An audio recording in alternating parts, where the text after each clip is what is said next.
Welcome to the regular meeting of City Council, January 6th, 2020. This meeting will now come to order. Please stand for the invocation by Councilmember Kariosha. We please have a moment of silence for our police officers and firemen and our military serving both here and abroad.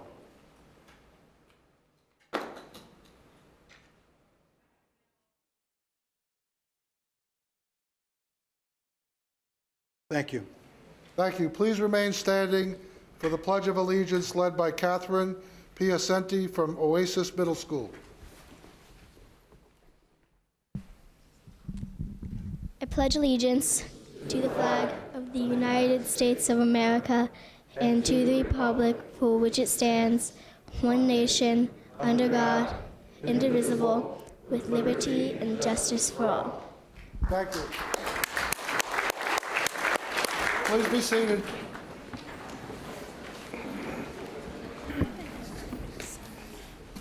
Madam City Clerk, please call the roll. Mayor Coviello. Here. Council members Kariosha. Here. Cosden. Here. Gunter. Here. Nelson. Here. Stout. Here. Welsh. Here. Williams. Here. All present. Thank you. Are there any changes to the agenda?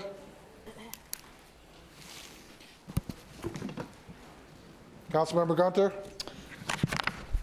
Mr. Mayor, I'd like to add an item on the agenda and put it under unfinished business, I guess. I'd like to have a topic of conversation in reference to the 60/40 impervious regulation that was implemented in our land development code regulation. Okay. Madam City Clerk, can we put that under, right under follow-up items for council? Yes, sir. Okay.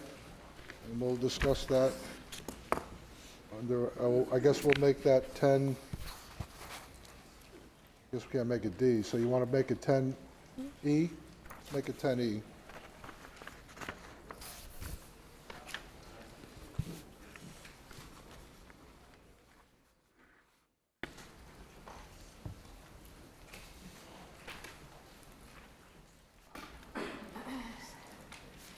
I'll make a motion to approve with those changes. Okay? Second. Thank you. Second? Second. Madam City Clerk, call the roll. Kariosha. Aye. Cosden. Coviello. Aye. Gunter. Aye. Nelson. Aye. Stout. Aye. Welsh. Aye. Williams. Aye. 8 ayes, motion carried. Thank you. Let's go on to item 7, approval of minutes. Have a motion to approve the minutes from the regular meeting of December 2nd, 2019. So moved. Have a second? Second. Any discussion? Madam City Clerk, I guess we don't have to call the roll on that one. We can? Yeah, call the roll. Certainly. Kariosha. Aye. Cosden. Aye. Coviello. Aye. Gunter. Aye. Nelson. Aye. Stout. Aye. Welsh. Aye. Williams. Aye. 8 ayes, motion carried. Thank you. Let's go on. Do we have a motion to approve the minutes from the regular meeting of December 9th, 2019? So moved. Second. Second by Gunter. Councilmember Gunter. Any discussion? Madam City Clerk, call the roll. Kariosha. Aye. Cosden. Aye. Coviello. Aye. Gunter. Aye. Nelson. Aye. Stout. Aye. Welsh. Aye. Williams. Aye. 8 ayes, motion carried. Both motions approved. Item 8 is business. Item 8A is public comment on the consent agenda. A maximum of 60 minutes is set for input of citizens on matters concerning the consent agenda, 3 minutes per individual. Please remember to state your name for the record. Anyone wishing to speak on the consent agenda only, at this time, please come to the podium.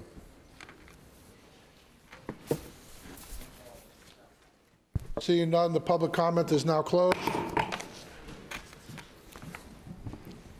I'll open up the consent agenda for council to pull any items. Is there a motion to approve Motion the to approve the consent agenda? agenda. Okay. Second. Second. Any other discussion? Madam City Clerk, call the roll. Kariosha. Aye. Cosden. Aye. Coviello. Aye. Gunter. Aye.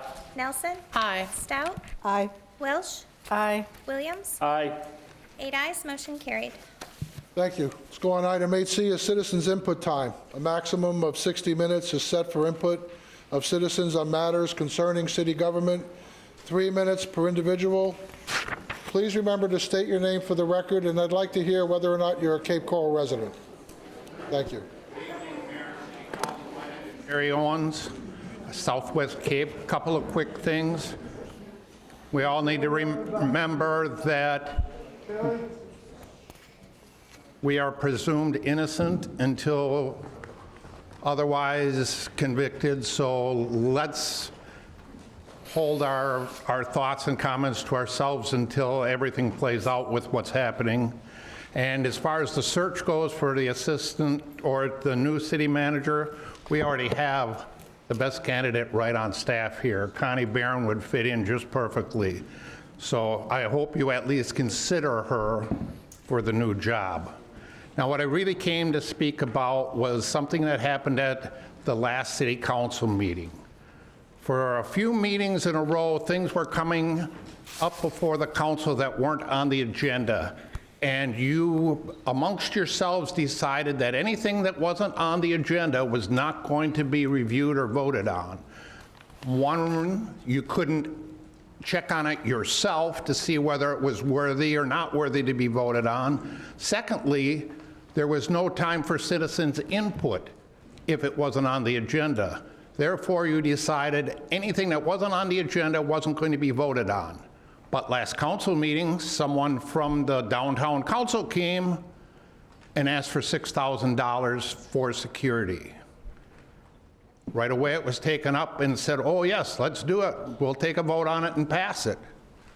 To me, that opened up a whole can of worms, because now any other business that decides that they need something can come to you and ask for it. That was really the wrong thing to do. There are other ways it could have been done, but to me, anybody that wants something from the city council should be smart enough to do it early enough to get it on the agenda. Otherwise, they wait until it comes around next year. My last comment is, don't retract the sound ordinance or change the ordinance. Remember, the neighbors were there long before Rusty's ever had the plans to redo their outside bar area. Thank you. Thank you. Thank you. I'm going to ask that you hold your applause. Please hold your applause. We have a lot of speakers, and it's just going to prolong this. Good evening. My name is Lynn Roscoe. And first, I would like to thank the mayor for bringing that special meeting to bear. It was very informative, and it was a good thing for the citizens to hear what is really going on here at City Hall. Thank you. And in addition to that, I'm very upset at the treatment of Vicki Bateman. You know, she asked for a leave because she has breast cancer. And our city manager apparently denied her that medical leave. You know, I would hate to think if he had, you know, cancer of his precious little thing. Point of order, Mr. Mayor. What? The investigation is being continued. We don't know what anybody has done at this time. So that's it. Yeah, that's it. I'm talking about what was said. And if you know, the city manager was told he had cancer of his prized possession, you know. See, Mr. Mayor, what we're getting into right here? Yeah, I know. We Cut gotta- this lady off, it's over. Let's not single out, no single out any individual, please, Ms. Roscoe. Just talk. Mention his name. I understand. Okay? Be respectful. I am respectful, but, you know, what's right is right. If it's good for a man, it's good for a woman. So the thing is that what is taking place is just awful. You know, I'm glad the investigations are going forward. I'm glad that we're going to look into things thoroughly. But I think in the meantime, in the interim, I think that the city manager and Jay Murphy ought to be put on leave, you know, probably with pay until this thing is settled. It has just caused too much turmoil and impacts their ability to perform their jobs, because everybody is thinking, huh, what did he do? What did he do? You know, and it's got to stop. And I think that the council needs to take the lead in this and put them out on paid leave until this thing is finalized and we know the full facts of the story, and then you can make a decision on whether or not to fire them. So, you know, that's my opinion on what took place last week. It was just awful. It was an eye-opener for 2 hours to sit there and listen to what went on and the different tactics that were apparently pulled on different employees. It's just not right. Thank you. Thank you. Good evening. Joe Kilrain, 15-year resident of District 3. Thank you, Mayor and Council, for the opportunity to comment. I have empathy for you all sitting up there in the dais with this kind of controversy floating around. I know it's not a pleasant thing to discuss. It is appreciated that the matters before us with regard to that controversy with respect to the IRS are very much potential liability upon the city, both economically, and there are other ramifications in staffing that are paramount. Without getting into any of the details of any of it, and in the context of transparency, I support and feel it was prudent for council to rapidly and publicly surface the matter. And it was equally prudent, and council was to be commended in demonstrating patience and restraint to wait on taking any actions in dealing with those allegedly involved until the third-party outside professionals astute in investigating and running such matters to ground conduct their fact-finding and present their conclusions, when at that time their findings can be the basis for council's action. It is understood that it is often more difficult for those inclined to be decisive in resolving difficult situations and feeling an urgency to act, to hold fire, especially when matters of transparency and trust are at play.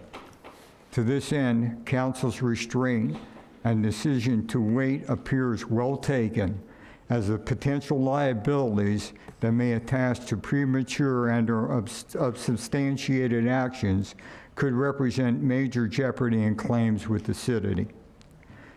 When all the facts and findings are known, it will be council's judgment, inclusive of the level of trust and confidence that council members have in those in city management as to the action to be taken.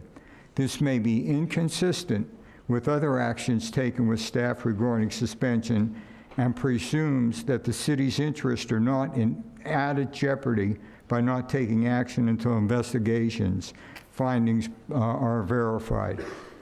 It is respectively acknowledged that only council, individually and collectively, have a true perspective and can determine if the matters of transparency, trust, and confidence merit sooner action.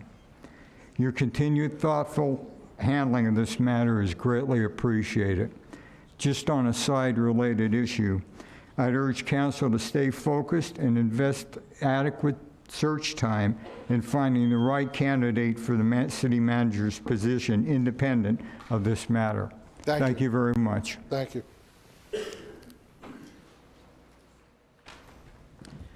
Joyce Easton, Northwest Cape. I attended that special meeting. I have some observations from that meeting. First of all, we've got IRS penalties and fines of $402,000, and also $381,000 was withheld from our gas tax revenues.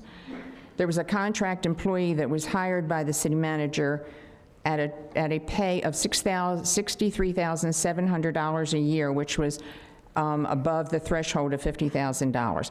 That particular contract worker filed a workers' comp claim, and then it was found out that that employee had no contract. That contract employee also received a letter of counseling regarding creating a hostile environment. There were 11 accusations made against the city manager from the finance department. There's also a fire department investigation that was brought up, but the only thing we know is that it's a fire department investigation. There was no information given on that. The auditor, our city auditor, has not done an audit. She's done an investigation. She's waiting for more transcripts from IRS. Is it possible we're going to have more fines and penalties to expect? And during public input, nobody really knew, we only knew on the agenda that this was going to be the city manager's performance evaluation. But during public input, after a former council member spent a fairly adequate amount of time speaking with a current council member before the meeting, he stood up and was in favor of the city manager, and I wondered how he knew what was going to happen at the meeting. And I feel like our police chief has really been placed in a difficult position. He has to investigate the person who hired him and who he directly reports to. And I found it strange that during the meeting, there were times when it seemed that the investigator and the person being investigated were conferring together. And apparently it was brought out also that the city manager knew about these financial issues in October, but he had asked for an extension of his contract, and that was brought up in November. And at that November meeting, he received a contract extension and a 7.8% pay increase, which resulted in a 6-month extension of $100,000. And with all these facts, and I'm sure there are probably others that we, the taxpayers, are not aware of, I cannot understand this council's reluctance to place the city manager on some administrative leave. I'm asking you all to please do the right thing and protect the taxpayers. After all, there's a saying that says we shouldn't have the fox guarding the hen house.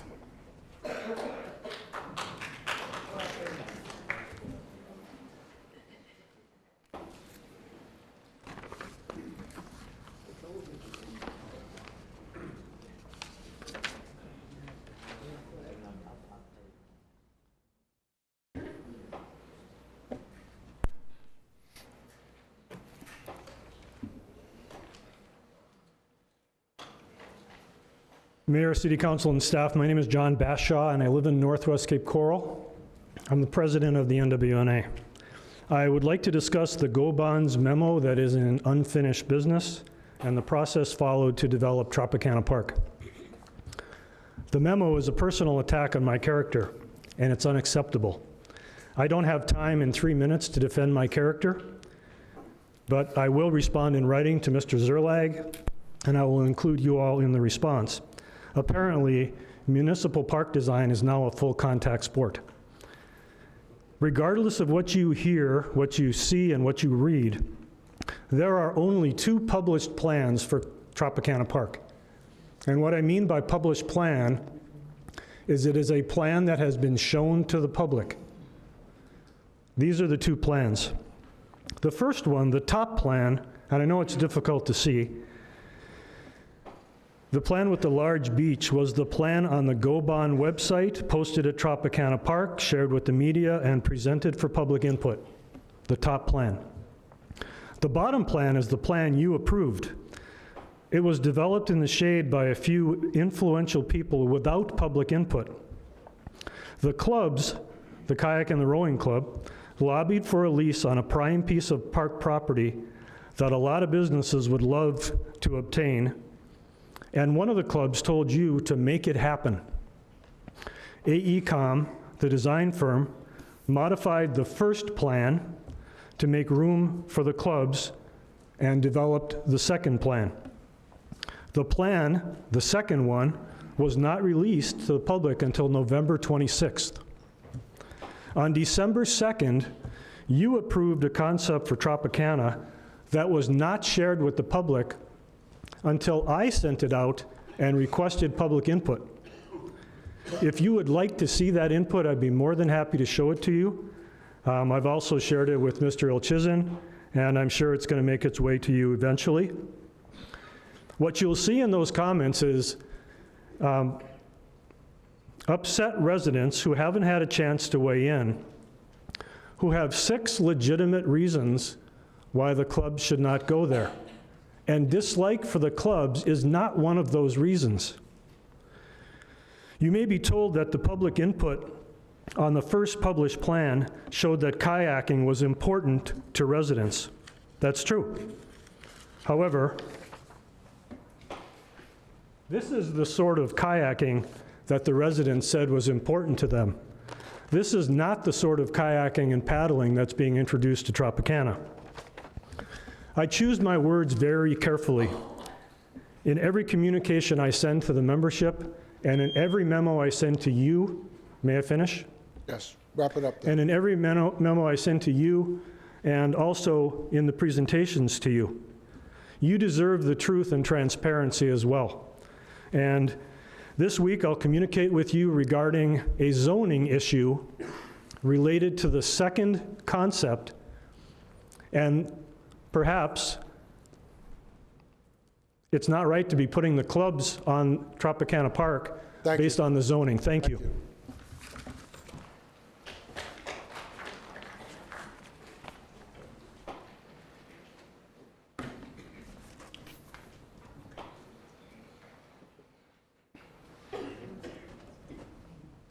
My name's Carolyn Jones, and I live in Northwest Cape. I'm talking about the lack of transparency over the past year in regards to Tropicana Park.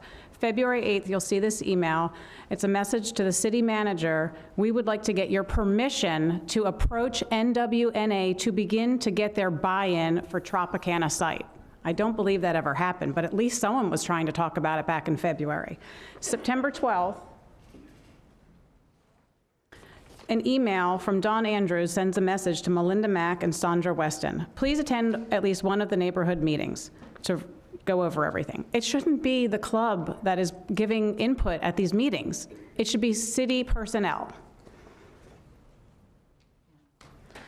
On December 11th, Mike Ilchesen sends an email to the NWA. As of September 19th, there were no Tropicana Park concept developed with the two clubs at Tropicana Park. The final concept for these two clubs wasn't finalized until late October, based on the discussions well after the public input meetings. How can we give input on something that we've never seen? We don't have a crystal ball, and we don't know what's going on behind the scenes. I've requested a meeting with the staff on December 16th. Teresa Lynch confirmed it. On the 17th, she sent my meeting request that was for city employees to meet with me, and she sent it to two individuals that are residents.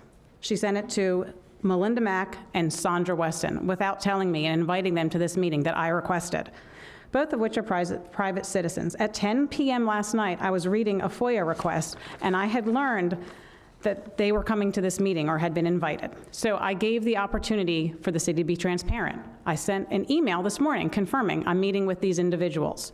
I get a response back that says yes. There's nothing in there that says these two individuals, we've invited them, would you be okay if they're there? I'm completely thrown off. I think it's unacceptable to invite other citizens to a meeting that I've scheduled. So I'm requesting that every single meeting that Melinda and Sandra have and schedule with the city, I receive an email, I get invited, and I have the opportunity to attend those meetings. Amen. In regards to the memorandum dated January 3rd, there's something that says public records indicate otherwise. If you see this picture in the back, this is what was at those three meetings. I did a FOIA request. Couldn't get it. Didn't exist. On your website, doesn't exist. It was only at the three meetings where this was shown. How can we give input if we can't go to a meeting? It should be on the website. Let's have transparency. Let's put it out there. I'm asking the council stop moving forward with the revised plan with the two clubs since it's evident the citizens did not have input. We can't give accurate input on a concept that was never offered on the website and only offered at 3 input meetings. One of them, the closest to the park, Kristen McAuliffe, had like 30 people. Thank you.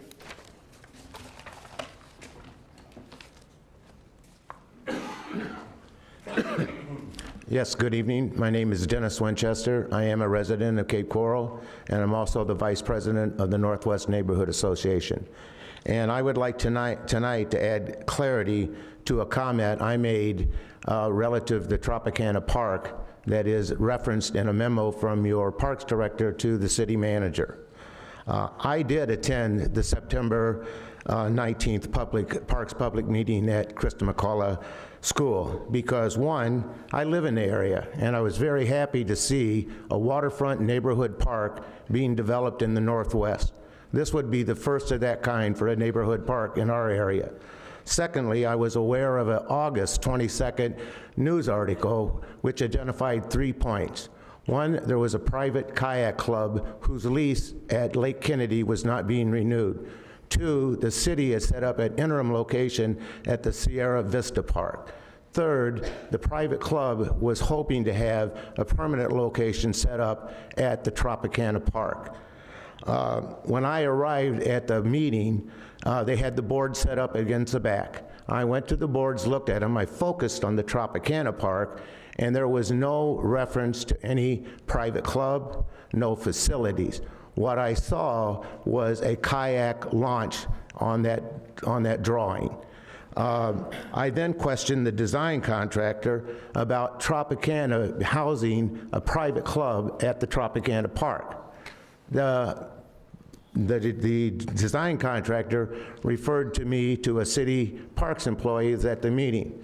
And I met with him and I had a very good one-on-one discussion. We talked about the newspaper article, talked about the potential placement of a private club and facilities at Tropicana Park. We talked about safety issues, because safety issues have been brought up when the news article went out about the number of boats, the speeding of the boats, the narrowness of the canal, the shallowness of the canal. And we talked about the 7 islands. You know, it's going to have a marina, so there's more boat traffic. We also questioned well, you just put in a boat launch, a kayak launch at Sierra Vista. Why do we have one here? And we had other discussions about that. And then I asked him a question, well, if you are going to do or thinking about putting this private club at a park, why would you not consider Crystal Lake Park? It has a direct north-south entrance into the Spreader Canal. It's a lot safer because there's a lot less boat traffic. And you've got a big open freshwater lake there that could probably be used in some capacity also. So I wrote my comment that the design contractor offered that night that you could write your comments down or use a website. I chose to do write it down, and when I went in and looked at the website later, it had the same drawing as was shown at that meeting. Thank you. So thank you very much for allowing me the time to clarify this. Thank you. Good afternoon, Mr. Mayor and council members. My name is Randy Cantrell, and my wife and I reside in Northwest Cape. On the last voting ballot, there was a go-bond item for public parks, which, although we do not have children, we voted in support of because we thought it would be good for the community as a whole. It's been brought to my attention that private rowing and kayak clubs are asking the city to allow these clubs use of land designated for public use in Tropicana Park. I don't even know how the hell you can do that, but anyway. This use was not what we voted for when we voted for the go bond. It did not state that. There is already a kayak launch available at Serena Vista Park for public use south of Tropicana Park. If the city wants to provide for these private clubs, there's plenty of city-owned land, we all know that, right? That is not in use, that would be viable locations and not take away from the park. I have signed the online petition, if you're not aware, there is one, that is opposed to this ideal, and it had 730 plus signatures as of 3 p.m. today against using private club facilities on public park land. Let me be clear, we are not against these clubs. We are against the use of public park space and facilities that will take away land for public use. Thank you, and please consider this horrible ideal as bad.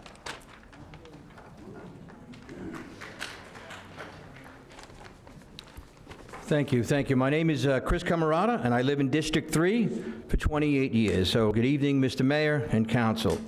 I would like to talk about the lack of transparency that is going on in the city today. It seems like transparency is the buzzword that our fellow citizens have been talking about today. So just a few quick questions. Number one, where is our money for our charter schools sitting in escrow? I want to know how much money is sitting in escrow, being held hostage and being denied to our children in charter schools in Cape Coral out of fear of having to pay back Lee County School Board over a frivolous lawsuit. I have a question about the UEP. What is the master plan on the UEP so that residents can plan their lives accordingly? A simple question. And regarding the GO bond, regarding the $60 million general obligation bond, why is there still such conflict with the Parks Department and 3 different groups of residents on how these funds are actually being spent? And my last one is regarding 4 Mile Cove. This pertains to the council. We need a representative of Cape Coral City Council to show up for a finalized plan for restoration that will determine if Lee County 2020 will purchase the 4 Mile Cove properties. That meeting is being held on January the 9th, that's Thursday, at 5 p.m. at 1500 Monroe Street, downtown Fort Myers. I urge all the council members, if you could please attend. It's going to be very important, 4 Mile Cove. I thank you for your time. Good evening. Thank you. Good evening. My name is Duncan Russell. I live in Southwest Cape. I'm here to talk about the Chiquita Lock saga. And this has been going on for a long time. I attended one of the judge's hearings last June. It seemed like everything was going the city's way as far as the arguments in favor of removing the lock. And the judge, I think, finally ruled in December that the lock should stay. And the judge, none of the arguments the judge made, in my opinion, made any sense at all. Everything she said supported the people from Matlacha, totally went against what the city was attempting to accomplish. From an economic standpoint, the city is better off without the lock. You don't have to maintain it. You don't have to hire people to staff it. And the citizens, if you will, that live behind the lock are better off from a boating standpoint. It's an impediment to boating. It's not safe. It's dangerous. It's bad for boats. I could go on. I'm a boater, okay? But it seems like this entire thing has been swept under the rug. And I would like to know what the city council plans to do, one, from a maintenance standpoint, because that lock is going to fail sometime in the next 6 to 9 months. And you'll close the thousands of boaters behind the lock. They'll be denied access to the open waters. Second, I'd like to know if the city is still planning to proceed with trying to argue in favor of removing the lock. It certainly makes sense to me that you should. So I said my piece. I appreciate your time. Thank you. Thank you.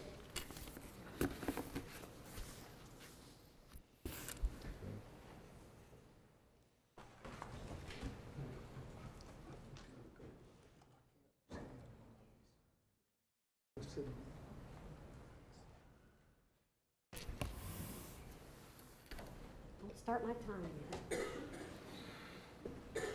Hi. Hello, Mayor Coviello and City Council. It's nice to see all the ladies up there. I think that's wonderful. I'm Cheryl Anderson. I'm a board of directors on the Cape Coral Friends of Wildlife and the Cape Coral Wildlife Trust. And I'm here to talk about Festival Park, the big park in the northwest part of town that probably no one knows where it is or has even been there, okay? I did go to the meetings on Festival Park, and I don't even want to go into that. And I think a lot of these other people know what the meetings were like. But what I'm here to talk about is the Florida scrub jay that lives at Festival Park. If you look at this map, this is an eBird map. That's the computer company that birders use to locate rare birds, okay? This shows a year's time. One of those blue dots is not one person. It can be up to 5 or 6 people that have gone out there to this side at Festival Park to see this bird you can see on the lady's head and on that gentleman's head. This is not a regular jay. This is the scrub jay. It's the only endemic bird to Florida. If you want to see this bird, the only place in the world you can see him is Florida. There is no other place in Florida where you can see them where they actually come down and land on your head or on your hand. If you want to see him, you go to Oscar Shearer State Park and you trudge through 5 miles of pathways and maybe you see one. So this is a tremendous draw to this city. I lead tours out there. I was out there a couple months ago and the people are thrilled. This is, if you're a wildlife person, it's like shaking hands with an orangutan or something. I mean, this is a very special thing, these birds are. So, what do they want to do? Right here in the plan where all the scrub jay sightings are, they want to put 3,500 parking spaces on asphalt. Do I even need to talk about why we don't want 3,500 parking spaces of asphalt in a remote grassland location? Let's just say all of the big venues in this town, whether it's the Twins Park or the Red Sox Park or the German American Club, they park on grass, okay, because our soil drains. They don't pave these huge areas. So think of the money we save, think of the wildlife we save, because how often will the 3,500 spaces ever be used? And we're not just talking scrub jays. There's burrowing owls out there, there's meadowlarks, and bald eagles. Last time I was there, one flew right over my head. So let's leave the place for the wildlife, park on the grass when we have to have the big crowds out there, and save the money for the city. Thank you. Thank you.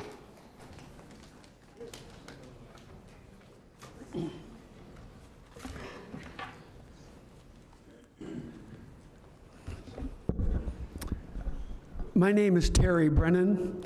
I'm here today to talk about the Conservation 2020 program and the possibility of buying that property. I attended the Conservation 2020 meeting on December 12th downtown in Fort Myers, along with more than 30 citizens that were representing parcels of land that needed to be purchased.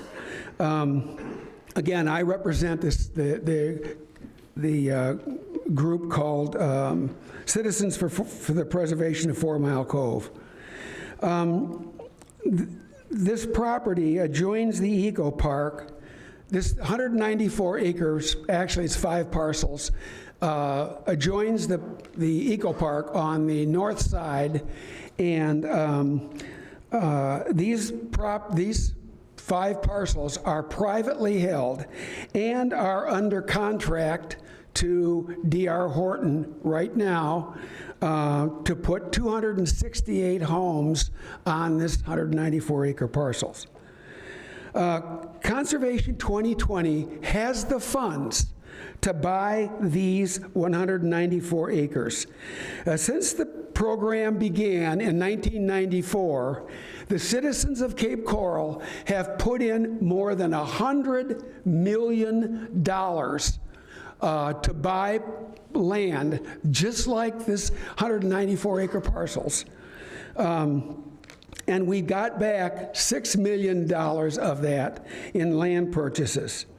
The owner, Ripple Lake LLC, would like to see the land not developed and has filed a willing seller application with the Conservation 2020 Committee.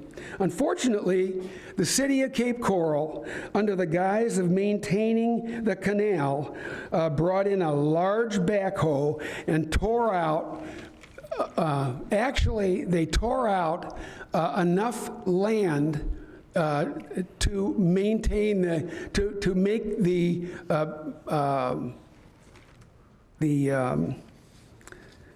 268 homes, to maintain access to the 268 homes. Anyway, the 2020 committee tabled this motion until the meeting the gentleman just talked about on January 9th. But the chairman of the committee, who I sat on the crew board with for a couple of years, told me, took me aside and said, the 2020 committee will never buy this property as long as the city of Cape Coral does not accept responsibility for the land.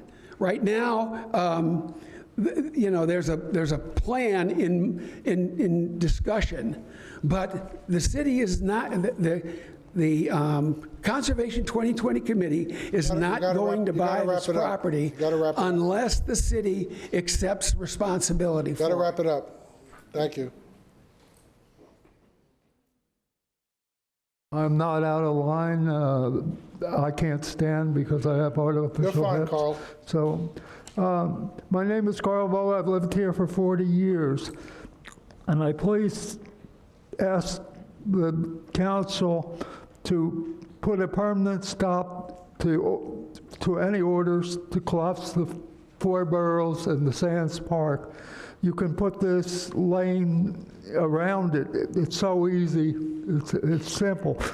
The burrowing owl is a city bird, and each and every one of the 2,798 birds we counted in our census is a treasure that we are going to lose most of them because our town will be 400,000 people, and most of these lots will be gone.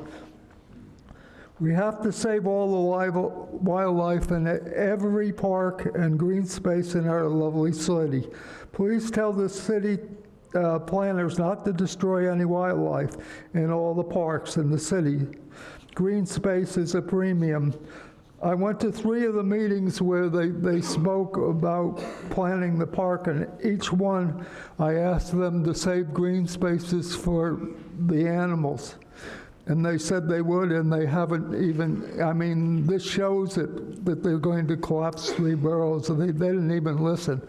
I think all this money that has been spent on these people to come out and poll the public, it's much better to have the council do it themselves within their districts. And then we get the true story, and we don't get runarounds like the Fiesta Park and the owls. These owls need to be protected. In fact, all the wildlife should be protected and be safely kept from playgrounds, etc. You know, the experts say that global warming, we're going to lose 40 to 80% of our wildlife. Well, we'll have it if we save our green spaces, but we won't if we won't. And you can see what's happening in Australia thanks to global warming as I speak. Our wildlife should come first, since scientists have said this over and over.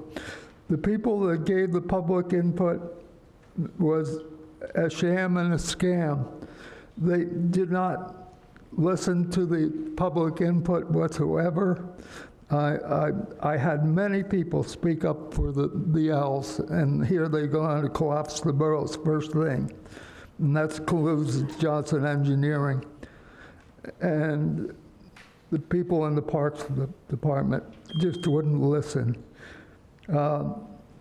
So briefly stating, that goes for Sandelville Park, 4 Mile Cove. The Chamber of Commerce owls should be left for all the people to see. And of course, the old golf course needs to be kept for the animals as well. Thank you, Carl. I speak for all the wildlife. Thank you for your time. Thank you.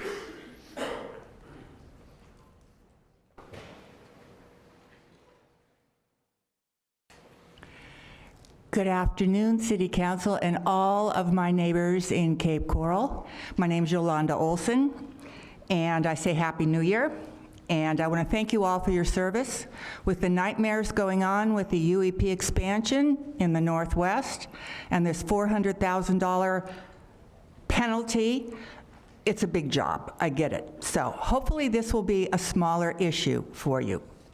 I'm here to request that City Council put a halt on the approval for the concept plans for Tropicana and Sands Parks. Let's just slow down.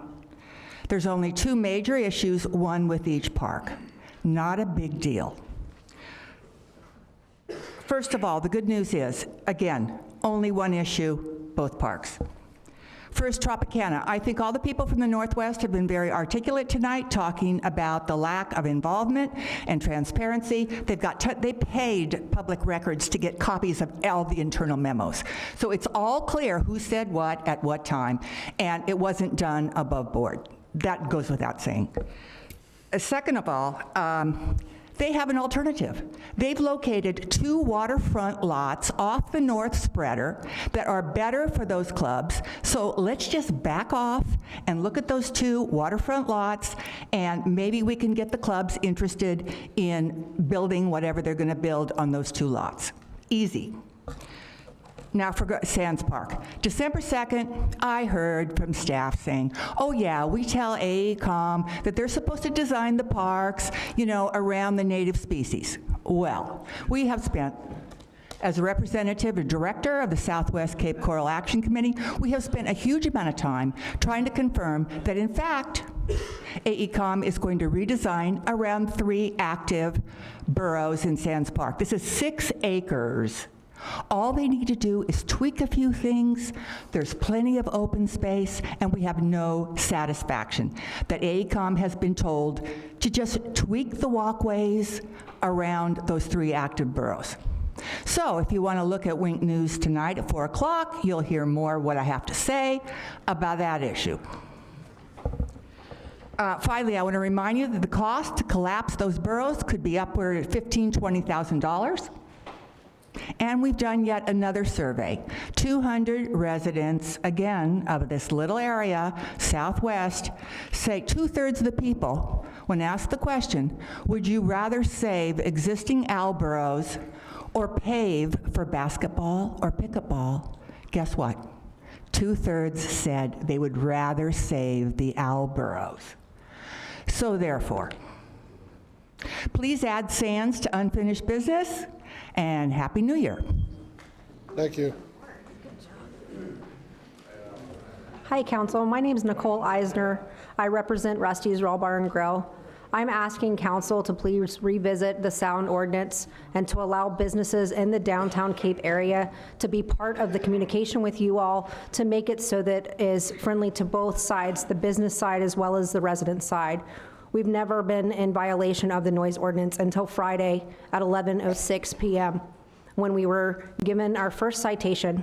We've never measured above the decibel limit before the new ordinance and now with the new ordinance.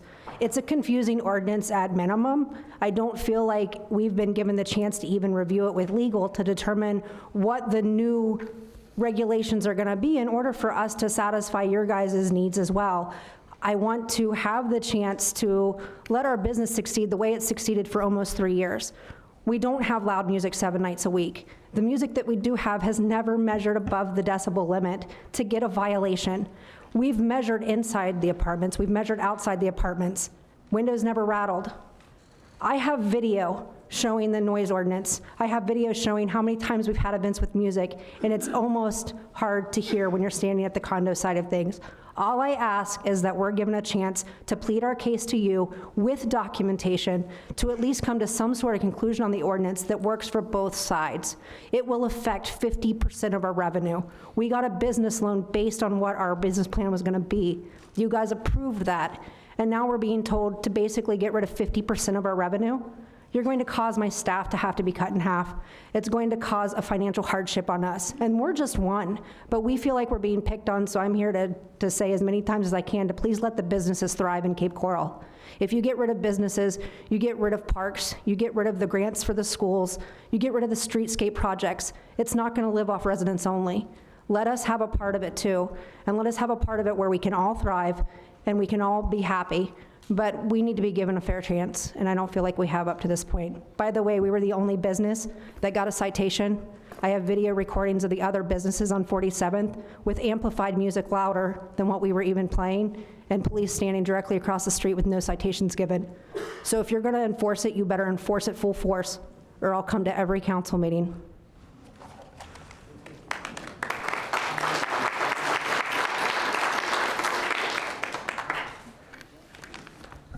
Well, that's a hard one to follow. My name's Stephanie, and I am here not only as a resident, an employee, and a homeowner of Southwest Cape Coral. I'm also the manager of Rusty's Cape Coral as well. When I moved down here 4 years ago from Pennsylvania, I scoped out the area. I looked at all of our great qualities here. One of the attracting points I looked at was our entertainment district and the nightlife. So I hear you when you said that we have a lot of residents that have been here for years and years and years. but we're growing, and it's amazing, and I'm sure it's been amazing watching it grow over the years. It's awesome that I can like brag up home and say that we're on Forbes' top growing city list and everything like that, but then we're being cut back. So it's just kind of really confusing which way the city wants to go. I feel like we should thrive. Why are we sending revenue to Fort Myers when we could have it here and keep our citizens here instead of sending them over the bridge to spend their money there? So that being said, I can relate to you guys. I understand like you have to keep the majority happy.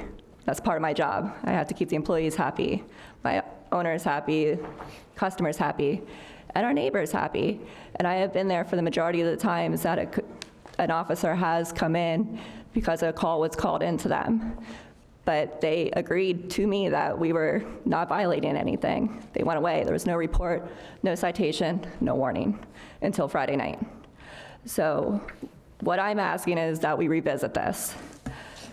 These are signed petitions of Cape Coral residents, 2 days. So did we really keep the majority in mind? We haven't even reached out to everybody yet. Like, I just feel like it should be revisited on and everybody has a chance to voice an opinion on it. Thank you for your time. Thank you.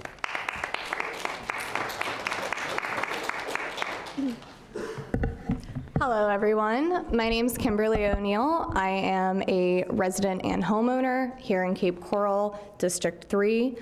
I would also like to speak from the residents' perspective. Something that people might not know is that we are one of the top growing cities in the US, and that's amazing, and that's awesome. We are the 3rd largest city in Florida by land mass alone. According to growth projection, we're less than half developed right now. Cape Coral City is encouraging new development to come here. We want businesses to come to this area. So why are we making it difficult for a business to thrive? In Cape Coral, the majority of your population is between 25 and 44. I am a representative of the majority of the population, and I am saying that I am against this noise ordinance. All it has done so far is negatively impacted myself, my employment, and has made me think for my future plans if I want to continue to stay in Cape Coral. Now, I first moved to Florida in 2012. When I first moved down here, I chose to live in Fort Myers. There was more for someone my age to do. I was closer to businesses, I was closer to schools. I felt like I was in a more populated area. Now, time goes on and things change. Since 2010, the population in Cape Coral has grown by nearly 40,000 people. That's huge. And Cape Coral has started all of these awesome restoration projects like the 47th Terrace streetscape. Prior to that, there was Lafayette Street in 2014, in which we better managed the water system, storage, and treatment, and paved it so it was more pedestrian friendly. We also started the Banner Project so that nonprofits and other organizations could advertise in South Cape, which is supposed to foster interest in the area. So the South Cape Zone, which has been specially designated by the city of Cape Coral as a mixed-use zoning area, which mixes residences, businesses. It's supposed to be a place where you can live, work, and play all at once. Now, the noise ordinance states that it is in the public safety and health. Sorry, I'm trying to find the right quotes here. The abatement of excessive and unnecessary noise. The council finds that unreasonably excessive noise is a serious threat to the public health, safety, and welfare, and negatively affects the quality of life in the community. Well, if we're going to cite public safety and health, then I should add note here that the World Health Organization does not consider DBAs of 75 or lower to be any risk of hearing health at all. So, with those statistics, the city of Cape Coral, if they were to set a noise ordinance in place, should have that ordinance set at 75 dBA, since that is the same number that the World Health Organization dictates as the highest level before risk of hearing loss or damage is inflicted. I thank you for your time. I hope everyone enjoys the rest of their day. Thank you. Thank you. Please hold your applause.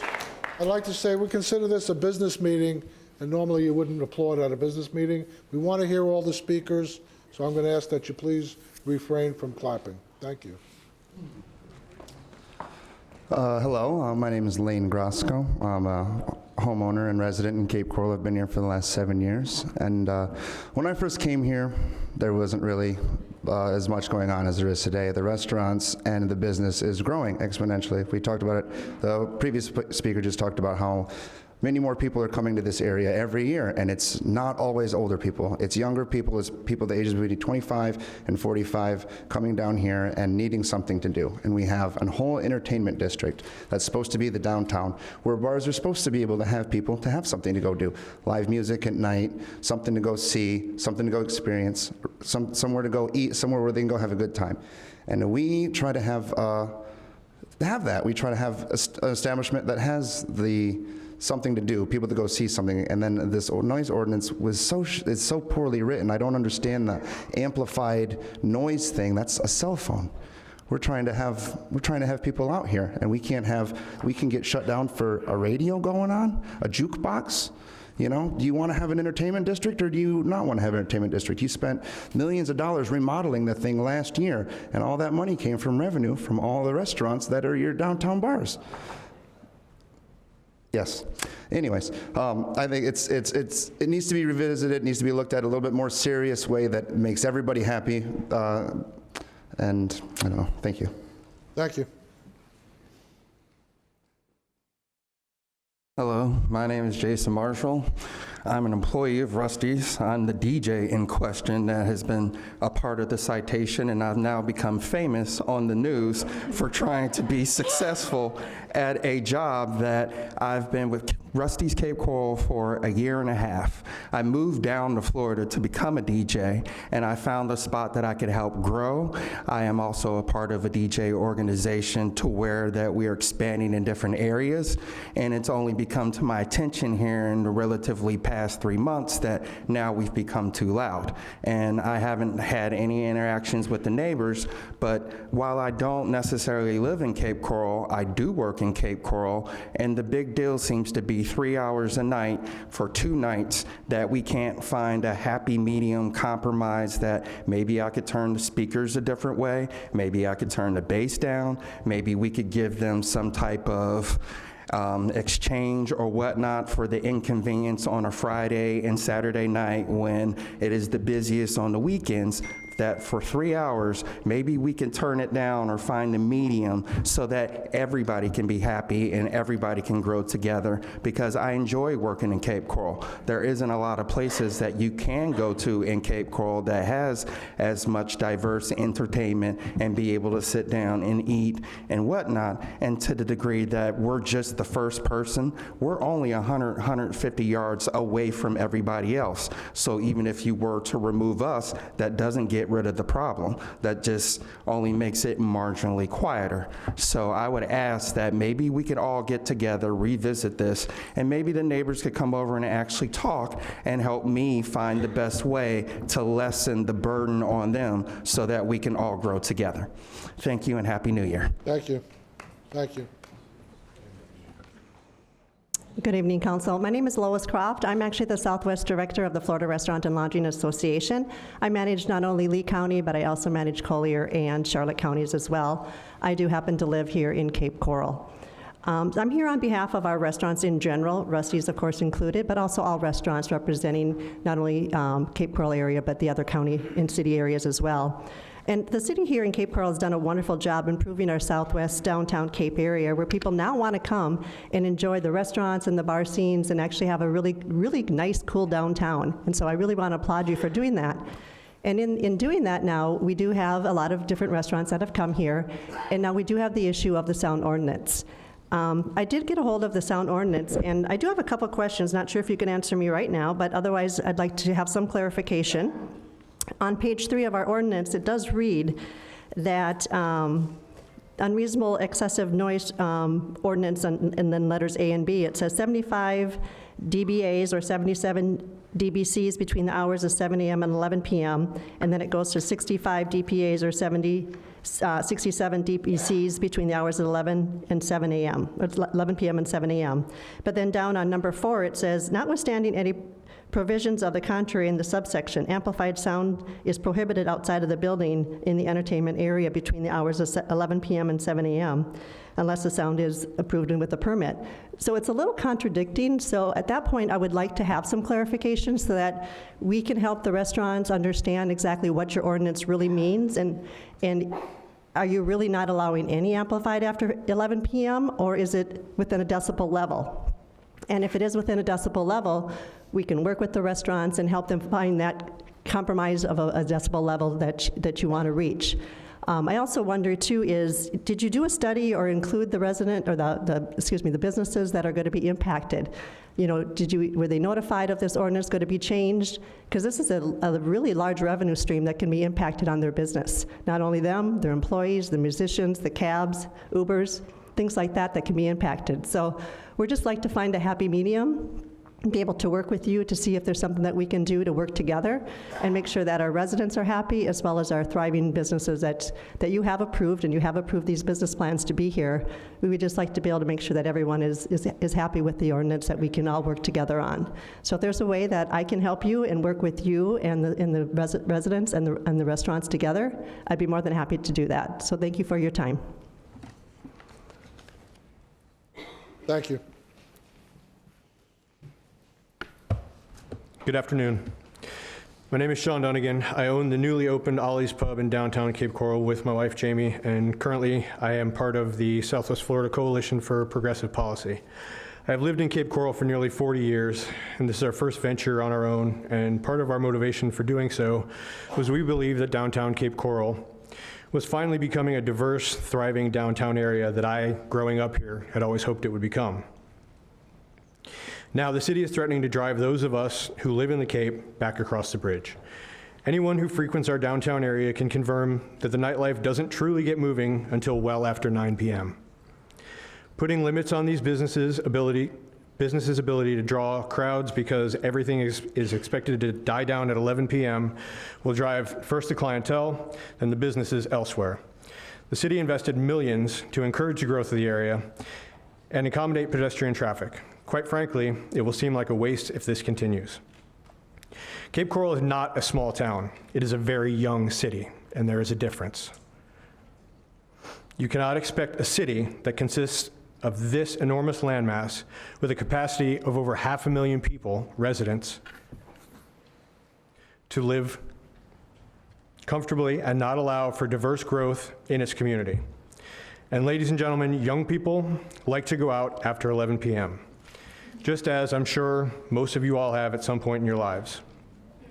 One of the most attractive things about this area, as I'm sure you will all agree, is the weather. We like to be outside.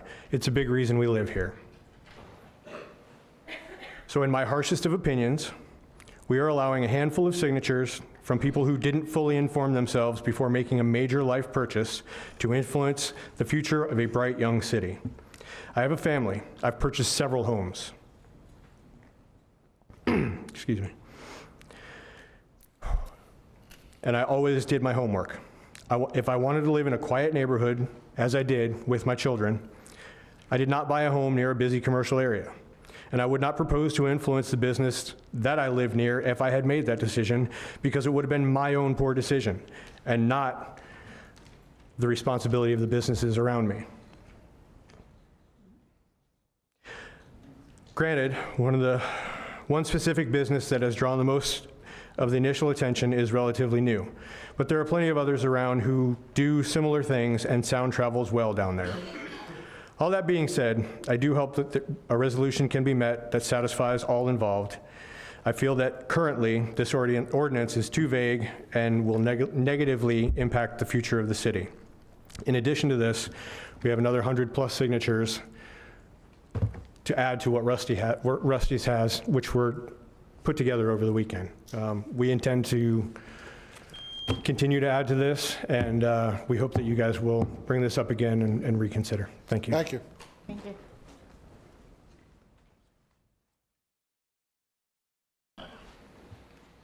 Good afternoon, Mr. Mayor and City Council.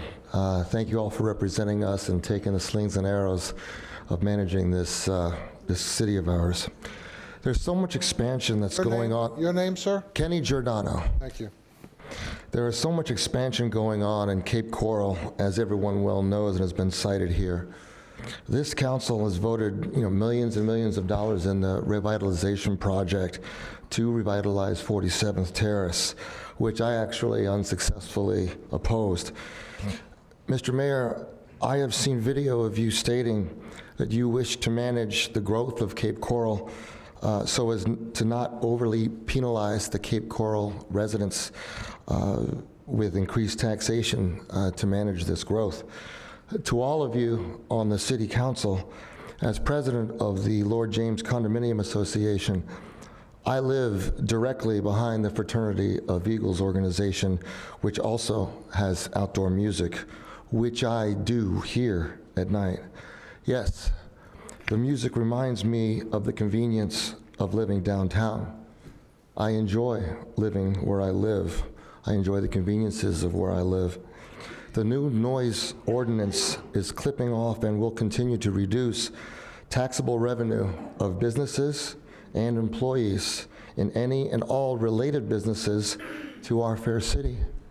By extension, there are workers and business owners in this area that will suffer loss of more taxable income.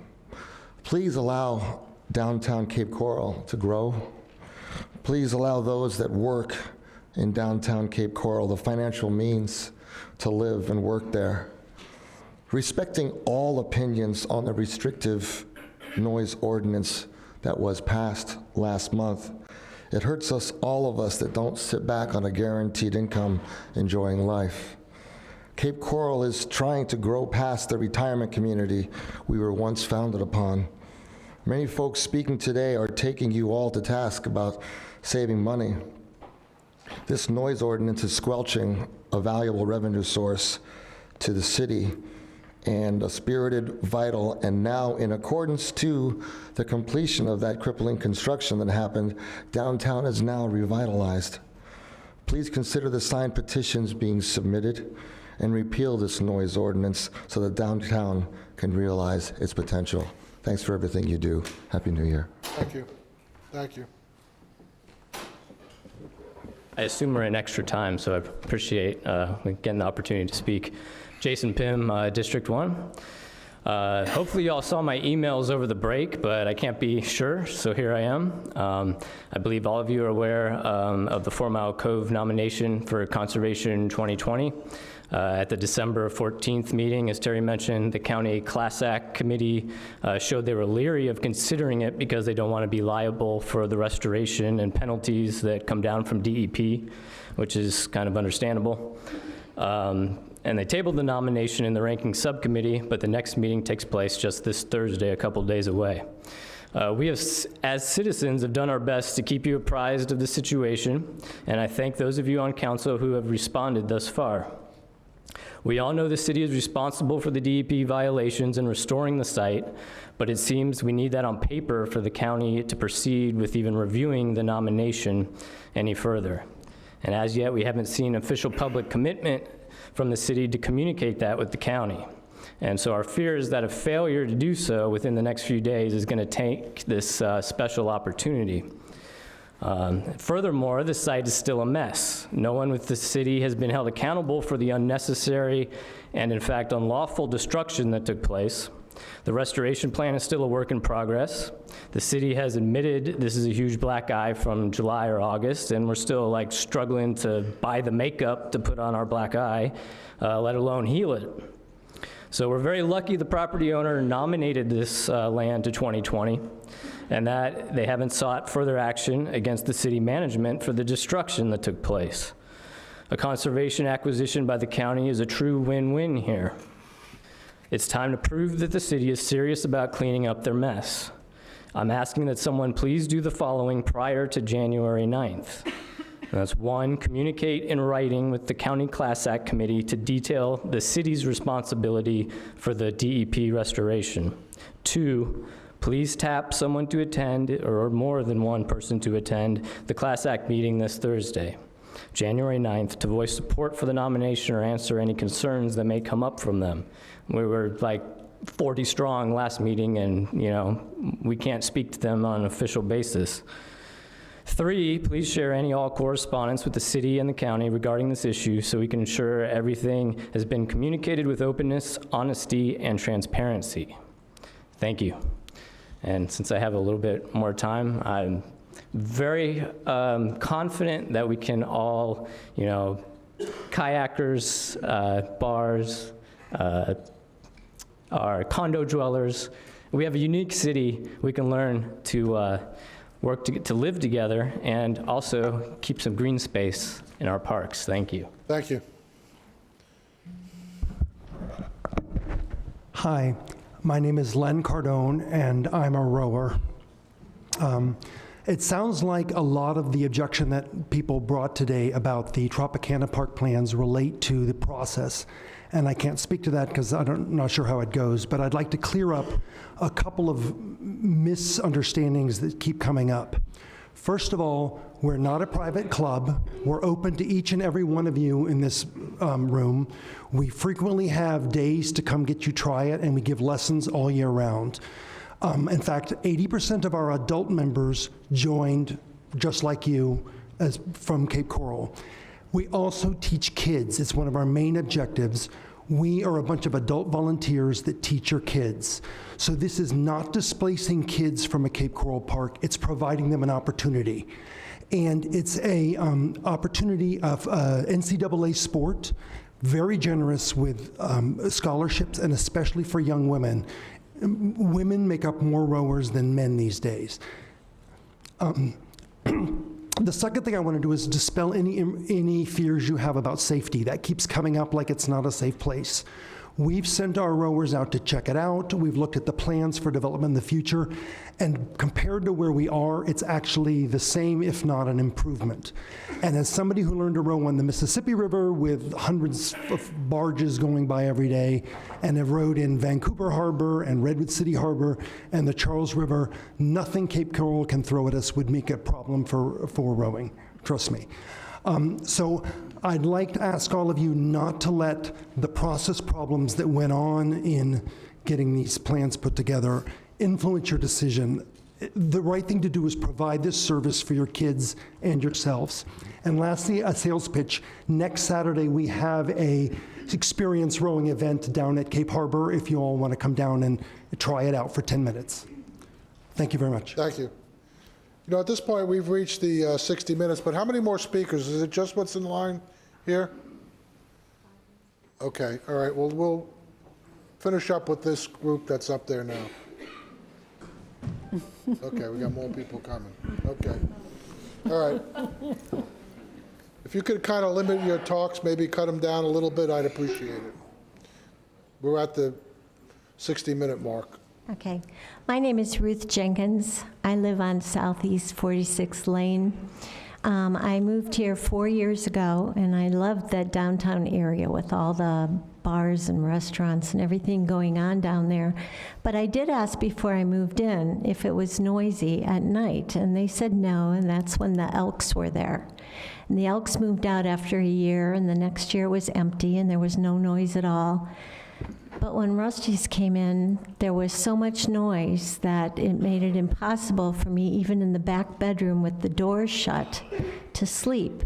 So we've been kind of monitoring. We have on the phone, there's an app where you can check the noise level. And if you look at this, even this week, it was as much as 91. And if you look at the categories, no, this week it was 90. This one shows 81. This was from a few months ago. But 60 says it's loud, 70 says it's disturbing, 80 said potential hazard, 90 said maybe harmful. And it was at 90 this week. I love going to the venues in downtown, but if you look at the different bars, Monkey Bar stops their music at 11, Tiki Bar stops at 11, Eagles stop at 9 o'clock, Big Blue has their music inside, Cape Harbor stops at 11, And what we were hoping to do is be able to sleep at night. Rusty's is open till 1:30. You're making it sound like the whole downtown area is in trouble, and it's really just Rusty's being outside and us living right across from Rusty's that makes it so loud that we cannot sleep, and the people behind us are on water and they can't sleep.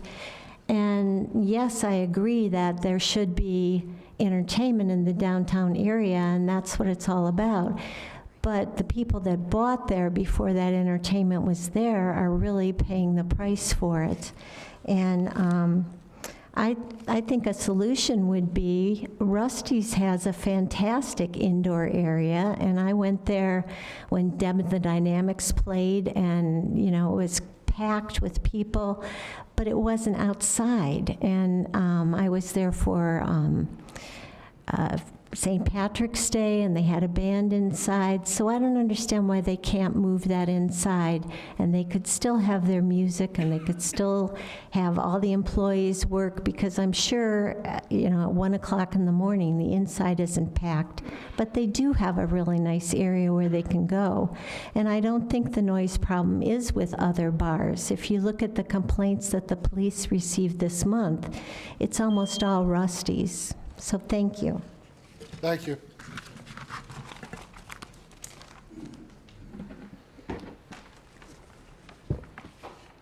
Hi, excuse me. My name's Christina Nyman. I also live in Cape Coral on 46th Lane. We've been there for 8 years prior to Rusty's coming in. First, I'd like to thank council for passing the noise ordinance. And I would also like to state that as a neighbor of Rusty's, we don't have a problem with Rusty's itself, the entertainment, the type of music, or the bands. All we're looking for is if Rusty's could please be courteous of their neighbors and abide by the noise ordinance. Just like as a previous speaker said, like the other organizations, Tiki Bar, Monkey Bar, Back Street. Also, as residents, as the previous speaker said, it's only Rusty's. We're not talking about the whole business section that it's affecting us. Basically, we're grateful for the entertainment district. It provides us the opportunity for enjoyment as well as to support the local establishments. I would like to point out a few benefits or concerns for the residents and why it's important to enforce or the ordinance to remain in place. Number one, if there's no noise ordinance in place, the noise will continue, and based on growth, numerous people said how we are growing, plus based on the warmer weather, snowbird season, spring break, and so forth, it can get worse. Also, when the band is loud, it causes the noise ordinance to get louder, because the patrons have to talk louder to be able to hear each other. Number three, the ordinance in place for the police, if they can enforce against businesses that habitually offend, it's going to help with good neighbors, means less complaints and less citations. That's the ultimate goal. And then number four, for some of us that's so close, as the previous speaker mentioned, we have front bedrooms, and unfortunately, when we have company, friends, family, the noise does vibrate right off of the windows. It's very difficult for anyone to be able to sleep in our front rooms. Therefore, with the noise ordinance in force, this is going to help us to accommodate our family and friends. Plus, number five, last one, our property values will continue to increase, as well as reoccurring renters will return. We've had renters in our condo association that have chosen not to return because of the noise. They've chose to go elsewhere to rent, so it does affect the Cape in that way. Also, in closing, again, I want to thank council for putting the ordinance in place and ask that it remain in place for the residents living in the entertainment district. Basically, we just want to be healthier with better sleep and improved hearing for overall quality of life. Thank you. Thank you.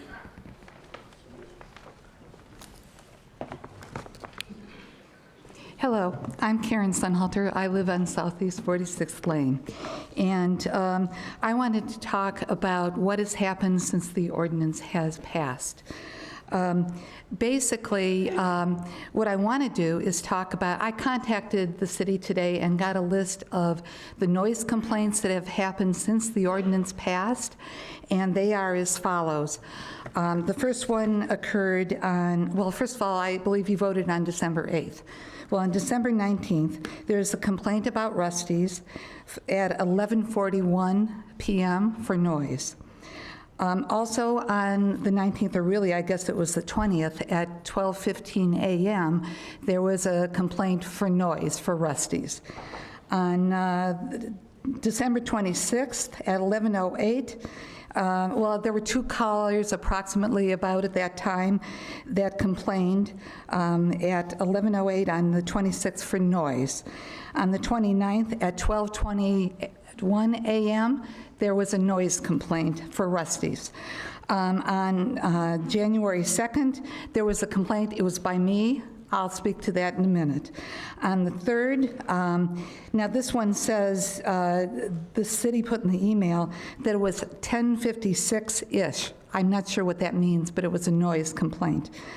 The only other noise complaint since the ordinance has been put into effect in the entertainment district for the businesses that operate there is that there was one on Tiki Bar on 12/28 at 9:00 p.m. So let me address the night I complained. On the 2nd of January, there was a band that began at 8:30 p.m. and continued till a few minutes before midnight. That band, I have the app on my phone. I measure the noise. It registered at 90 decibels continuously. So I called the police and complained, and an officer did come out. He stopped at Rusty's and asked them to turn off the music because it was after 11 p.m. And they said, well, we're stopping, the band is just finishing a song or two. Well, that was about 11:20 at that night, and it continued till later than 11:50. Let's see. Not sure how to do this. Oh, it is. Okay, great. So the officer left with me this basically was documentation that he came, and you'll see that the time that he wrote this was 11:44. The band was still playing. He saw my decimeter at that point, and it registered at that point 100.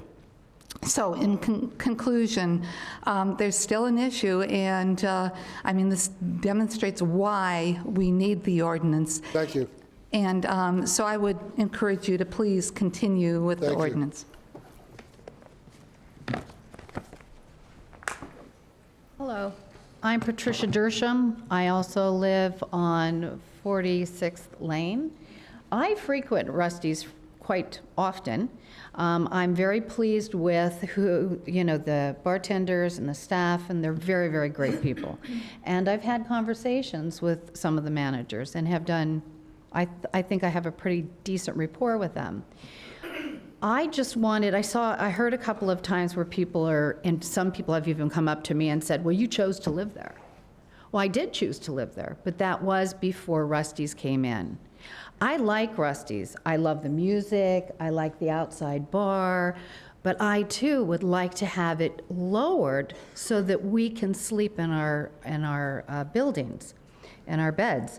One of the other things I heard was that a lot of people are talking about growing the businesses downtown, and for some reason, I don't know why growing a business equals loud noise. So I'm a little confused by that. And I can also state that even my daughter has come here and gone over to Rusty's and stated at 9, 10 o'clock, they can't even speak over the bands. So they're yelling louder. So we're not only just getting the music, then we get the rush of people that are trying to talk over the music.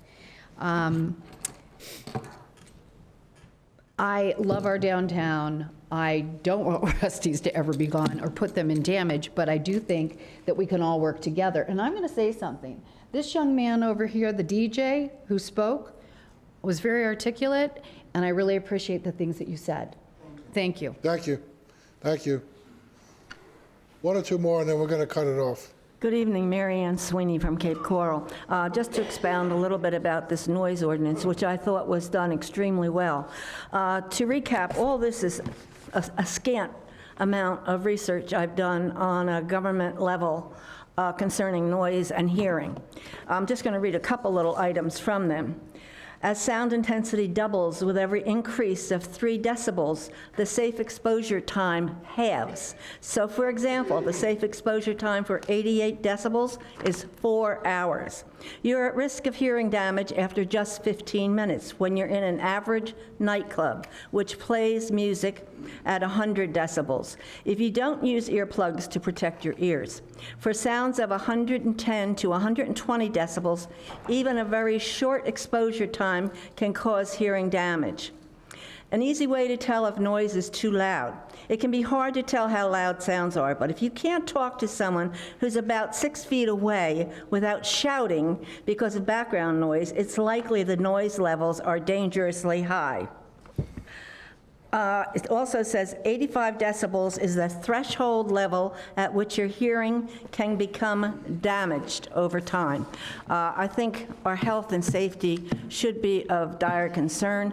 I think businesses, I've been in business, we own the building. You can do what you want in your building if it's not against the law. But it's not fair to the general citizenship that you're using their outside space. You did not buy the air. You bought the building to have a business. I appreciate all these places also, but you have to get to a point where at 11 o'clock people can go to sleep. If you want that kind of loud music, go inside with doors closed. Secondly, we've seen private business down by our yacht club, the restaurant that's there now. Well, let me tell you, you can't find a parking spot, and God forbid you're having a city organization or a club meeting in the yacht club, you can't find parking because that restaurant, which is a private business, is on our public land and renting it from us. Are you going to allow this to happen to our city parks also, private business or private enterprise to rent or time there to use our public space? That's not fair. And thirdly, I'd like to close with, I was extremely disheartened and very pleased last meeting we had here. I'm so pleased with the City Council for coming front on and not hiding from problems that occur. I think having a finance director put on leave for an extended period of time and not everybody involved in that incident not be put on, including her supervisor over her, is a disservice to all. If one is going to suffer because of an ill-reported job and which would get fined, then everybody who's involved with that should have been put on leave. So I hope you all keep going the way you do. It's been wonderful to see you take action. Thank you. Thank you. It's going to be our last speaker. All right. I'm Mason Rose, and I kind of helped lobby for this noise ordinance, and I'm kind of here to just talk through because a lot of people weren't at the original meetings, even though they were put out there for public notice. We really did need a new noise ordinance. Our old one, and this, I want to clear up some misunderstandings, there was an 11 p.m. curfew on our old noise ordinance. That was already in there. That is not a new thing on this one. The people on the south side of the commercial area had been following that. I guess maybe not on the north side. Maybe Rusty's had not, nobody been calling and enforcing it, but that 11 p.m. noise curfew was in the previous ordinance. It said anything clearly audible after 11 p.m. would be a noise offense. So, you know, we needed one because honestly the other one was clear. It wasn't clear. You couldn't enforce it. Basically, bands would just play at whatever level they want. And I think we all recognize there needs to be some maximum, right? We need to know what the maximum is and follow it. You know, and I think it just goes to show you guys were unaware of what you were really playing at. You didn't have a decibel reader. I mean, really, the bars, they're $200. They should have those and know what they're playing at, and they should be managing that sound. You know, when the band comes in and they're warming up in the beginning, you should have it outside and make sure everybody's kind of playing to the right level. That's just being a good neighbor. I mean, if you're going to play outside music, you should police that. So it sounds like the biggest issue is not the 75 decibels. That's what the city of Fort Myers allows. That's a pretty reasonable noise. It sounds like the biggest pushback's been on the 11 p.m., even though, like I said, that was in the old ordinance. I would just caution if you guys are going to rethink that it's going to be hard to enforce anything else. You know, I was the call on December 28th, and what I was told is, I don't have the decibel meter. I can't meter it. You know, so if we do push that back and say, we're going to let you play past 11, but it's going to be at a lower reduced level. You know, I think, hey, maybe there's some merit to that, but I think it's going to be hard to enforce, and then it probably won't be enforced because, like I mentioned, I think we're still not at the place where the police are metering it to understand what level we're being played at. Maybe an idea is to require the establishments to have a decibel meter. So it's right there, so a police officer doesn't even have to bring it, and you can say, okay, no, you're playing too loud. Because there's got to be a target, and what we had previously was no target. You know, some nights people would be at 85 decibels, and so this was necessary, and I appreciate your time. Thank you. Thank you. Okay, at this point, we far and exceeded the 60 minutes for public input. We do have a very full agenda, so public input's now closed. Let's go on, council discussion. Councilmember Nelson. Thank you, Mayor. So there's a few things I want to address. First of all, the gentleman that brought up the escrow funds that are being held in escrow for the charter schools due to the lawsuit that's still not settled in Lee County. The reason, sir, that we placed those funds in escrow was upon recommendation from our finance department. In addition to, as a former member being on that charter school board, one of the things that we were concerned about is that if the lawsuit did get retried and if they did win, we wouldn't have the funds to pay it back.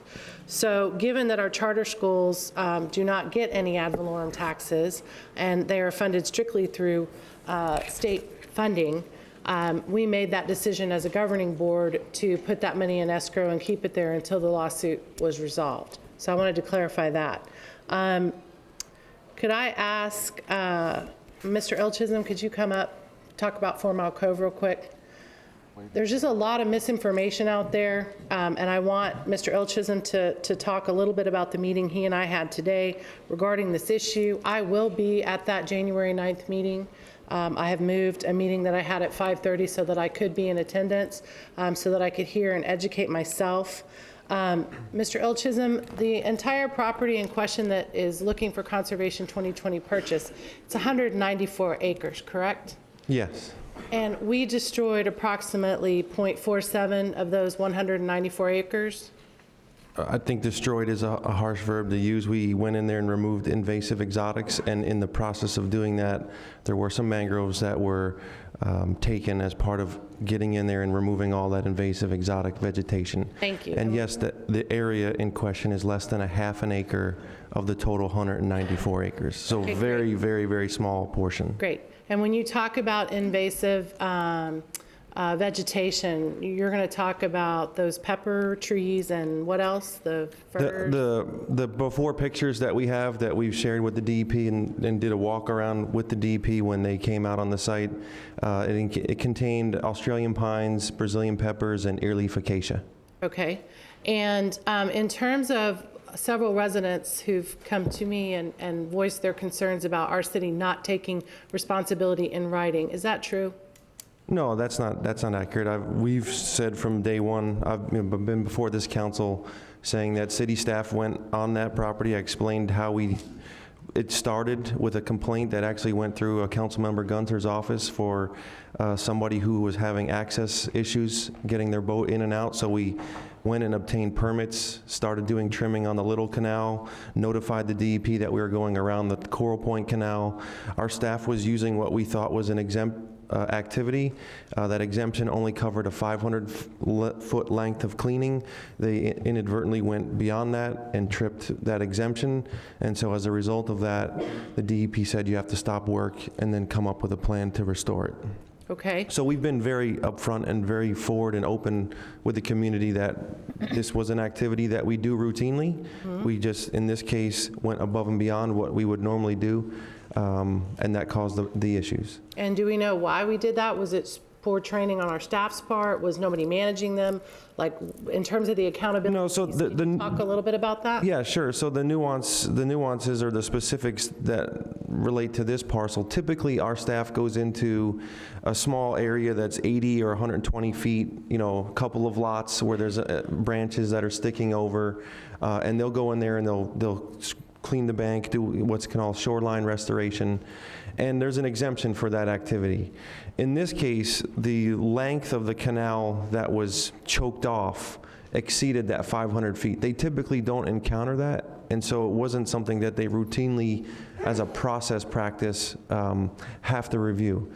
And as a result of this and what's happened with this, our Public Works Director and other staff has gotten together, and now before any work of this nature occurs, there's an interdepartmental and multi-staff review to make sure that all the permits are in place and verification of that before staff goes and starts to work. So we've made corrective action on staff already to make sure this doesn't happen again as well. Okay, good. And then in terms of what Mr. Pym stated earlier, us not putting anything in writing to the Conservation 2020 group, is that something that we can do, or have we done that? Shortly after the meeting, there was a gentleman from the County Lands Division. Mr.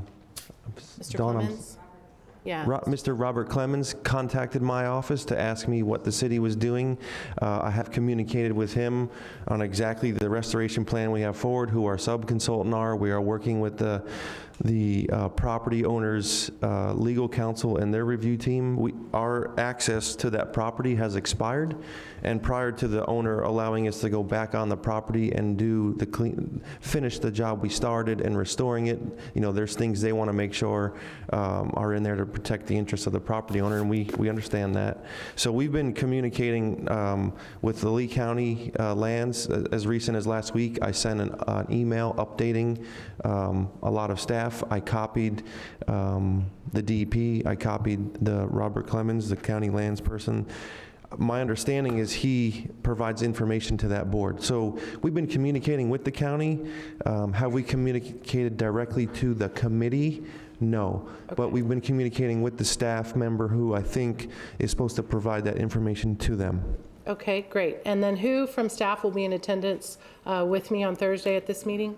Dawn Andrews, who's working on the access agreement with the legal counsel of the property owner, and Gary Gasparini, who is the manager that will oversee the restoration work on the property. Great. And one last question. Is the property owner expecting the city to reimburse them, or are we expected to do any work or reimbursement to anything that we may have done damage to their property?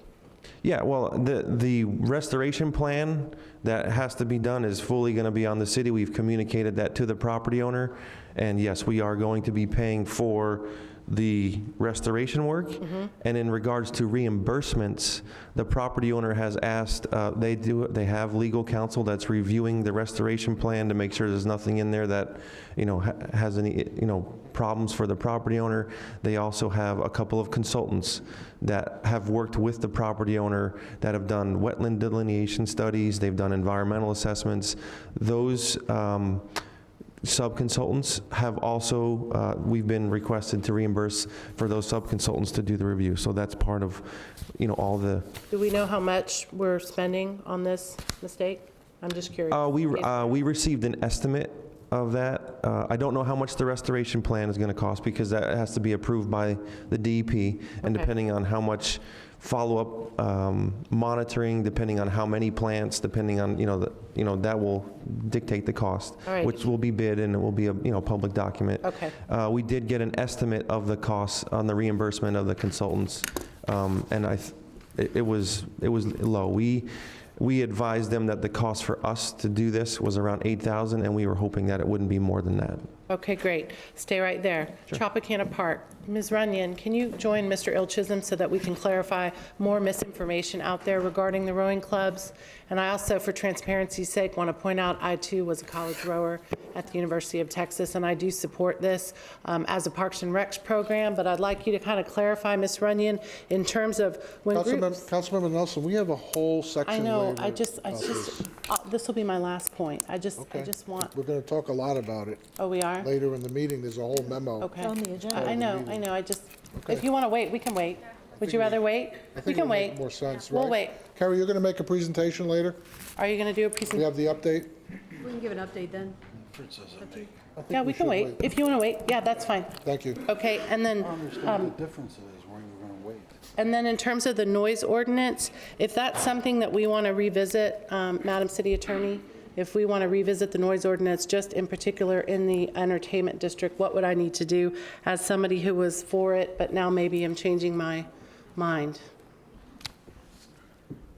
if you want to make some changes to the noise ordinance, for example, if your concern is the amplified sound part that was adopted, you could get a concurring council member to agree that you intend to work with staff in the city attorney's office to bring forward some revisions to the noise ordinance, and that's all it would take. Can I do that now, or should I wait till my report, Mayor? You can do it now. Is there any way I can get a concurrent count? second. You'll second it, so we can revisit it? And then with that, I want to look at possibly putting together a stakeholders group, Chief, with possibly some of the business owners in addition to just Rusty's, and see how Rusty's and the condo folks can become good community partners and come up with a solution together. Thank you, Mayor. Sorry. Thank you. Councilmember Welch? I wanted to say that I'm also willing to go to the 2020 conservation meeting on Thursday evening. And it's sounding to me like the county may want us to make a financial commitment in order to move forward with that being considered for 2020 conservation. So do we have authority to do that? Can someone please, I mean, we're going to go there, we're going to make a presence, but how do we actually make that financial commitment so that 2020 will consider that purchase for the city? I know it's up to the county, but some of the conversations that I've had with county commissioners said they want to actually see a commitment from the city. You mean in regards to restoring the property Yes. to less than half an acre? Yeah, so absolutely. The part of the DEP's stop work order to us basically put us in a suspense mode. And so some of where we are in the delay is due to that stop work order. We have asked, the city has asked numerous times to, through the DEP, to go back and finish the work, at least up to the point of removing the invasive exotics, and they've told us no, we need to see the restoration plan. When that comes forward, then they will turn that into a consent order, and that consent order will prescribe exactly what we are to do on the property. Part of restoring the property will be the elimination of the invasive exotics in the work area we're restoring. So that's kind of how that will fold together. So as far as a financial commitment, the consent order is going to require us to do the work. There's no way for us to pull out of that. So then what is the protocol for getting that information to the panel, the committee that considers the 2020 funding? How do we make them aware that we are indeed responsible for that expenditure and that we're going to do it? How do we communicate that? So I personally have, again, the county called my office directly, and I personally have told them that we are working on the restoration plan that will be incorporated into the consent order. So they are aware of that. So there's been verbal communication there. We are sending 2 staff Thursday night to the meeting in case there are any questions. But again, if it is the will of the council to send a letter to the actual committee, we can certainly do that as well. I just want to be sure that we have the authority that we need to make a commitment on behalf of the city at that actual committee meeting so that we don't lose the opportunity for it to be considered for 2020 money. Sure, it never hurts to over-communicate, so we can send as many communications as you all would like. Madam City Attorney, Mr. City Manager, I'm new here, so help me out.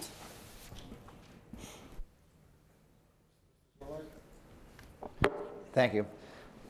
Mike, just for clarification, does 2020 want an obligation by the city to say that they will fix the deficit that was created in working in conjunction with FDEP on the mangrove issue, or do they want a commitment that goes beyond that, something that might involve operation and maintenance of the area in perpetuity? As I stand here today, I've had nobody has asked me anything that the committee wants. My understanding from Mr. Clemens was there actually wasn't even a quorum at the last meeting, and so I don't believe the committee has even officially taken this action up. I think you heard a hearsay comment tonight from a resident that said he was pulled aside, but I don't think the board has actually even had a quorum and met to even. Let me just ask a question. I mean, if this council has the wherewithal of wanting to move this towards a 2020 purchase, why can't we write from the mayor and council a letter that you bring to that meeting, okay, that says that we're going to take care of remediation on that piece of property? I see that as being solid solution to what we're looking for. So do I need to poll council to see if we want to write that letter in support of a potential 2020 purchase at the 4 Mile Cove site? I was actually going to bring that up in my report as possibly doing a resolution from the council, but a And I think letter the other thing is we all better. need to understand is that the first thing is this is just a committee that's going to recommend this to the county commissioners. So we're in the early stages of what they're looking at. So once they make their recommendation, I was going to hold the letter of endorsing the 2020 purchase, if council so desired, for the actual county commissioners prior to them making a vote. But I don't see anything wrong if we're all in agreement, and if there's anybody that, wants to object, that we just write a letter that we're in support of remediating the property correctly when the DEP gives us the approval. I mean, that's all it really needs to say at this point. Am I correct, Mr. Ilchism? Yeah, I mean, we can, staff and/or the mayor and council, both, we can all write, I mean, Mr. Zerlag, I'm going to give you a chance to respond to that. Thank you.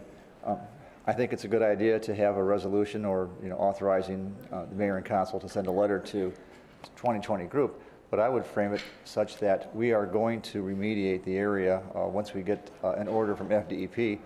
Is there anything else 2020 would like to advance the purchase of property on 4 Mile Cove? That way they'll know when they read the resolution or the letter that we are going to remediate as soon as FDEP approves of our work plan. We'll be 100% responsible for that. And we'll also ask if that would be enough to have the committee advance the purchase. And if it's not, we'd like to know what else they would require. I like that because it opens the line of communication. It proves that we intend to remediate the property and that we are interested in it moving forward as for consideration with 2020. Okay.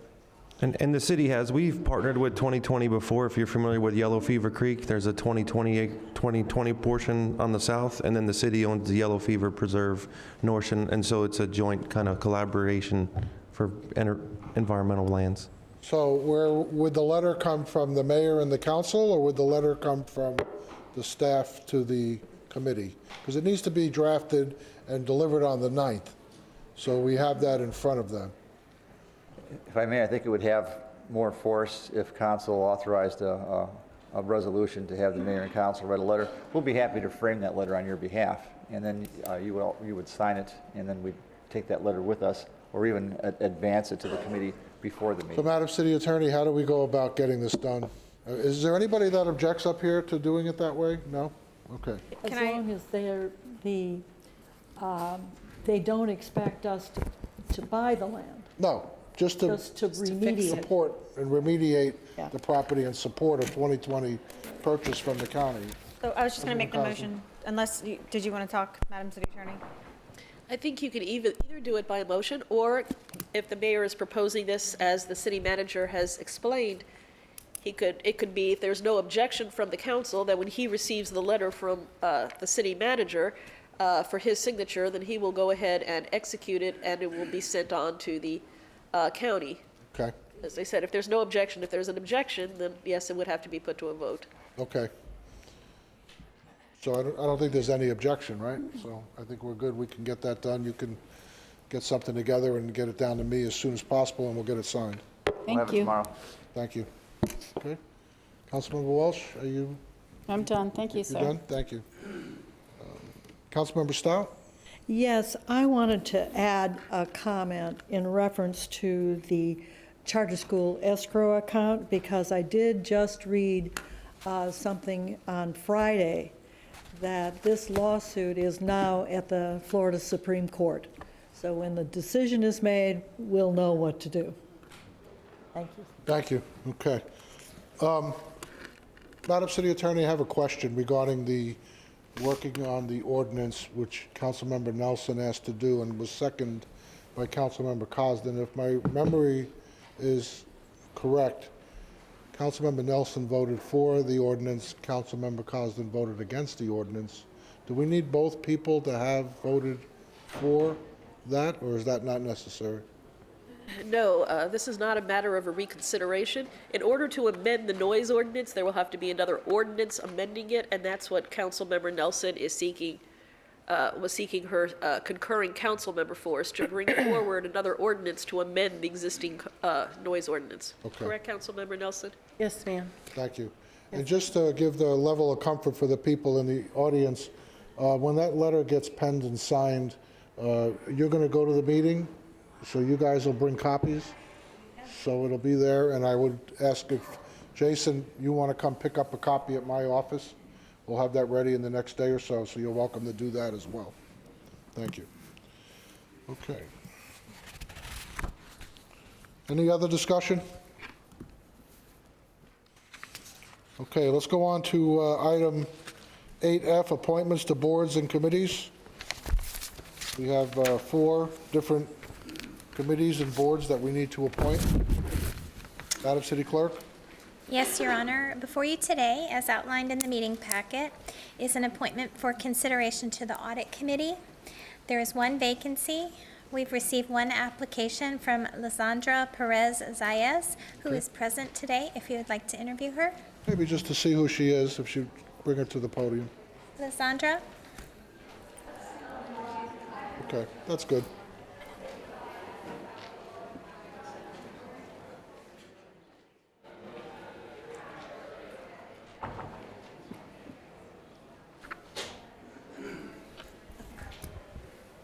Thank you.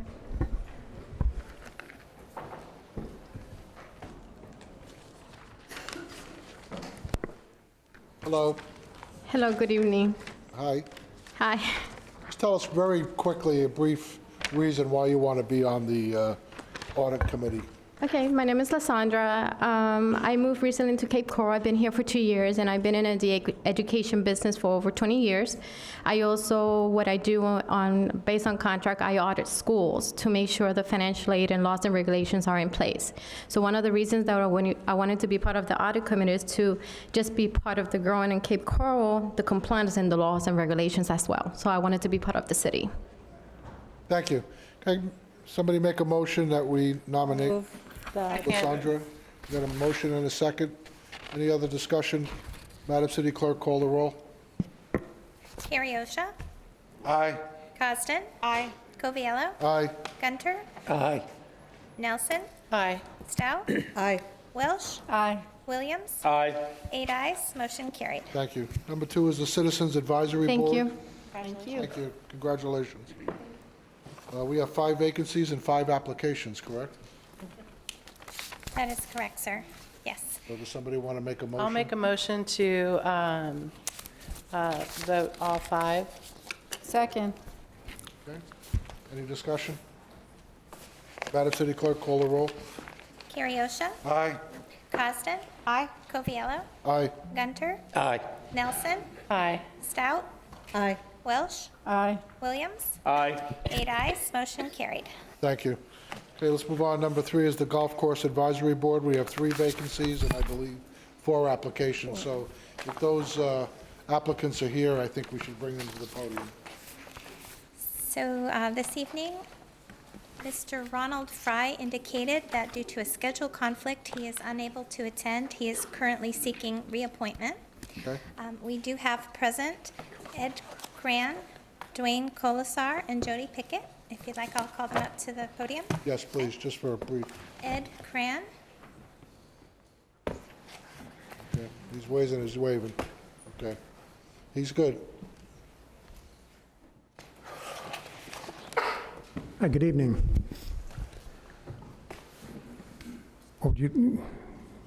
Oh, okay. We just wanted to see who you are. Yeah, my name's Ed Cran, and I've been on the board for 7 years. Okay. And I was on the board because I was president of the Men's Golf Association, and that's a permanent position. And I gave up being president of the Men's Golf Association to take on a bigger challenge, that's running the Cape Coral Junior Golf Association, which until somebody tries to run that's a lot of work. And that's where I'm concentrating my efforts, and I would like to continue to be on the Golf Advisory Board. I care about the golf course today and in the future, and what I could bring to the board is leadership, experience, and direction. I think that's what's needed. Awesome. Thank Any you. questions of me? Councilmember Carriosha, you have a question? The question I do have is, it's not indicated on my sheet here.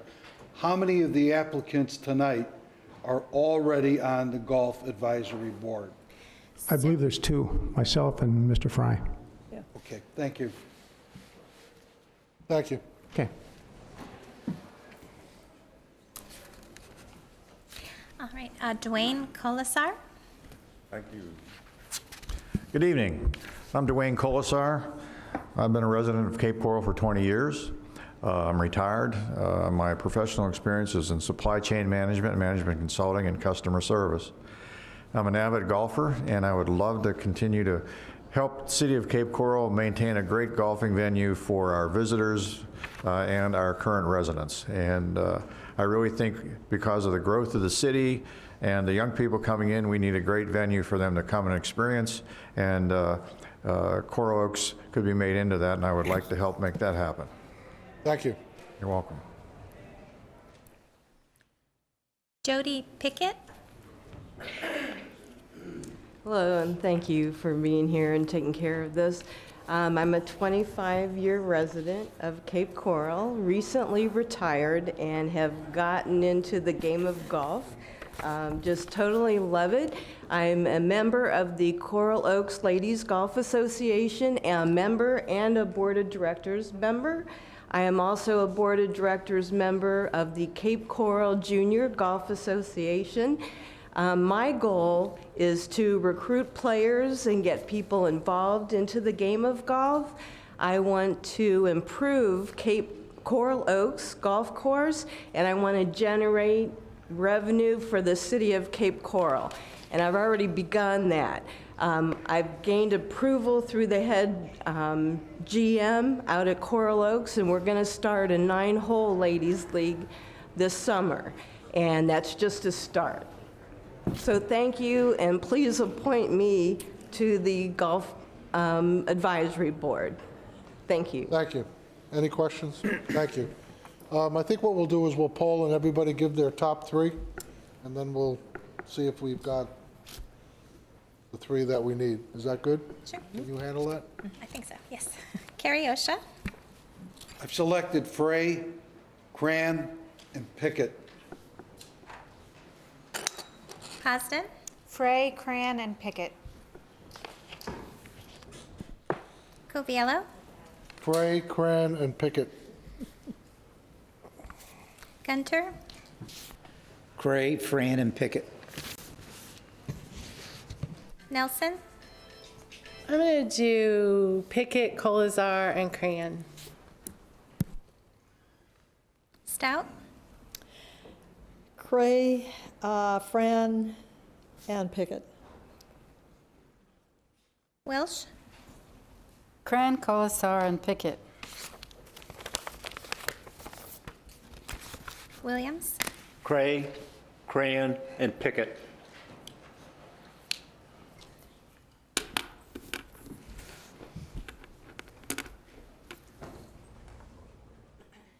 So that's 8 for Ed Cran, 6 for Ronald Frey, 2 for Dwayne Colasar, and 8 for Jody Pickett.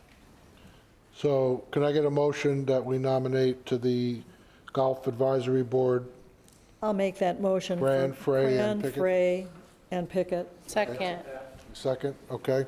Any discussion? Madam City Clerk, call the roll. Carrie Osha. Aye. Cosden. Aye. Coviello. Aye. Gunter. Aye. Nelson. Aye. Stout. Aye. Welsh. Aye. Williams. Aye.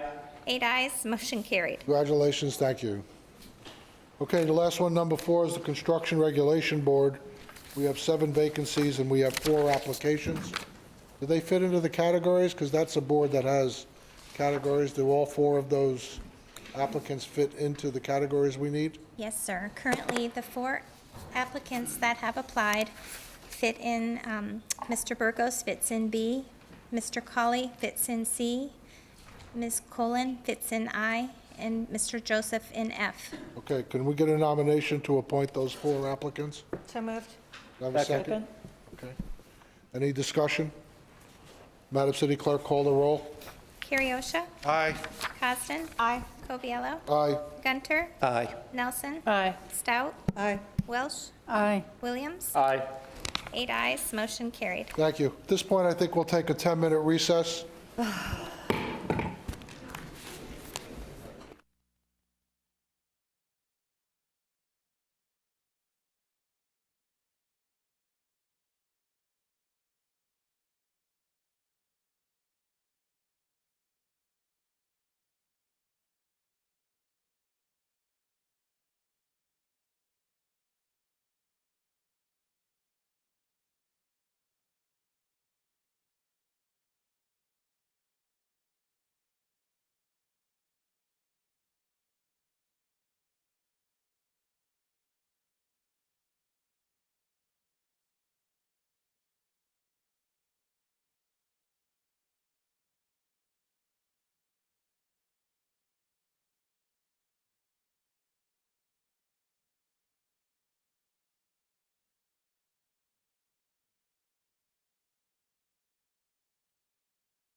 Okay, we'll bring the meeting back into order. Let's go on to item 9, ordinances and resolutions. Ordinance 57-19. Madam City Clerk, please read the title. Ordinance 57-19, an ordinance amending the City of Cape Coral Comprehensive Plan by amending Policy 1.15 of the Future Land Use Element, providing for severability and an effective date. Thank you. Wyatt?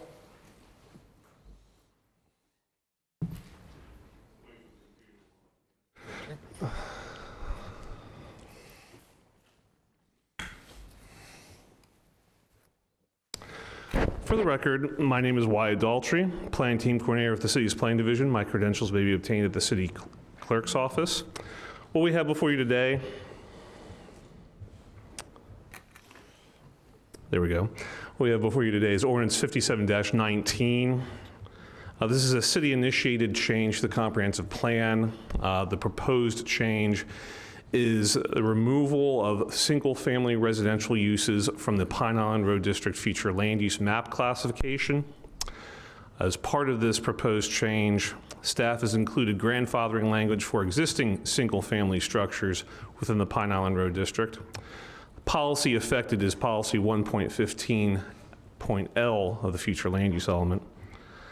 Purpose for this involves a little bit of history. Back in 2002 and 2003, when the Pine Island Road District future land use and the Corridor zoning district were developed, single-family development was permitted. Since that time, one property in the Pine Island Road District has developed as a single-family residential project. There's concerns that properties designated for non-residential and mixed uses, such as a Pine Island Road District, may be used for single-family residential uses instead, which reduces the city's ability to establish a healthy tax base by having enough commercial uses. There are many other opportunities for developers and property owners to develop single-family residences elsewhere within Cape Coral. That's really why we brought this forward. To conclude, staff recommends transmittal of the proposed amendment. We've received no correspondence from property owners and the public.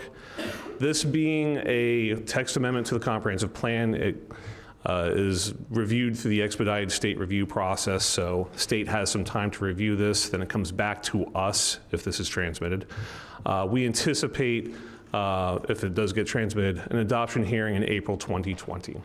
I'll stand by for any questions and for public input. Thank you. Thank you.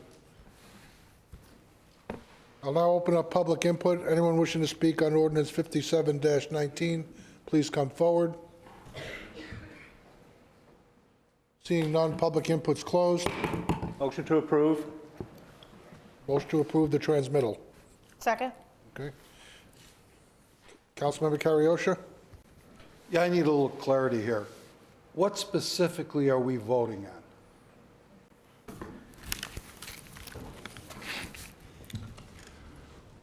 We are currently voting to transmit this ordinance, not adopt, but to transmit this ordinance to the state and regional agencies. It's part of the process. Basically, Florida statutes provides for state and regional agencies to review both large-scale land use changes and changes that municipalities and counties make to their comprehensive plan. So this is kind of step one of a two-step process. But I thought our purpose here was to come up with more commercial property. Here we are going in reverse. It seems, or we're not. We're not. Actually, what we're doing is we're protecting the Pine Island Road District from any potential single-family incursions into that land use. So this is a positive step to protect our commercial base. Thank you. Thank you. Any other discussion? We had a motion and a second, right? Madam City Clerk, call the roll. Kariosha? Aye. Poston? Aye. Coviello? Aye. Gunter? Aye. Nelson? Aye. Stout? Welsh? Aye. Williams? Aye. 8 ayes, motion carried. Okay, let's go on to ordinance 58-19. Madam City Clerk, please read the title.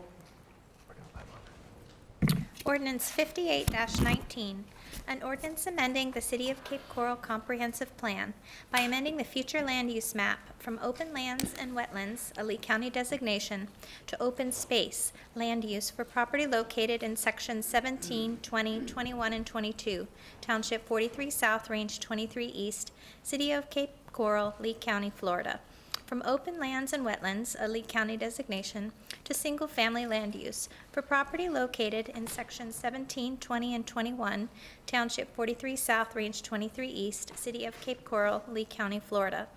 From open lands and wetlands, a Lee County designation, to single-family and multifamily land use for property located in Section 22, Township 43 South, Range 23 East, City of Cape Coral, Lee County, Florida. All is more particularly described herein.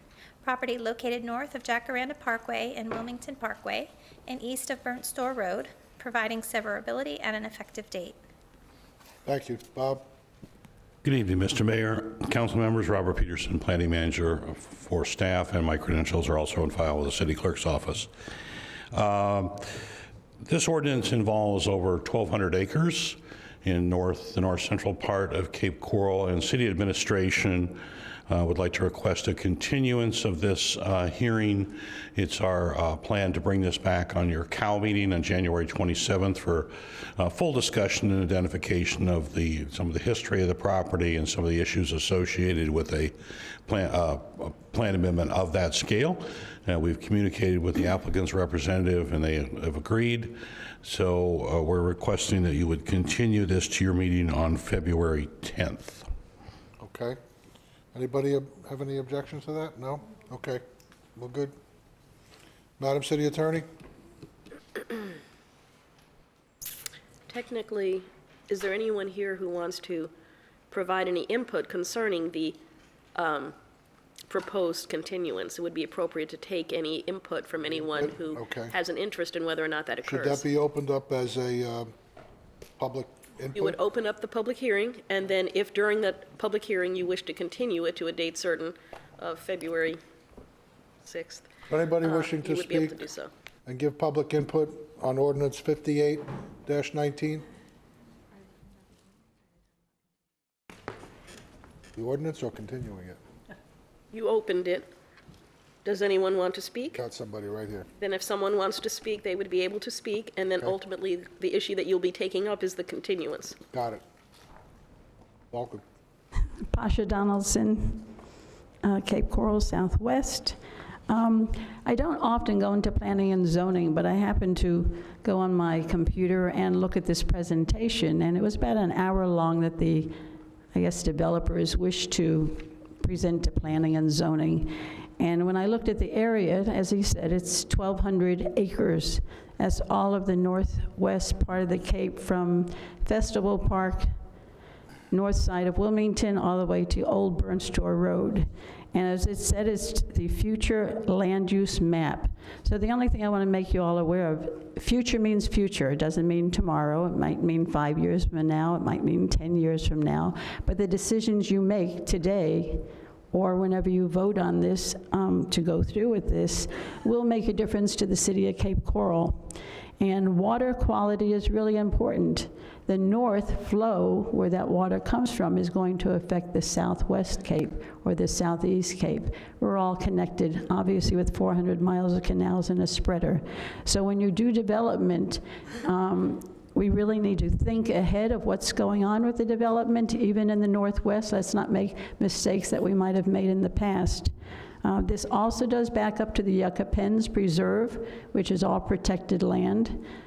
So again, development, I'm glad to hear that there's going to be more talk and discussion about it, and that February 10th, maybe you'll have some more information and think about what decisions and what you're exactly voting for, because each little section, I think we're voting for something a little different. So thank you for your time, and I appreciate your time in giving your hours to the city of Cape Coral, especially at this long meeting. Thank you. Anyone else wishing to speak on ordinance 58-19? Oh, what an entrance, huh? I just want to add what that lady just said, and I'm a little bit confused by, and I would like clarification of the word that's there, wetlands. I know coming from New Jersey and Pennsylvania area, where we have also encountered many water problems, you're not allowed to build anywhere near the wetlands. So I would like to know, what is Lee County's idea, input on this, and also the state of Florida? Do we have any laws protecting our wetlands, and would we be interfering with any of them? I would like that looked into, please. Thank you. Bob, you want to respond to that real quick? Mr. Mayor, Robert Peterson again for staff. A couple of points. In the state of Florida, wetland regulations fall to the state, so we don't have local wetland ordinances, and that transitioned over the years. Many years ago, local jurisdictions had their own wetland ordinances, and then they were sort of subsumed by the state into a similar statewide practice. Part of the confusion of this is this property was annexed years ago into the city, and the future land use and zoning that are currently on the property are still the old Lee County designations by state statute until the city adopts its own designations under the comprehensive plan and our zoning ordinance. It retains those Lee County designations. The applicant is simply proposing for the areas designated as wetlands to take them from the classification that identifies those in the Lee County plan, the Lee plan, to those, how those are identified in our comprehensive plan. So there's also no development proposal at this time. This is just a land use amendment.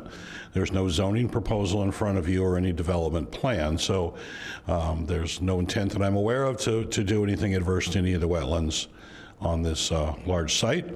And if you have any other questions, I'll be glad to answer them. Councilmember Williams.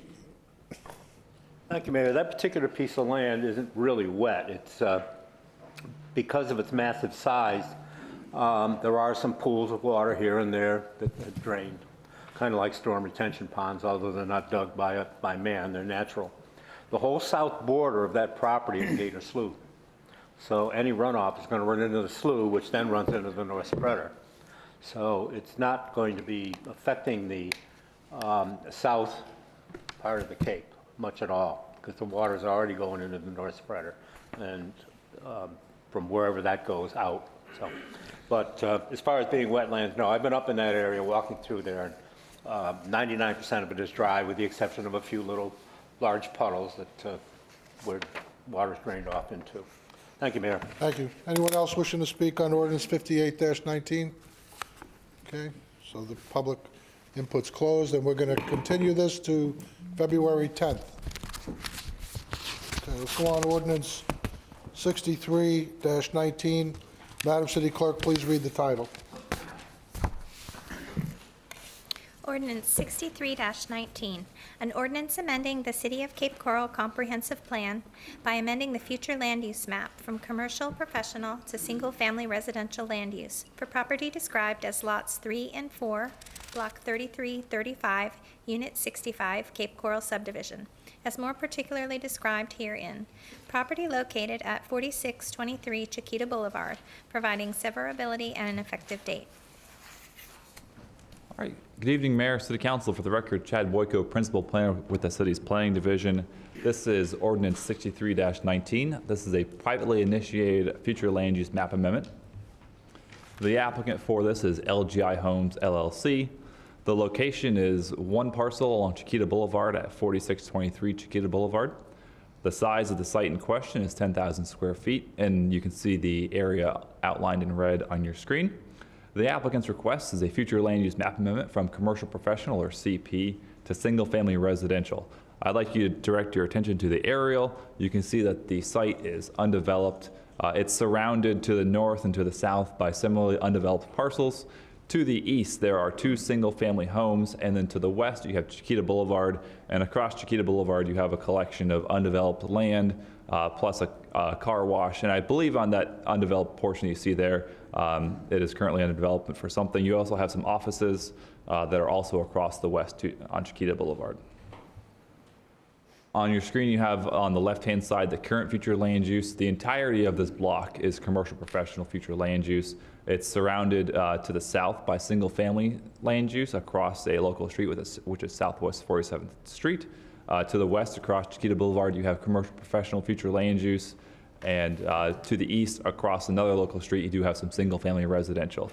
The applicant's request would change that one parcel on your screen on the right-hand side to single-family residential future land use. The current zoning of the site is single-family residential R1B. To the north, you have commercial zoning. To the south, to the east, you have single-family residential. And then to the west across Chiquita Boulevard, you have commercial zoning. Some findings of fact. As mentioned earlier, the site is undeveloped. It is located in a block that contains both commercial and single-family development. It was purchased in 2014 by the current applicant. At that time of the purchase, the future land use classification was commercial activity center, which doesn't allow for new single-family homes. It does allow for some commercial development, some professional office, some retail. It allows for single-family homes that are existing to remain as conforming uses, but it does not allow for any new construction of single-family homes. As part of our August change with the overhauling of the Land Development Code, the future land use was amended to commercial professional, or CP, to keep that same sort of commercial designation in mind. It's about 850 feet north of a commercial intersection, which is Chiquita Boulevard and Cape Coral Parkway. And the applicant is a home builder, and they are seeking the amendment in order to build a single-family home on the site. Staff did some analysis for our comprehensive plan. The first point that we looked at was Chapter 4, Policy 1.113, which is in our future land use element. As mentioned earlier, it is less than 1,000 feet north, linear feet north of a commercial node. Blocks to the north and the south both have a similar commercial professional future land use classification. Staff finds that the site is still part of a commercial node, even though it is some distance away. Staff does note that the site is small and is unlikely to develop on its own without assemblage, based upon that you rarely find sites that are 10,000 square feet that develop commercially. We do have some that have either converted to commercial from perhaps a single-family home or a model home, but the likelihood of that is unlikely unless this were sort of aggregated into another site in order to make the site larger. The next policy we looked at was Chapter 4, Policy 1.14. This is our commercial siting guidelines. We have 8 guidelines that we look at.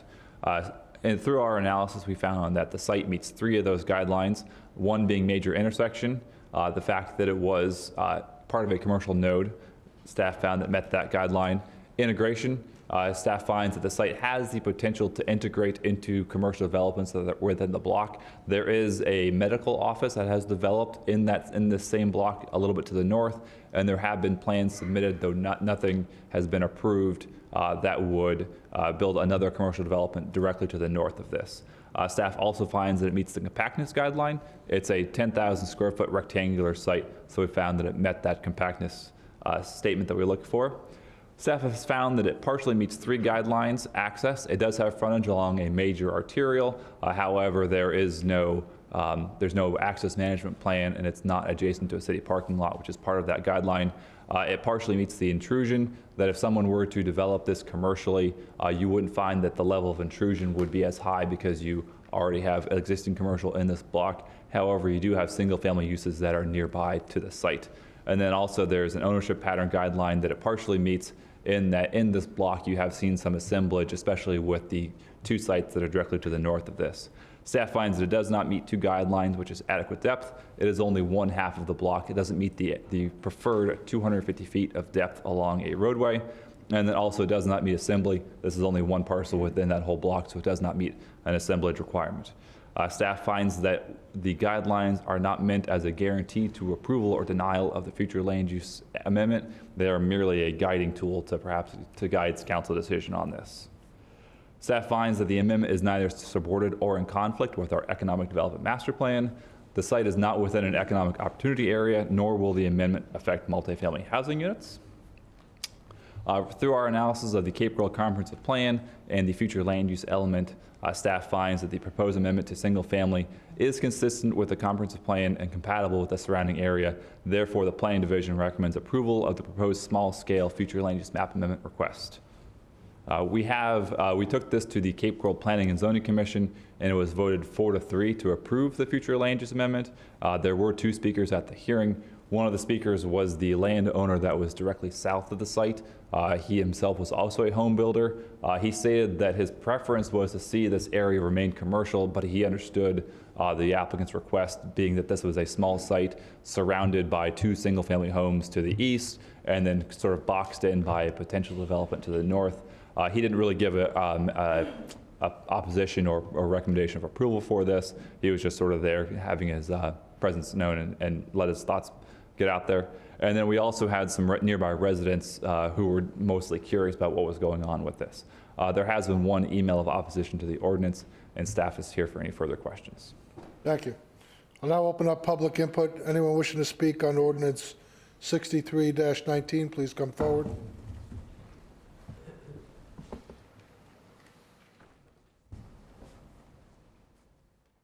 How does this work? There's a little button up there. This one? Yep.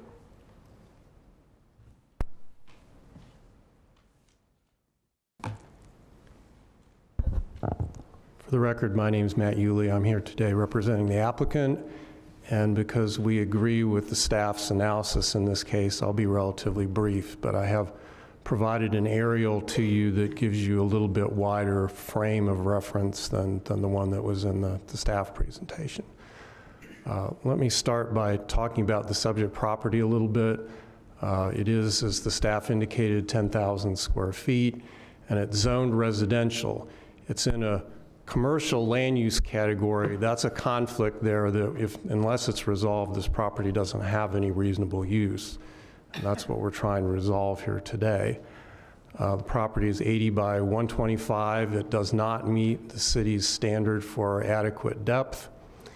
It's owned by my client, which is a residential builder that's built hundreds of homes in Cape Coral and knows what it's doing.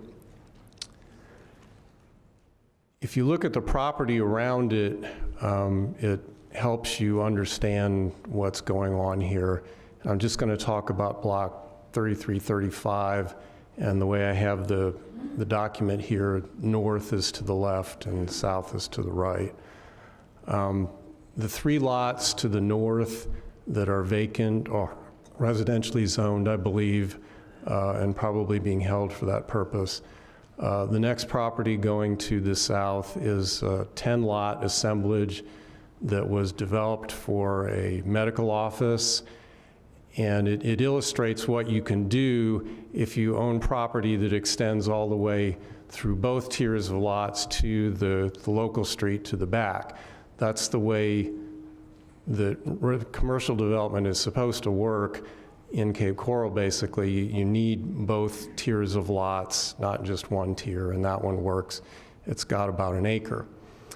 The next parcel to the south is 16 lots, contiguous, owned by a single owner, zoned commercial. During the Planning and Zoning Commission meeting, I predicted that that would not be assembled with my client's property or any other parcels. And apparently my prediction was even better than I thought, because we're now aware that that property is subject to a contract for purchase, and it's actually in for a site plan approval as a standalone parcel without any assemblage. And it shows the required buffer, which is tied not to the future land use category, but to the zoning, the residential zoning. It accommodates the required buffer along the south property line. The fact is that regardless of whether you grant this land use change or not, because the buffer is tied to the zoning, they're going to be required to provide the buffer. And so this particular approval or denial has nothing to do with the rights, as far as we can tell, of that property owner. The buffer will be required regardless. Of course, my client's property is in blue. The property to the south, Mr. Boyko explained what the owner said. Basically, he was ambivalent about the application. And then you have the 2 residential homes, both zoned residential to the east. What the record doesn't show in this case is, first of all, those homes are not unusually old by Cape Coral standards. They're well maintained, they're owner occupied according to the public records, and as far as I can tell, they're not for sale. So there's nothing that suggests that those homes are going to be converted to commercial at any time in the foreseeable future. They're residential and they're there to stay and they need to be protected. So that's sort of the frame that we're dealing with. So the question is, you know, what are the merits of this? What's the rationale for it? Basically, what we're here to tell you is that as a standalone parcel, we agree with the staff that this is not likely to be developed for commercial purposes. If you drive along Chiquita Boulevard and you look at the parcels that are this size that have been developed, virtually all of them are for residential purposes, for single family.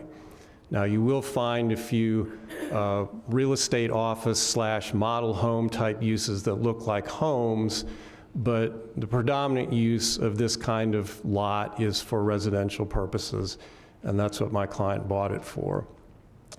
So as a standalone, when you consider all the obligations that my client would have, including putting a buffer on the east side to buffer the residential use, the parking, the water management, and so on, there really isn't any logical likelihood that this property is going to be developed for a standalone commercial purpose.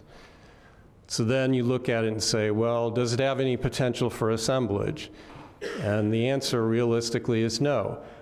We now know what I suspected, that the property to the north isn't going to be part of an assemblage because it's a standalone development that's coming through the system. It doesn't need this property, and it never figured to. So the only possible assemblage that could take place here is with the parcel to the south. And if you tried to do that, you would reduce the square footage problem a little bit, but the adequate depth problem would still be there and would still have the same issue providing the buffering and the water management and so on. So that kind of assemblage realistically is not going to work either. Bottom line is that we just want a reasonable use for this property. Right now, because of the conflict between the zoning and the comp plan, it doesn't have one. The most realistic use of this property is for residential purpose. The vast majority of this block is already going to be used for commercial. Your concern about providing commercial within the city, protecting those areas, has already been accommodated sufficiently. This is not a realistic place for commercial, and we would ask that you follow the recommendations of the staff and the Planning and Zoning Commission and approve the application. Thank you. Thank you. Anyone else wishing to speak on public input? Evening, Mayor and Council. Joe Mazurkowitz, President of BGM Consulting, here on behalf of Newcomb Real Properties, the property of the owner of the property immediately to the north of the property included in this application. As stated earlier, there is a pending contract on the for sale of the site immediately to the north for a commercial development, but nothing is closed until it's closed. We believe that for various reasons that even though there is a site plan already submitted showing the required buffer, regardless of this proposed change, will have a negative impact on my client's property values. If I was involved in a potential buyer's site plan, I would have argued against the need for the buffer. When you're buffering for zoning when there's a non-compliant underlying land use, what are you trying to protect? You can't build a house there until the land use is changed. And in the city of Cape Coral, the last thing we need is more 10,000 square foot single-family lots. It's like, you know, the definition of insanity. Let's continue to do the same thing and expect different results. And the representative of the applicant says, well, he's looking at what we did in the rest of Chiquita. My goodness, we don't want to continue to create that.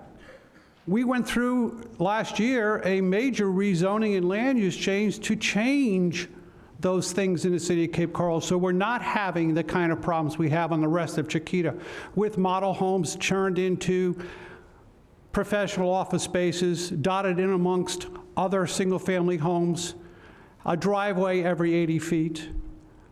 And who really wants to live permanently on a 6-lane thoroughfare, which is Chiquita is going to be a 6-lane thoroughfare, we already know that.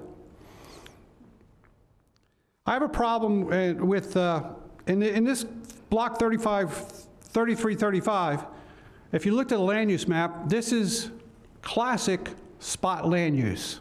Not spot zoning, but spot land use. It's forget about the existing 2 residential lots in the back that have the Sullivan Compromise to where they can maintain there in perpetuity because they were there before, the CAC. Those someday can be changed. But if we continue to allow areas of commercial to be changed to residential, the one thing I can predict to you for sure, they will never be changed to commercial use. It'll be like the rest of the areas we identified starting way back in 1989. We identified future areas for commercial, and we allowed people to build single-family homes in them. And they did. And eventually we had to go back and undo them and take what from commercial and turn it back to single-family homes. And we're no closer today than we were in 1989 of changing our mix of commercial or non-residential to residential.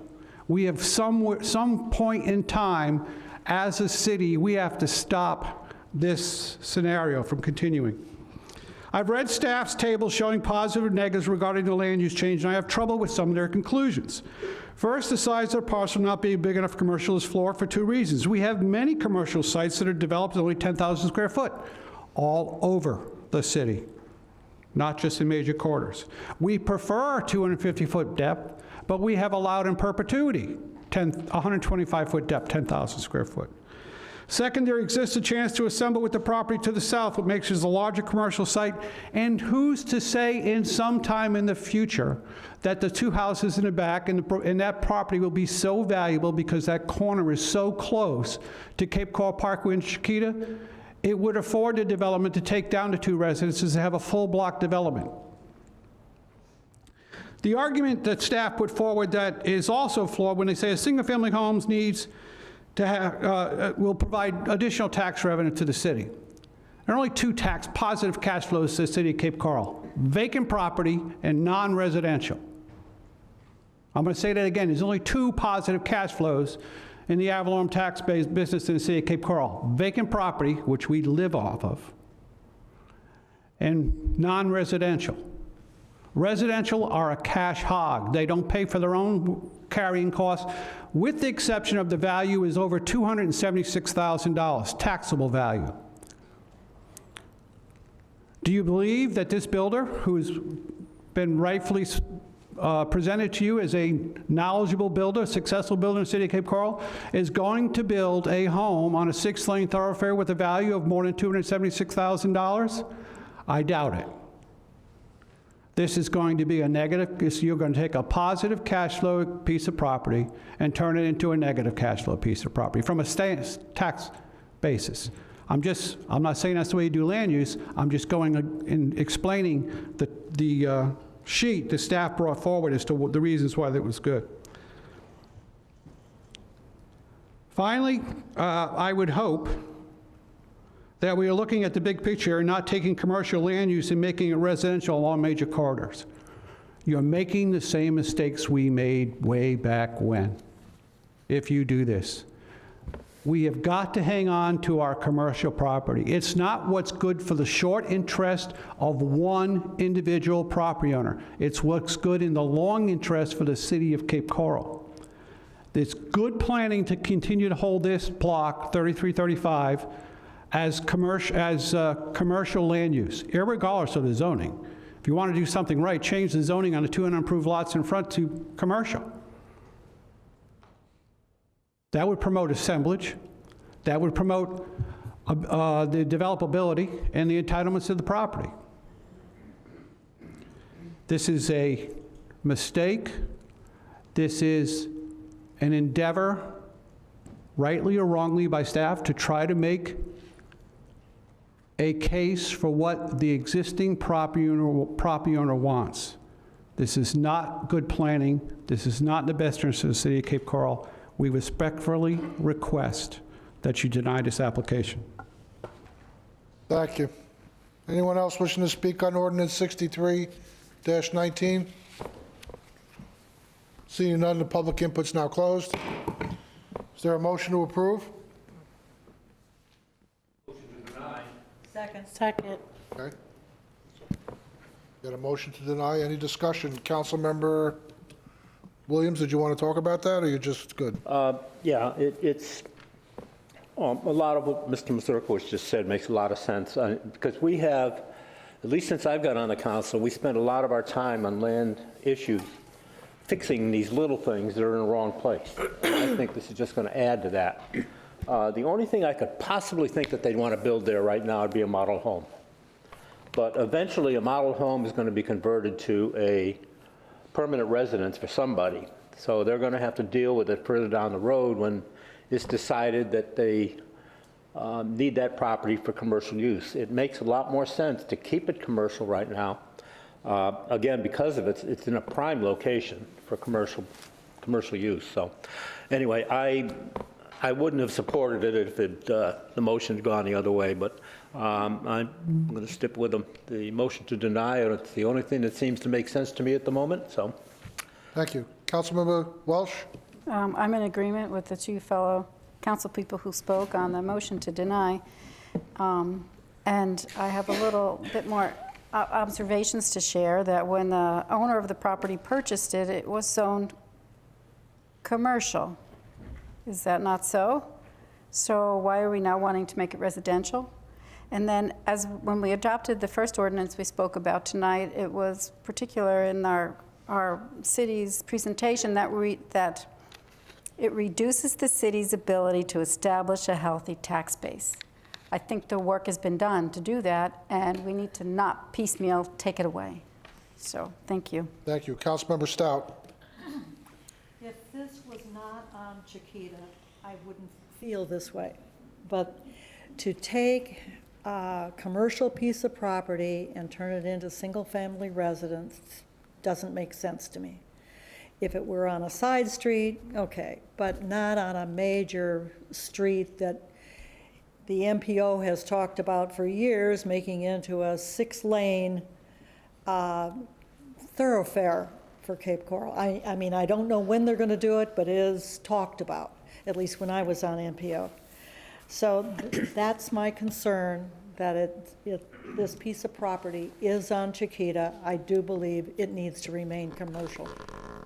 Thank you. Councilmember Gunter? Thank you. I agree with my colleagues. I would have voted against it if someone had made a motion for approval. I think it would be a step backwards instead of a step forward.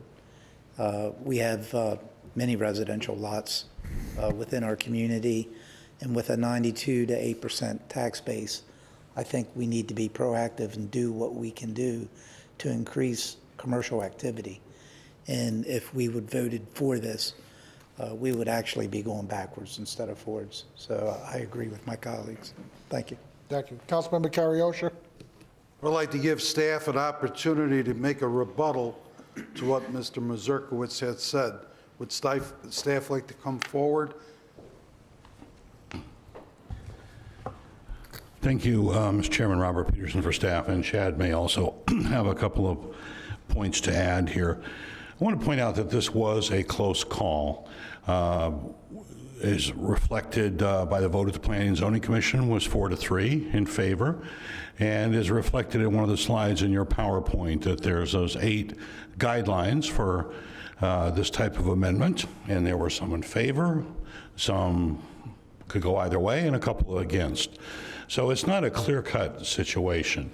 And I'm going to come back to that point in just a second. There's 2 things I would want to correct for the record. That I believe when the owner purchased this property, you could have put a residence on that property under certain circumstances because the former land use was CAC, and there was some fine point exceptions in the language of the CAC that would have could have possibly allowed a single-family home to be constructed on the site.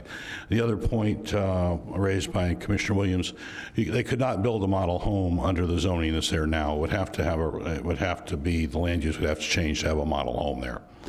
So that couldn't occur if it stays under the commercial professional future land use. The point about this is a tough call and a tough fit. It's a close call, and I think the staff report attempted to recognize that.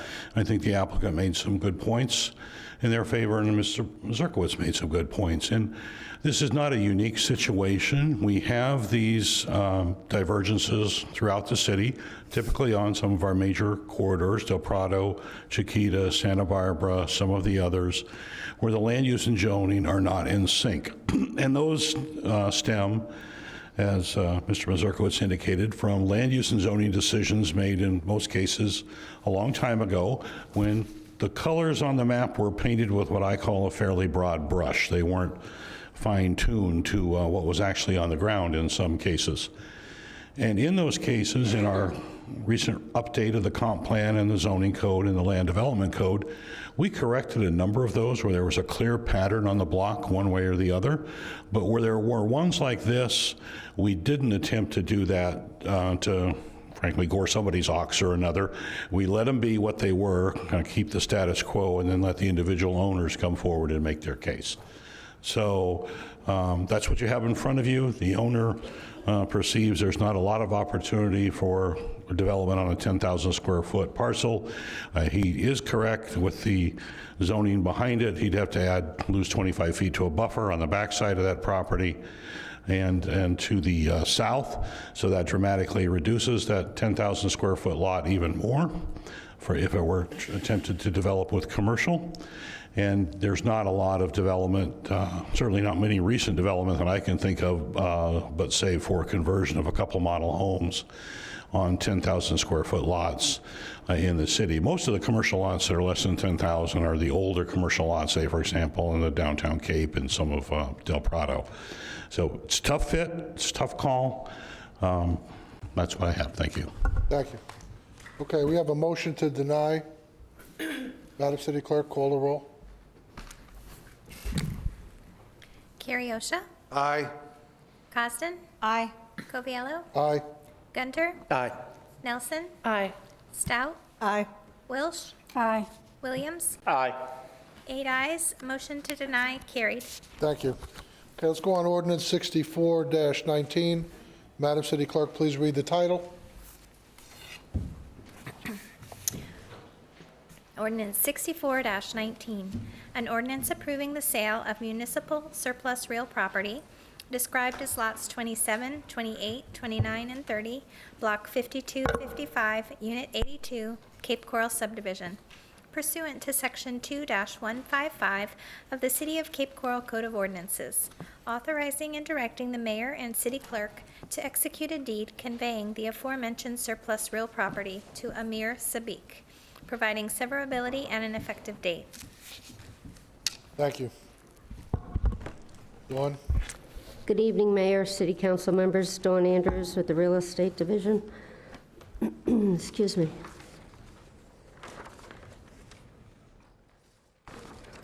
Ordinance 64-19 authorizes the sale of 2 city surplus properties located on Old Burnt Store Road. The 2 parcels are typical 10,000 square foot building sites and were declared surplus in November 2018. They are waterfront sites located on the Ray Canal. I don't know if I did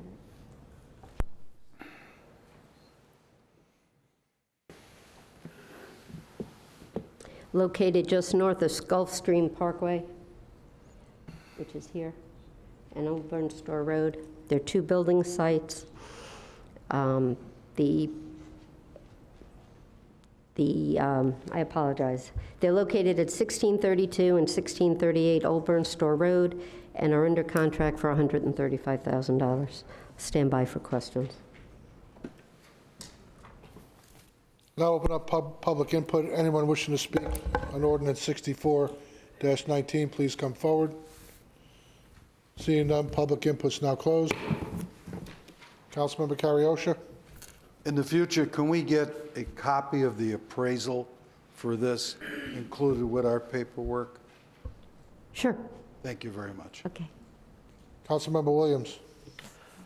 Yeah, just a quick question. Dawn, what did you sell those 2 properties for?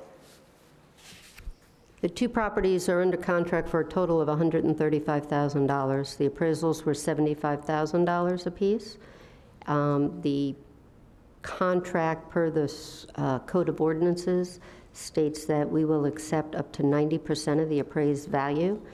The person purchasing the property had requested what the appraisal amounts were and offered 90% of the value, which was $67,500 times 2, $135,000.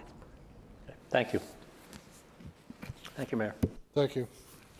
Is there a motion to approve ordinance 64-19? Motion to approve. Have a second? Second. Any other discussion? Madam City Clerk, call the roll. Carriosha, Aye. Costin, Aye. Coviello, Aye. Gunter, Aye. Nelson, Aye. Stout, Aye. Welsh, Aye. Williams. Aye. 8 ayes, motion carried. Okay, let's go on ordinance 65-19. Madam City Clerk, please read the title. Ordinance 65-19, an ordinance approving the sale of municipal surplus real property described as Tract A, Block 5271, Cape Coral Spreader Waterway Plat.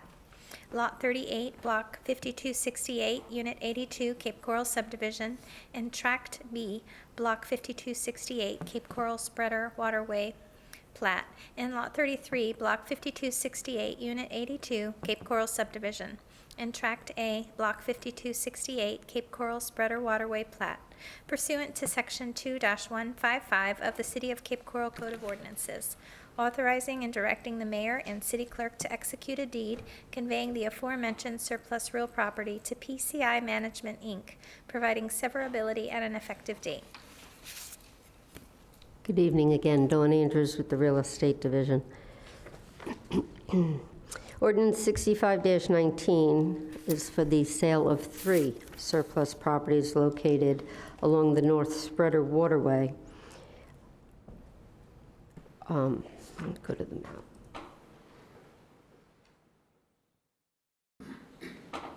Gulfstream Parkway, again, is down here at the bottom of the map. Old Burn Store Road over here. We have an acreage tract that's a wooded, heavily wooded acreage tract here with the 2 adjacent parcels. One purchaser, PCI Management. It's under contract for $450,000. Properties were declared surplus in November 2018. And I will stand by for questions. Thank you. Now open up public input. Anyone wishing to speak on ordinance 65-19, please come forward. Seeing none, public input's now closed. Is there a motion to approve? Motion to approve. Second.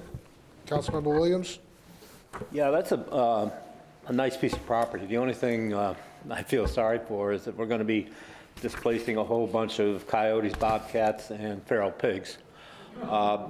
There's one side of that lot is heavily wooded, so. But anyway, it's a nice piece of land, and I hope something very nice is going to go in there. It's going to be nice to see it developed, I guess, for lack of a better word. So anyway, motion to approve, and that's it. Okay, I got a question. Person buying this property, do they have any connection to the property that's inside that square? Yes.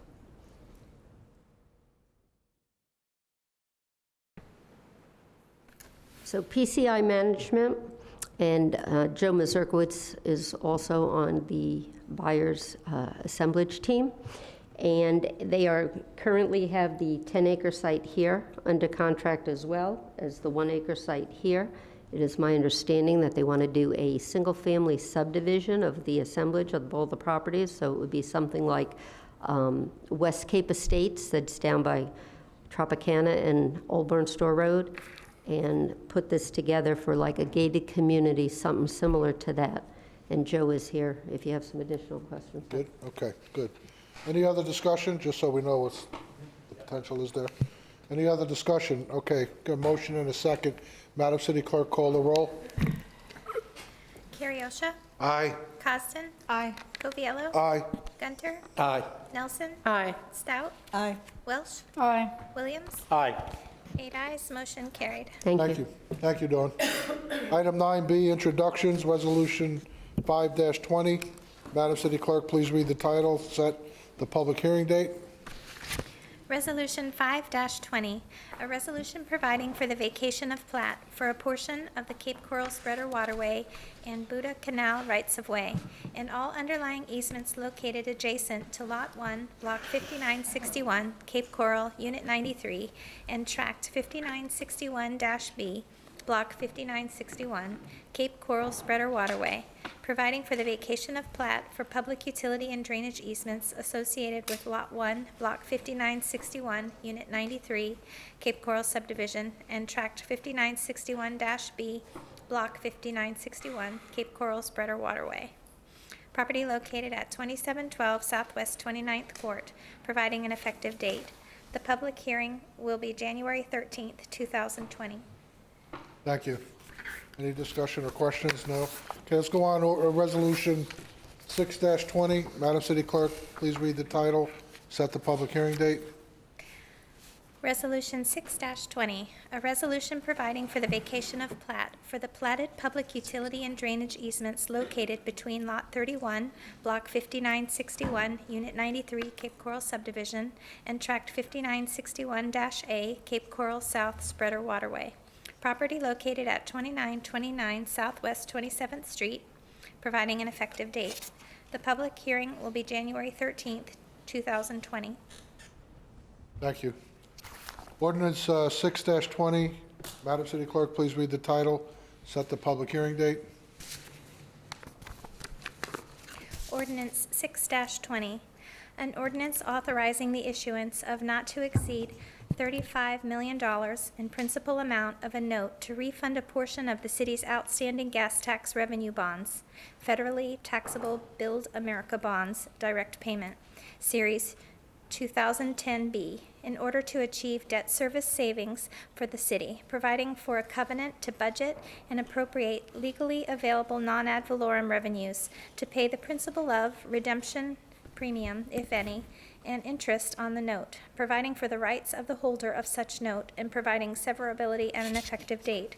The public hearing will be February 3rd, 2020. Chris, could you expand a little bit on this ordinance that's being introduced tonight and what it's really going to do? Yes, this is the introduction of a refunding that the city is proposing to do to refund some 2010 Build America bonds.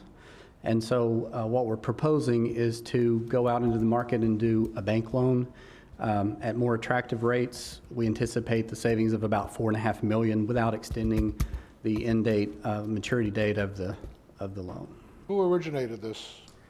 This comes from Ms. Bateman's office. We work with a financial advisor who proposes things throughout the year, and the financial services director decides which ones seem worthy of moving forward to council. Thank you. Okay, let's go on item 10, unfinished business. 10A, water quality. Mr. Klingon? Thank you, Paul Klingon, Public Works. The levels in Lake Okeechobee approximately 13.16 feet. That was on Friday, January 3rd. Last year at this time, it was around 12.65. But we've had a lot of rain, so the levels have come up a bit. It's still below the historical average of 14.75.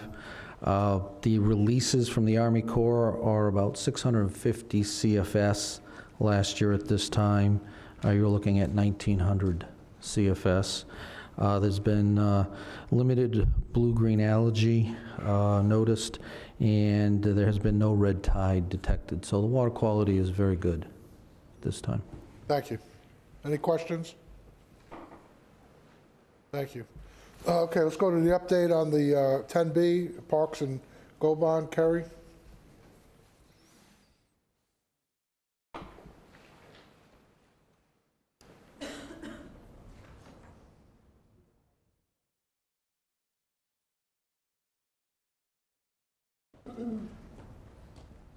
Carrie Rennium, Parks Director. I'm going to have Mike Ilchism go give you some update on the project management part. Okay, thank you. Good evening, Mayor and Council. Michael Chisholm, Senior Manager, Public Works. So in relation to the GO bond and the parks update, we have the two processes that are moving forward. With the neighborhood parks, on December 2nd, City Council approved the final concept plans for the 7 neighborhood parks. The design team was then told they can move forward with beginning the design. Somewhere in the middle of November, we should be getting, the city will get the 30% plans of those final concepts. In relation to the community projects, the consultants have finalized in that case, there were 2 public input sessions. They've completed all those. We've set up meetings with all of your offices next week in order to let you know kind of where we are coming out of those projects. And should everything go well then we'll bring it forward to the community for actually putting on an agenda for approval, and then that team will begin the design work of those final concept plans. Thank you.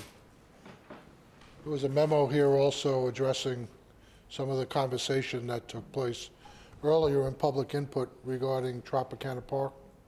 Yeah, so I guess the first thing that I'll kind of go through, I guess a lot of the information that was tried to be clarified in that memo, and I guess the first thing to do is to let the president of the Northwest Neighborhood Association know that, both Carrie and I wrote that memo as in response to being requested for an update. And I know it was taken as a personal attack. I think that was represented here tonight, but that was not intended to be directed towards him. He is the president of the association, and what he had done was gathered input from all of his constituents and then sent them to the city, and then kind of subcategorized them into a couple of groupings. In there, the common theme was lack of transparency and lack of showing the plans. So the intent of that memo was to provide information that was not accurate, even though that is what his constituency or his group feels happened. So we referenced they, we didn't use John or his name. We used the NWA at large and their membership. So I've personally conveyed that to him, and I want to get that on the record tonight, that it was not a targeted attack on anybody. That's not anything staff does. We don't attack individual residents. We don't attack each other. And so we just to clarify that. As far as the public information, we wrote a memo. I think you all got a copy of it. One of the things that I stood here before on December 2nd and was explaining to you all in response to some assertions that a resident or two were making was that they had never seen a concept plan that had the 2 clubs on the park plan. And as I stand here today, I still agree with that statement. But what that is not saying is that doesn't mean we didn't show them any plan without a club on it. So there's 2 different things there. They're asserting that we didn't show them the final concept plan before the public meeting, and that is accurate. That is the only concept plan to date that has ever been produced that had both clubs on it. But in the public input sessions, we did have a plan, and the board is behind you, behind me now. If you look in the bottom corner, it does show an area that is labeled potential canoe and kayak club area. So for them to say outright that we never produced any plan, as you heard tonight, there was only 2 plans produced, that's just not accurate. There was actually 3 plans produced. They don't want to acknowledge the one that was used in the public input session. But our consultant absolutely did create that file, send it to the printing company, had it put on a board, which is right here, and that was brought to all 3 sessions. And we did receive comments at those meetings about the clubs going in Tropicana. I put that in there.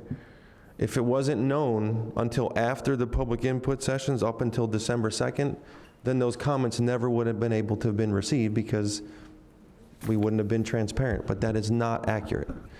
So I don't want to sit here and say, there are things that are accurate that they're saying, which is the final concept plan with 2 clubs was produced and delivered in late November and then brought on the public agenda December 2nd. That is accurate. But as far as saying that we never produced any documents to the public that had a plan, that is not accurate.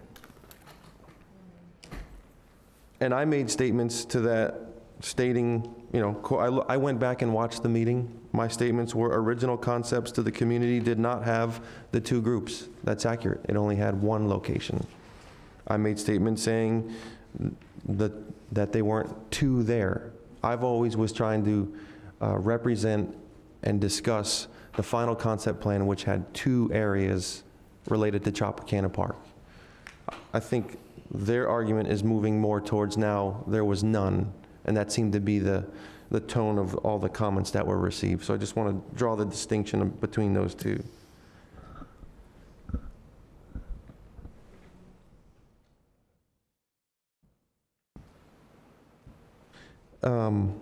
I guess I'll touch kind of, there were some other comments. There was some comments about scrub jay at Festival Park. And I don't know if you all recall, but the city has already mitigated the scrub jay's impact for the entire city. So we've already paid for, as part of a partnership with Lee County, we've done some habitat mitigation. And so those birds, although they're there, when we go to develop that site, we don't need to do any further mitigation in regards to that species. There was a reference to it costing $20,000 to collapse a burrow. That's not accurate. To collapse a burrow, depending on the type of mitigation you do with the FWC for that permit, it's about $1,800 per site. There was a reference made that staff has not communicated to our consultant our intent with the wildlife. And again, on December 2nd meeting, I sat here and said, we've provided both of our consultants the guidance that wherever possible, we'd like to leave the wildlife on site.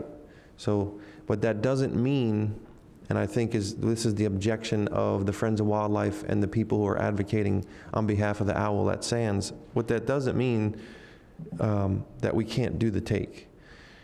We've spoken with FWC, and FWC has told us, as similar to the Bernice Braden owl, altering the owl's foraging habitat is going to be considered a take.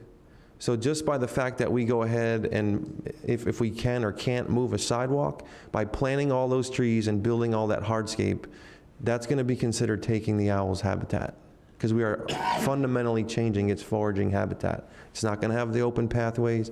It's not going to have all the things that it has today. And additionally, running all that heavy equipment while we're constructing on that parcel is considered harassment and is a take. So one of the things that we are definitely committed to doing, if we cannot avoid the take, is doing on-site mitigation. So that means we would temporarily and safely collapse the burrow, allow the bird to safely relocate off-site during construction, and then part of that permit of taking that nest, we would then propose to the FWC in an area of the open space to plant a starter burrow. So we're doing everything we can to try and keep the birds located in the vicinity of the parks where they're at. Gopher tortoise is same, or any other type of endangered species we're going to encounter. We're going to encounter them at Yellow Fever Creek. We're going to encounter them at Festival Park. There's the scrub jays. There's going to be some things that are not avoidable, and just by the nature of running the heavy equipment and changing the foraging habitat, it's going to be considered a take. There was a comment about we performed the environmental survey. So as part of the contract with every single park we have, our consultants are required to get an environmental survey, because it's required when we go to pull a construction permit to build what we design. So that's part of getting all of our ducks in a row to actually submit for a construction project.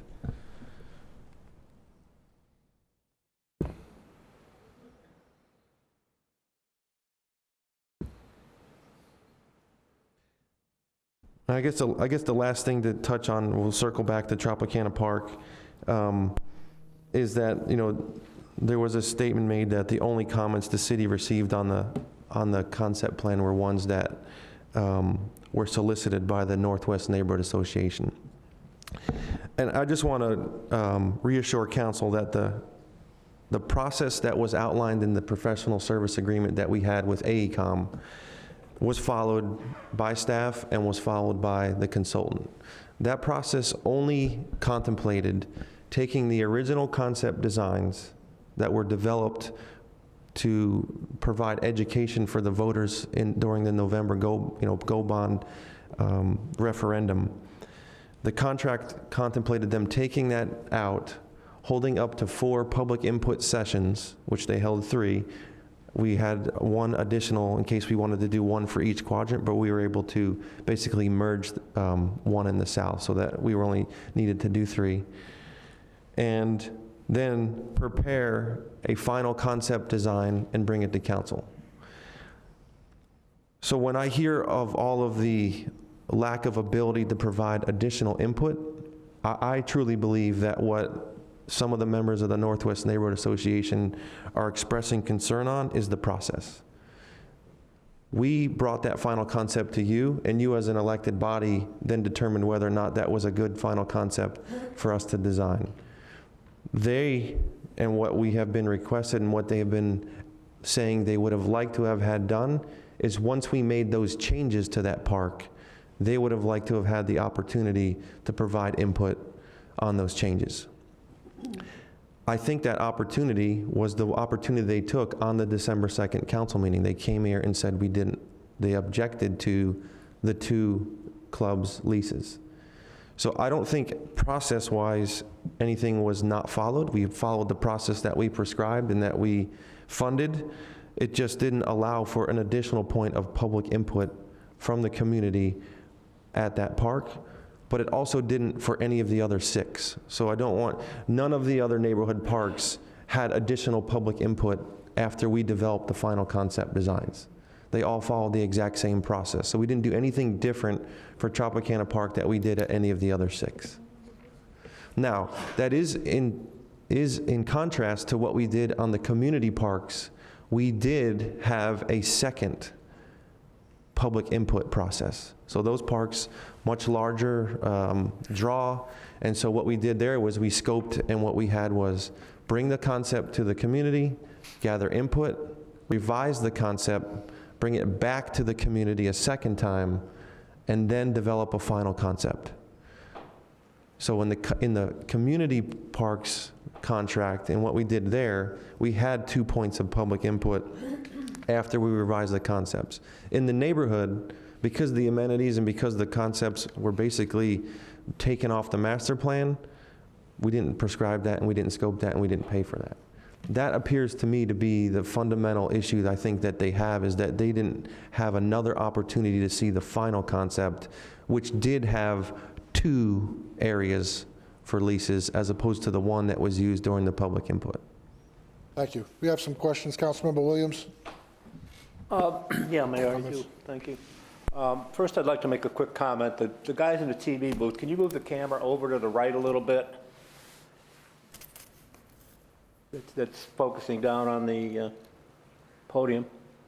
At Tropicana Park, the concept of having a boathouse there and so forth has been discussed for years and years and years. When I was president of NWNA, we were talking about it then. Some place for kayakers to put their, and launch their boats and so forth. We do not have a small water park in this city anywhere. When the Tropicana Park was designed, it's more of a walking park. You've got a trail walking around. It's a very passive park, and to me, it just seems to be a waste of the waterfront part of the park, other than viewing it. You do that many places. What I would ask, and one of the people that spoke tonight brought it up, is to slow the process down. You guys seem like you're on a mission to spend the $60 million this year. I mean, it's just like go, go, go, go, go. If we slow it down, because after decisions are made and we're starting to move forward, you know, people are always talking and thinking, and wow, that would be a great idea and so forth, but we don't have an opportunity to make changes as we're going down the line here. You should be able to accept ideas at any point in the development of these parks, not just at the beginning during the meetings, and then just drive forward like crazy.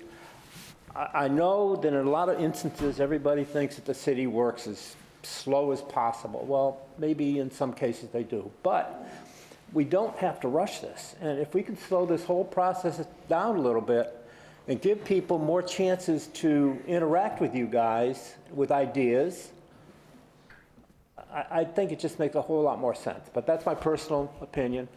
I know the background on Tropicana.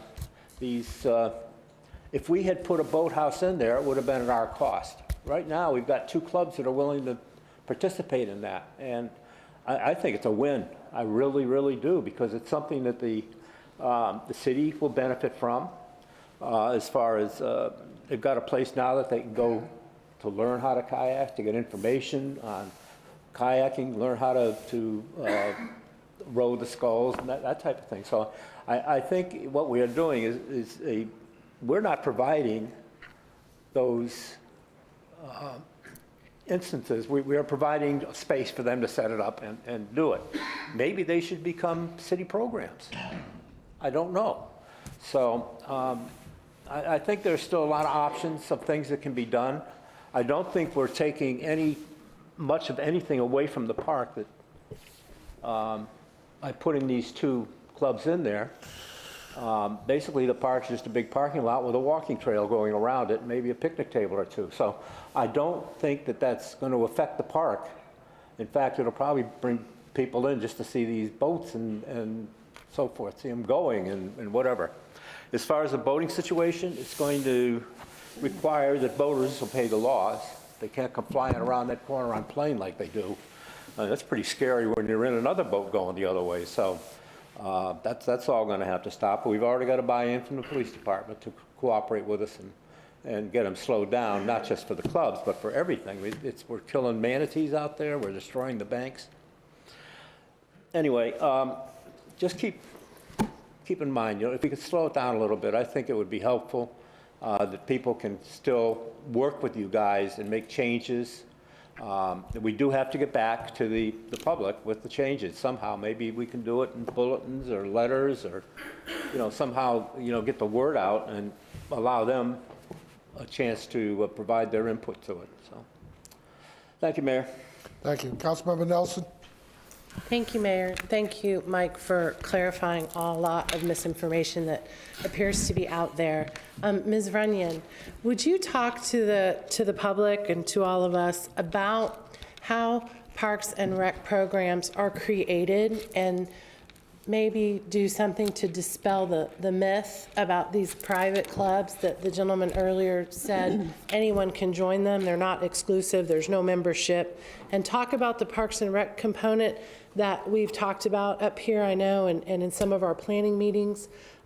Could you just kind of talk a little bit about that? Because I think there's a lot of misinformation, and we have, I know, soccer CCSA, we've got baseball clubs, could you talk a little bit about that process? Sure. We've had many different athletic facilities throughout Cape Coral, 40 years, we can go back 40 years, where they've asked for an agreement to be able to use, like Pelican soccer fields, BMX park for the BMX bikes, Seahawk Park. I mean, all the athletic fields that we have baseball fields, Cosa Saladino, we have Burton, which has softball, we have Verdau, which has baseball. They actually we put together agreements with each individual, and then they are renewed on an annual basis. And they have storage facilities on site to house their ball machines or equipment that they need for their programs. We also put that information into on our website, and we help promote their programs. So it becomes part of us. And we've been doing this, like I said, for over 40 years. And we will continue to do that. And there's a lot of people that also want to use, they have some type of fitness program that they want to start in a park, and we have them fill out an agreement. We sit down with them, we talk to them, they provide us insurance. We offer that, and it's under a contract. It's like an 80-20 contract. And they pay us 20%, and they can use our facility. And we've been doing that for a long time. So, like I said, we continue to be open. We offered that also with the canoe kayak and the rowing group. If they get their lease together and information, that's something that can be promoted through our Parks Department. Great. So you don't have a finalized lease yet that you've presented, or finalized lease, right? No, there's no lease with the canoe kayak group or the rowing club at this point in time.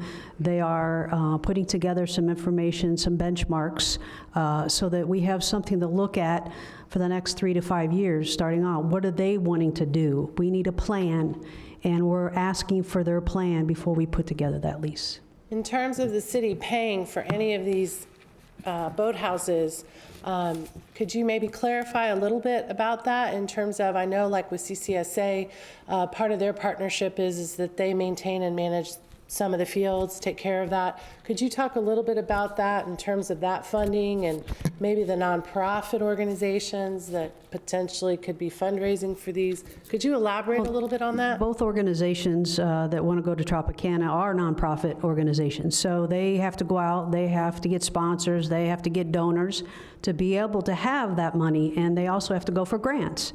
In order for them to go for grants, they have to have some type of lease in effect for so many years, and we're getting more information from like WCIN on that.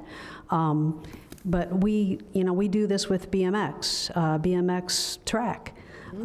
They maintain their facility. They have a concession stand. They maintain their track. They put the money into it.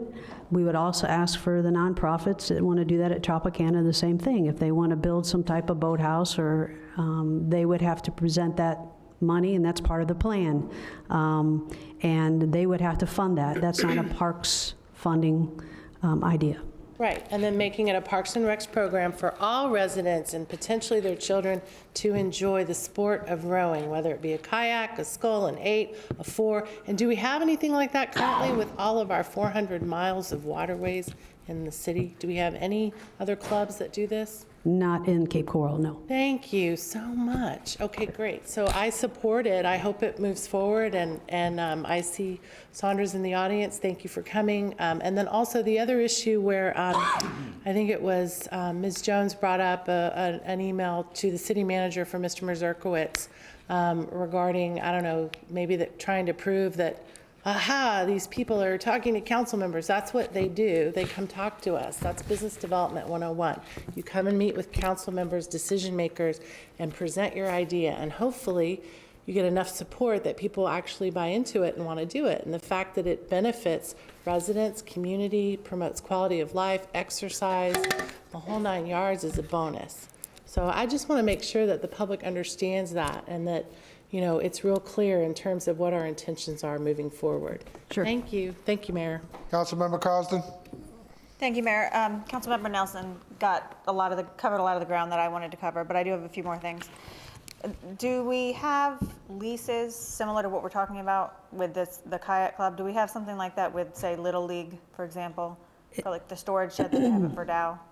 It's an agreement. Okay. It's an agreement, and it's an annual thing that we do. We have a book about, 7 or 8 inches thick since 1999 that we've been putting together leases for like our athletic groups. BMX Seahawks is another one that's a private, it's a private entity, but it's a public entity up there at the Seahawk Park at Festival Park. They pay a fee, how many members they have, and then we multiply it by 15, and then they pay us a fee to use the facility. They provide insurance. We update their agreement annually. Same thing. So this is not a sweetheart deal. That's what a resident called it to me today, and I just want to make sure we're being clear. They're not being treated any differently than any of the other sports organizations that already have relationships with the city. Correct. Okay. This location specifically, people are asking why this location, why can't it be somewhere else? And a resident mentioned today that there's parcels close by that are owned by the city. I'm not sure exactly where. I'm assuming they're also on the water. I think they're further north. And so I don't need this information today, but I would like to know why this location is best for this use for the kayak and canoe clubs. Okay. So if we could get a memo just talking about the different options and why this is the best. I still need some convincing. And finally, the understanding that they will hopefully become an arm of the city, part of Parks and Recreation, is a huge plus for me. And if my understanding is correct, if that's what's going to happen, then I will support sharing city land with them. Okay, thank you. Thank you. I want to throw in also, the reason they're looking for, instead of an agreement, is a lease, is they're a 501c3 nonprofit, and they want to get donations. And the people that are going to donate, whether it's going to help them build a dock or help with the storage facility, are going to want to know that they're going to be there. They don't want to come in, donate all this money, and then find out 6 months down the road that there's not going to be able to use the property. So the term lease is being used as opposed to an agreement, so they'll be more successful in their quest to get donations to their 501c3. Correct. That's correct. Madam City Attorney? Thank you, Mr. Mayor. My light was on because of a comment that Councilmember Cosden made when she said, so these organizations are not being treated differently than some of the athletic groups. And Carrie can correct me if I'm wrong, but I believe that the athletic groups, for the most part, have priority use agreements. Correct. They do not have leases. I think one of the differences that these two organizations are actually talking about actively putting onto the property buildings and storage that they would be able to control for whatever period of time it is that we're describing. And it's not so much a communal use of some of these facilities. For example, we have soccer fields, we have baseball fields. The Little League, let's say Little League, I don't know who's out there. Little League gets first priority use. If Little League isn't using it, people are free to go out there and play on the baseball fields and make use of those very same fields. Now, I'm not saying that the concession stands are necessarily open during those periods, but nothing stops you and your kids from going out there and tossing a ball around out there, as long as one of the groups that has priority use is not out there. If you are out there and a team comes during the time that they're supposed to be having their priority use, then you would be asked to vacate the field, the athletic fields. But what about the storage containers that they use there? I don't think they have leases. Okay. Thank you. Thank you. Councilmember Gunter. Thank you, Mayor. Just a few questions and comments. First off, as far as the two organizations, how much square footage of area do they want to utilize within that park? Go ahead. Yeah, it's just over 17,000 square feet each. 17,000 square feet. And how many square feet do we have here at the park? Several acres. So 120? 3 acres? Dawn's saying it's about 15% of the total area. About 15%. I kind of, first off, I think both of these organizations, if we can incorporate them into some type of programs for the city residents, I think it would be a big advantage for our community. But with that being said, I want to look at the flip side of the coin just for a minute. With this GO bond, we always preached that we were going to go out and speak with the community on these neighborhood parks and provide them with a park for their community. We have several neighborhood parks throughout the city, but we were going to let the neighbors basically craft the design of their own park, in which they did that here. If you look at the poster there in the back, one of the things that the residents stated that they would like to see there is a beach. So they put that beach in, and the other amenities that they requested.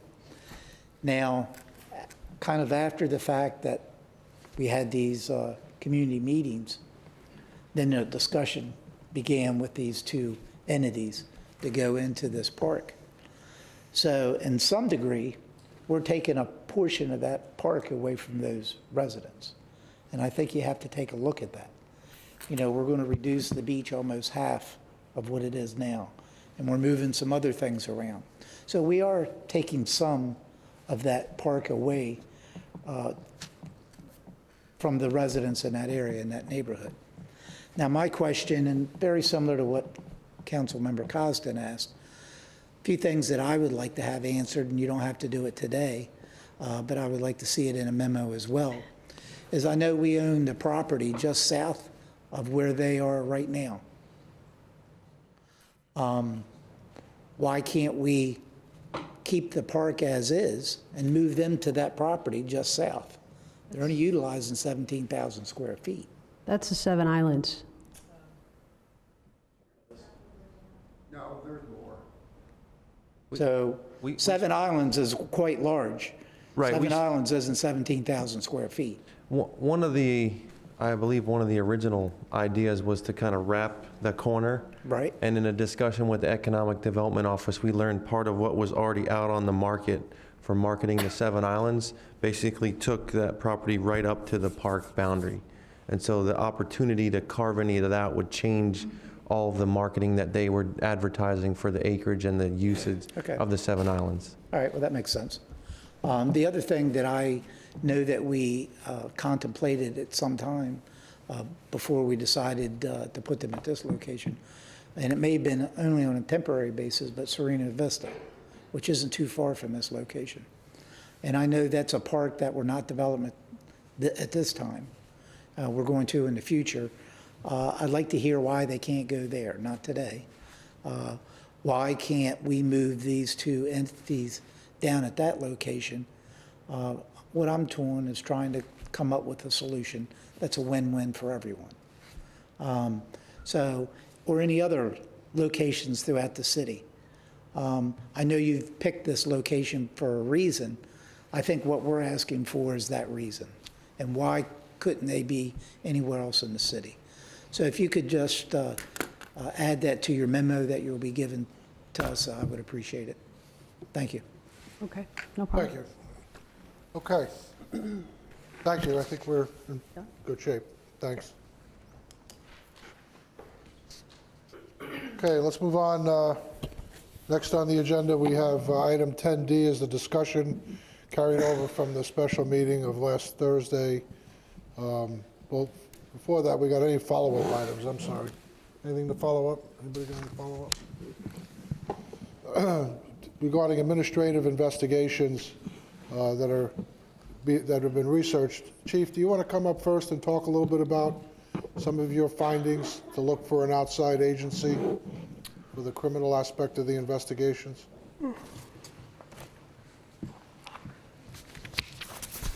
Evening, Mayor, Council, Dave Dillon, Police Chief. Based on our last meeting, we were tasked with, for the police department to find based on the letter that was submitted by the financial director, Vicki Bateman, to find an agency to look at the criminal aspect of that letter. Reached out to Florida Department of Law Enforcement. They've agreed to look at that. They will do an inquiry to determine any criminal predicate based on that letter. And then they will coordinate their efforts with, I think the city attorney had found another area to look at the administrative. From my understanding, they will work together moving forward. Okay, thank you. Madam City Attorney, do you want to kind of share with everybody your findings on an administrative investigation? Thank you, Mr. Mayor. As we discussed, we have identified in the city of Tampa an attorney who now works as an investigator doing labor investigations. We have obtained from her a copy of her proposed engagement letter, a copy of which has been provided to each member of council. She has indicated that she believes that her services could be performed relatively quickly and also concurrently with the FDLE investigation, if that is the council's pleasure. Okay, and we had a... And it has identified the areas in her letter, it identifies the scope of her engagement. And there was a cost of approximately... $14,000 to $20,000. $14,000 to $20,000 over a several-week period?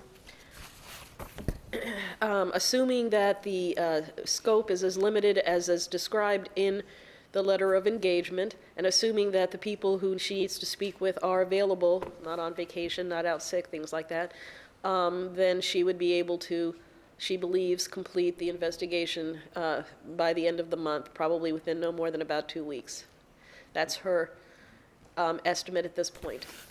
There was also some additional factors that if we wanted information that was recorded on interviews transcribed, that it was an additional $215. To want verbatim transcripts, Right, and yes. there was also some other caveats that said if there was a delay or some additional things, that there could be an additional cost associated with it as well. Am I correct? Right, right. Councilmember Stout? Yes, I have several things that I want to say. I did talk with Fox 4 and NBC2 on Friday, and Friday night I was able to watch one of the programs. And what I heard was such misinformation. They stated that the city manager was under 5 different investigations instead of over the city manager's 7+ years as our city manager. He has conducted or had conducted 5 different investigations. He did not get involved with the investigations, but he had them conducted. I know of 2 of those investigations because I was on council at that time. They never became public. They never went to the extent of talking about the investigations of these individuals. Reputations were protected. The investigations were not, the information on the investigations was not given to council until they were concluded. And I believe that's the right way to do it. These investigations that are ongoing presently have not been concluded. And so I really believed that this was a premature arrangement. I also did vote against the investigation of the certified letter because I felt it was a he said, she said sort of situation, and I didn't know how there would be a resolution that could satisfy anyone. I really don't I don't talk to the media. This time when I did, I felt it was very necessary to put out what I felt was information that they might not have had. But when I've heard all of this misinformation, they also referred to the error that was made in the finance department was a contract employee. And of course, we know that wasn't true. When I heard these presentations, I thought about what President Trump talks about, the fake news. Well, I don't believe that they intend to have bad news reporting. I really don't believe that. What I believe is they get so many different news articles that it is very hard in maybe 90 seconds or 2 minutes to put out accurate information. And I think that's really too bad because it ends up hurting people.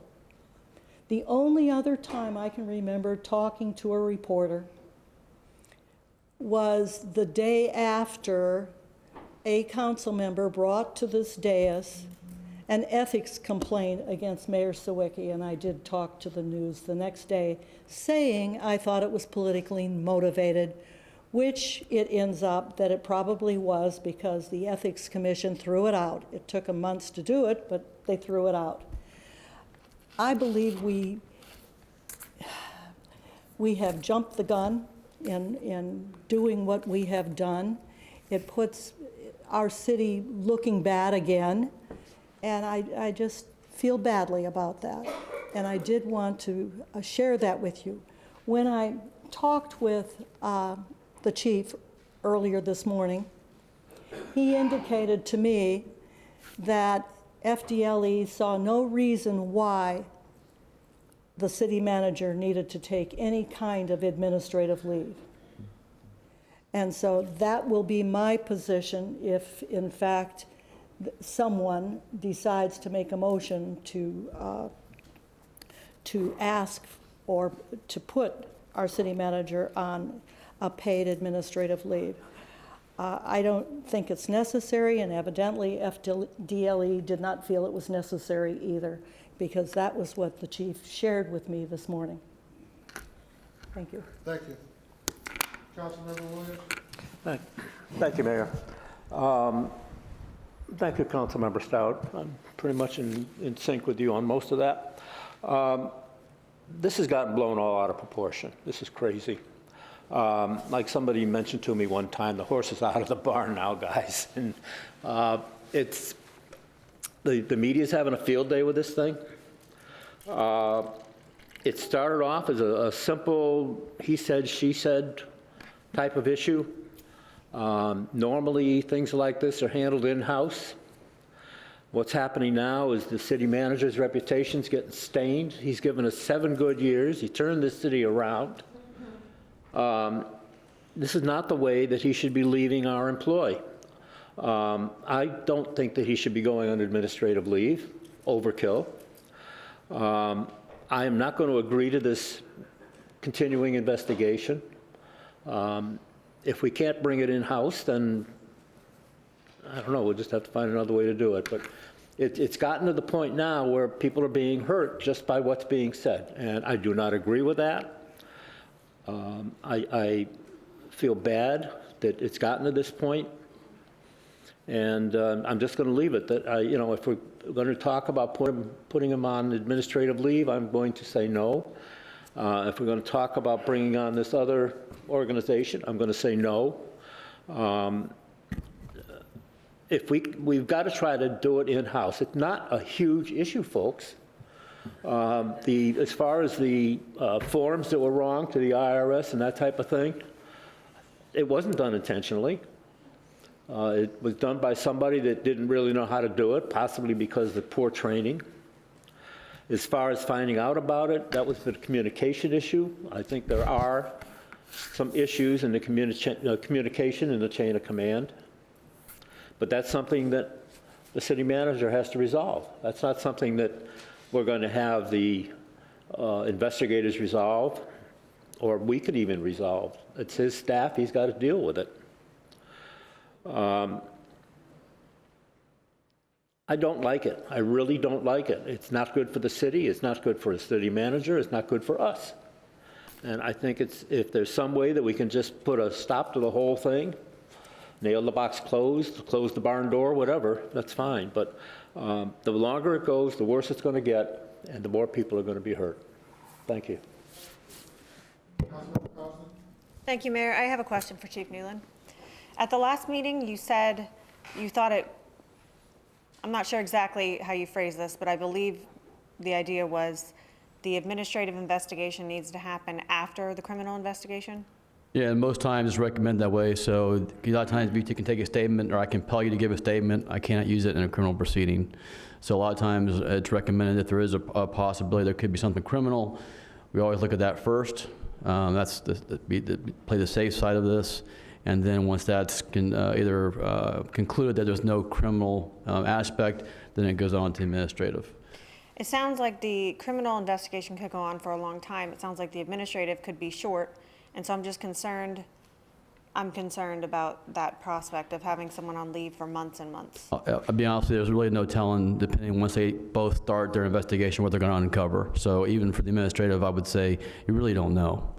Depends on availability, depends what the person says, as well as criminal. Criminal could be short as well, depending on what they find immediately. They might find there may be nothing criminal. So it's kind of hard to say at this point. It's too early to tell on both. Is it up to our judgment to decide whether they happen concurrently, or is that something that we just can't do? I'm sorry, say again? Is it up to council to decide to do the 2 investigations concurrently? I would say it's up to both of the independent investigation organizations to decide amongst themselves, since if we're going to rely on FDLE and the attorney in Tampa to do the investigation, it'd be my recommendation that we need to rely on their expertise working together to decide on that one. Okay, because that would impact my decision about the potential for leave. So I think that decision might need to be pushed forward another week, but I'll let my colleagues continue on this. Thank you. Thank you. I have a little different take on some of the discussion that's taken place up to this point. First of all, when you put an employee out on leave like your finance director, that's a decision that's made by the city manager. What about her reputation that she's built over all these years? What does that do to her? And it's funny because tonight we looked at an introduction to something she brought forward, which was saving the city, refinancing some bonds, $4.5 million. Why is this woman still out on an administrative leave? Why isn't she here doing her job? I don't have an issue really with the fact that we had a low-level employee that created an IRS issue. My issue is with the lack of transparency that took place after that took place. That's something that this council has the right to know, whether it can be fixed, not fixed, or changed. That should have been something that during a contract negotiation should have been brought forward to council to look at, to find out about, to at least know about. I also see there are investigations, Councilmember Stout, that are completed. They aren't, They are completed, okay? There's a personnel investigation that was completed and an inconsistency in a person that did not go out on leave while that investigation was taking place. And now there's a second investigation taking place on the same contract employee who had no contract for over a year.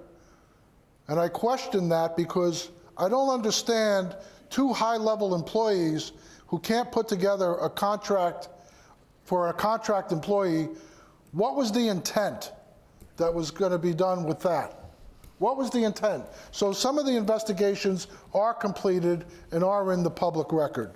Okay, so I feel that there's an inconsistency with the relationships that are formed with how personnel is being dealt with. So I lack confidence in the ability to lead this forward and fix this issue.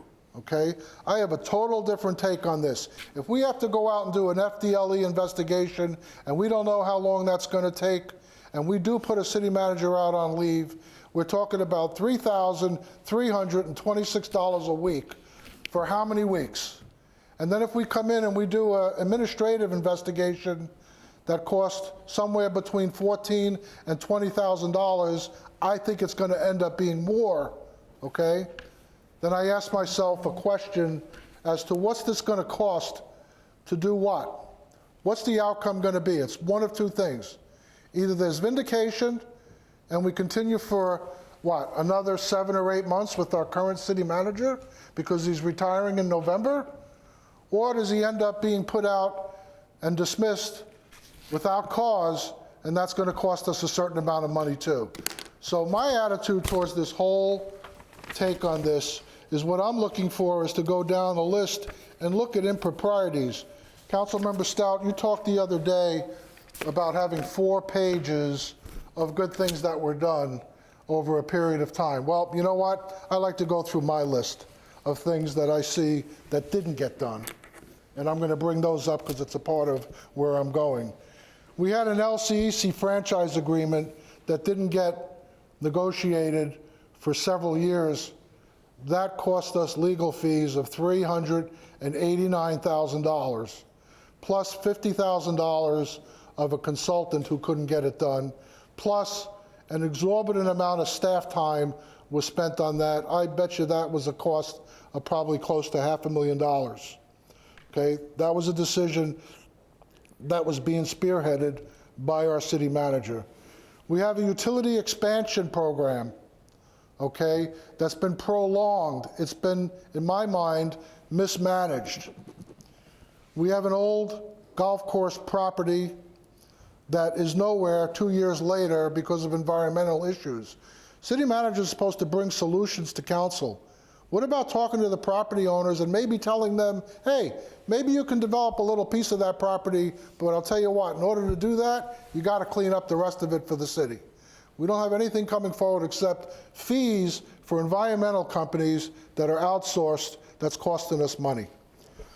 We don't have a Bimini Basin project, although over the last 2 years, we spent $174,000 to a development company only to be talking about a Bimini Basin project that doesn't exist. That's a lot of money. We have subsidies. City manager's been a city manager for 7 years. We have a $600,000 subsidy to the Coral Oaks Golf Course. It's not getting better, it's getting worse. Nothing's been fixed. We have a Sunsplash subsidy of $700,000 that's not gotten any better, it's getting worse. It's not being fixed.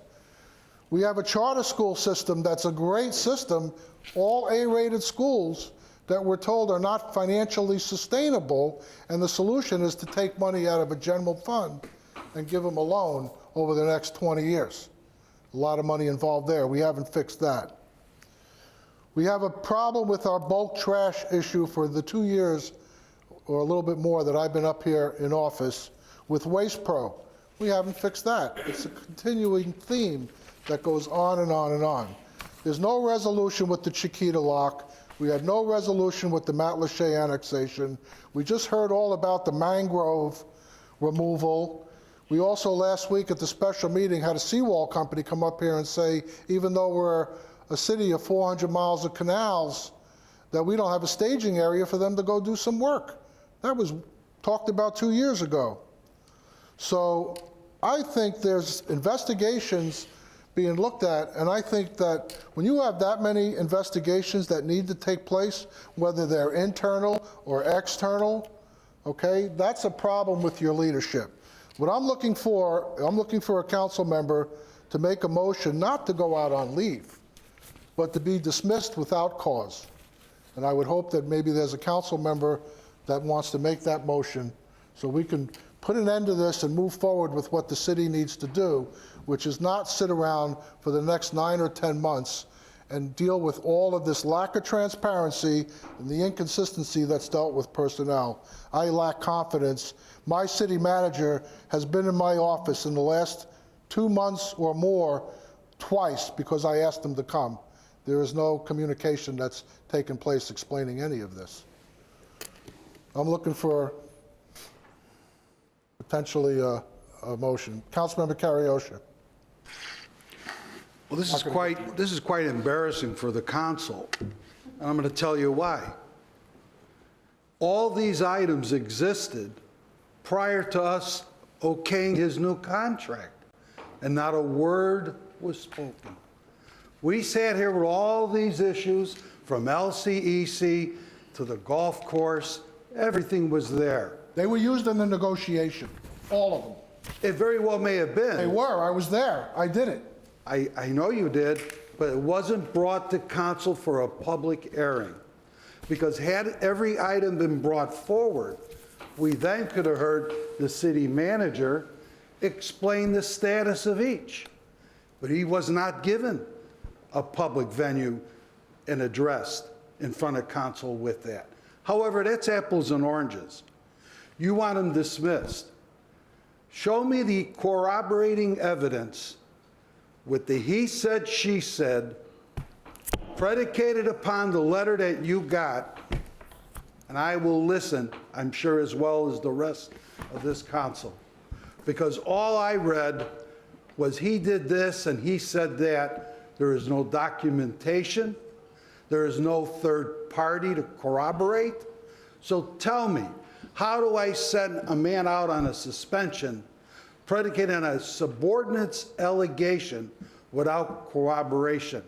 What candidate, after Mr. Zerlag leaves, would even think about coming here if every time a subordinate has an investigation in their unit, in their department, and makes an allegation, we put that individual out for paid leave? Oh yeah, absolutely, Mr. Mayor. That's exactly what we're doing here. We have a he said, she said, and we're going to take him and put him out. Who would want to come and work under an atmosphere where they're not supported? Don't get me wrong. If the investigation moves forward and the investigator comes back to this council and says, we have a problem here, then we put them out. But we don't just put them out on an allegation. None of us would want to be put out on an allegation. And I don't believe this city manager, who I have worked with for 8 years, deserves that. Thank you. Let me just remind you that it was you who discovered the IRS penalties and fines, and it was you, Councilmember Carriosha, that brought the city manager into my office 10 minutes before the meeting on the 18th, where we did amend his contract. All of these items that I brought up was the reason why I was able to negotiate a small increase in pay, 7.8%, when he hadn't gotten an increase in over 3 years. They were all discussed in the contract negotiations. Okay, so I want to set the record straight. I'm not talking about the he said, she said letter. I'm talking about the auditor who went into the finance department and found out the amount of penalties. She's an independent with credential auditor that found out information about timelines, when things were known, when things were told to him, and when we found out about it was only because you confronted the city manager and asked him about fines and penalties. That's when he came clean, and then he was brought into my office, and it was explained to me what was going on 10 minutes before that meeting took place. So then from there, what I'm saying is that was the catalyst. Like I said before, those fines, I know for a fact right now, have been reduced down to about $150,000, maybe $160,000. They're no longer 402. But that was the catalyst that showed me that we had an employee that was contracted with no contract, that we had an employee that had no contract who put in a workers' comp claim that got denied. That could have been considered, in my mind, liability to the city and insurance fraud. We also had an investigation that showed that that employee was bullying our finance director, and that was an investigation that was paid for approved by the city manager, by an outside agency, and it cost the taxpayers money. Normally, I would say personnel decisions by a city manager are very difficult decisions to make. They're one of the toughest things that they have to do. But when I see we have to do an investigation because you either hired the wrong person, okay, then that's a problem, because that causes us to use taxpayer dollars because you picked the wrong guy for the job, okay? There's been several investigations, and most all of those people were put out on leave with pay. In this particular case, that didn't happen. I question that inconsistency. When we have a stellar employee, in my mind, she's not perfect, and we need to make some changes in the finance department. But when you have a person like Vicki Bateman, who's refinanced older debt continuously, saved the city millions and millions of dollars, when she went out and she makes sure that our bond rating is top-notch and top-rated, okay, and then you make the decision because, all of a sudden there's an issue that I just knew about but I didn't say anything about, and you put her out on leave, what about her reputation? What does that do to her? Okay? I don't think it's worth the amount of time, because if we have an FDLE investigation, and let's say that takes 2 months or 1 month, then we're paying $3,300, if we put him out on leave, $3,326 a week for him to be out on leave. And then we have an administrative investigation coming in right behind it, okay? That's costing about 20 grand, I bet, or more, okay? My attitude is, you know what? I don't want to be involved in all this. It all goes away, 1, 2, 3, if you make the right decision, and that decision is to dismiss your leader without cause. So he goes off with his severance pay. There's going to be the same amount of money in the long run. And now we move on a different direction.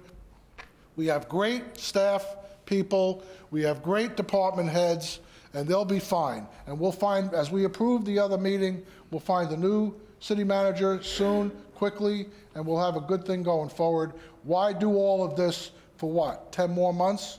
If it was 8 more years, 7 more years, I would say, yeah, let's do an investigation. Let's do this, let's look at that. It's not, okay? That's my feeling, and that's where I want to go with it. Councilmember Welsh. I'm not done yet. Well, I still have the floor, Mr. Mayor. Please. Sometimes doing the easy thing is difficult. Sometimes doing the right thing takes time. I'm not about to throw anybody under the bus. Let me remind you that when they went into the finance department, they found corroborating evidence that there was a problem, that there was a money problem. Based on that, in a committee that was formed that included the city attorney, it was decided at that time the fact that there was an IRS problem, corroborating evidence, they put the director out on paid leave. I would agree with you. You know, if there wasn't any corroborating evidence and she was put out just on a conversation or a he said, she said, I would say you're 100% right. Let's cut the rope. But I'm not doing that in this case.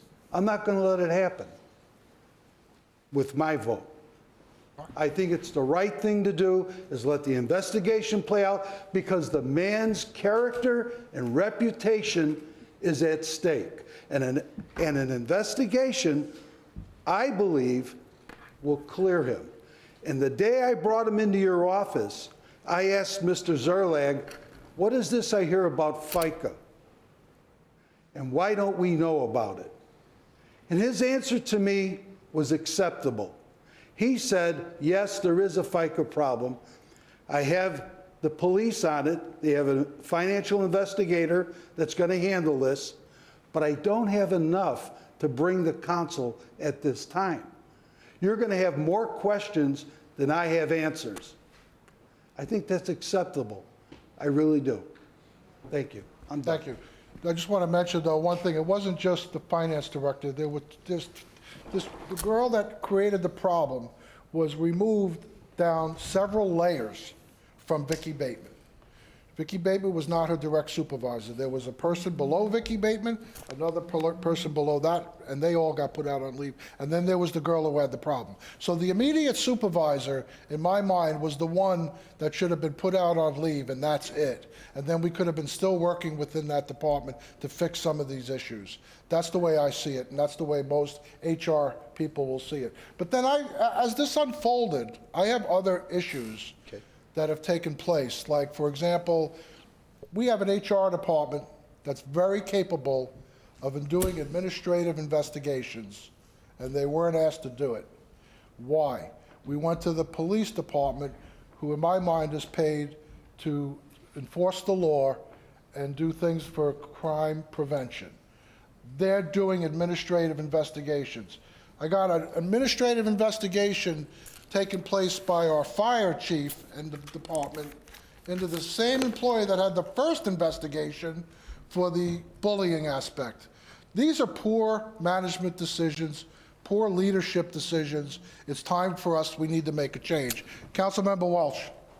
Thank you, Mr. Mayor.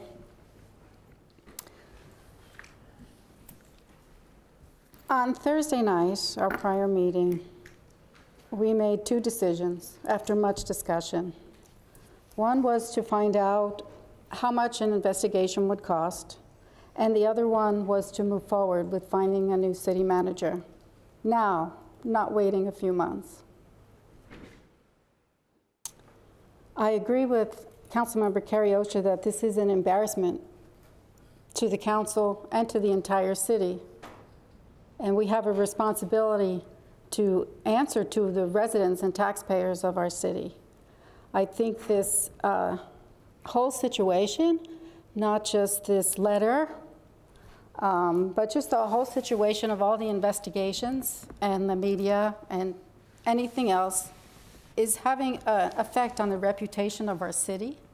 So we need to really be concerned about our city's reputation, as well as the reputations of the individuals who are involved, including those that are already on administrative leave.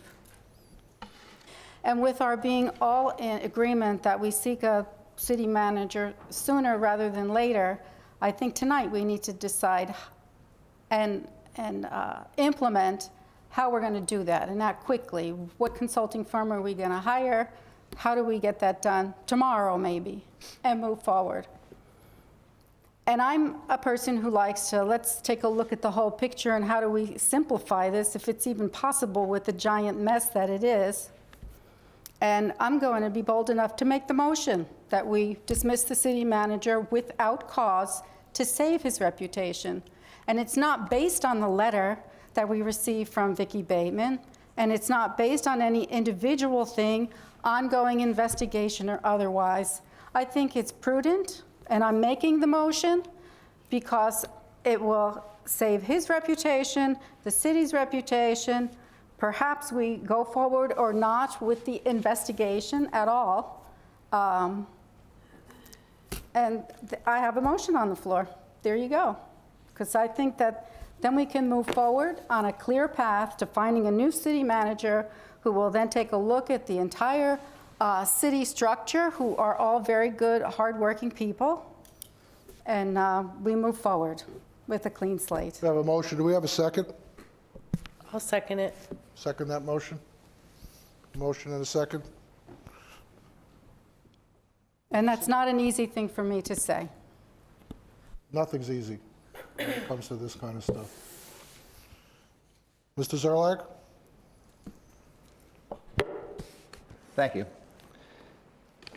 Just want to advise that it will not save my reputation if I'm fired without cause. The way it works is that if there were no discussions about allegations of what I have done or what I have not done, if there were no discussions about what transpired when I was negotiating a contract with Mr. Coviello in the presence of our city attorney, where I came to an agreement and the next day the mayor changed his mind and took something less, I had no problem with that because I've never been that concerned about the money. If I was, I'd be working somewhere else, given the small amount of raises that I had.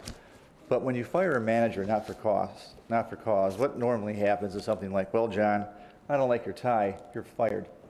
There's not 3 or 4 weeks of constant hostile comments made toward me, of comments made in the public, articulating shortcomings on items that I could spend the next hour talking about everything the mayor mentioned on what he considers to be a shortcoming, when in fact I can produce council resolutions having me move forward on a number of those items. I can bring up department directors to explain what's going on projects that were mentioned. I can talk about economic development with Bimini Basin and the Waste Pro and the lawsuit that we lost on Chiquita Lock is now somehow my fault. And just want to mention that it will not be an easy end after all this that's been mentioned negatively about me. I've had friends call me. I've had relatives call from Michigan. What's going on, John? I had neighbors knock on my door asking what is going on here. And again, to go through this experience is not pleasant, number one. Number two, it's not good for my reputation. And number three, if after being badgered for the last 2 meetings, and then say, well, let's fire you not for cause, it'll save your reputation, that's not going to happen. My reputation is damaged, and I am about clearing my reputation. If you want to investigate this administratively, FDLE is going to do what they're doing right now, regardless of what happens to me.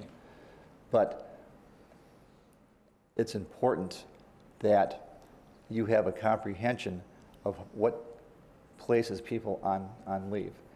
It's not a science, it's an art. There's many employees, over almost 1,800 full-time employees. We get accusations back and forth all the time. And in the instant case, as referenced earlier by Mr. Kariosha, something was brought to my attention. And what we normally do is take a look at it.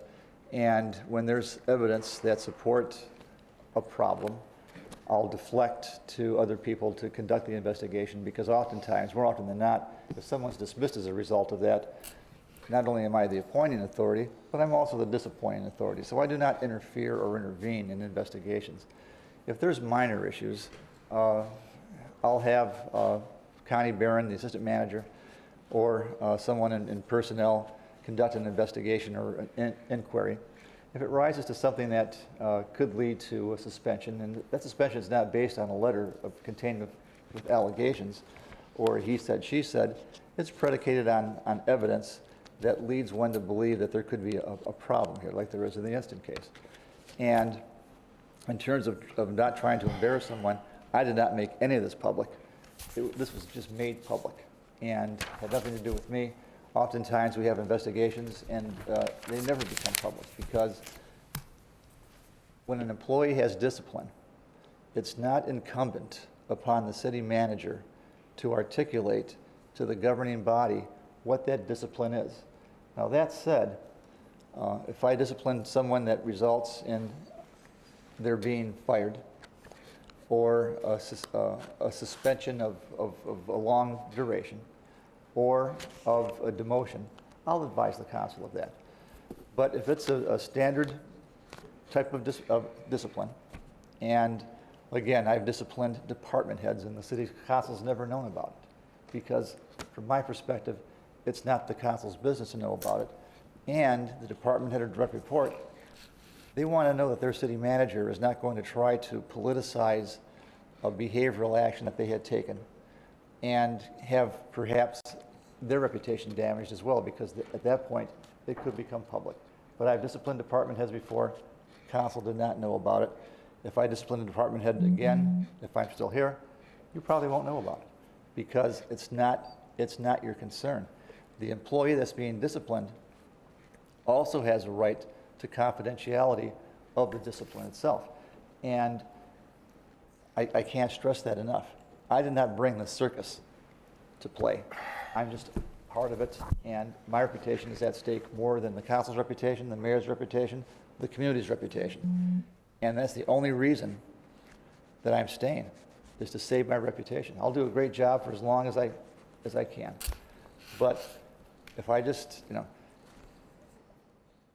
if I just left now, I still have to take certain actions to save my reputation. So even if I leave and walk out the door in 2 minutes, it's not going to be easy for this governing body or the community, because I'm concerned with my reputation. That means more to me than this job. It means more to me than any raise, and I will do what I have to do to make my reputation whole. I'm going to respond. First of all, we're accountable to the residents to do the right thing, in my mind. We have no other way of discussing this except in an open public forum. So it was nothing to go after anybody's reputation. In my mind, it was to write something that I see in my mind that's very wrong.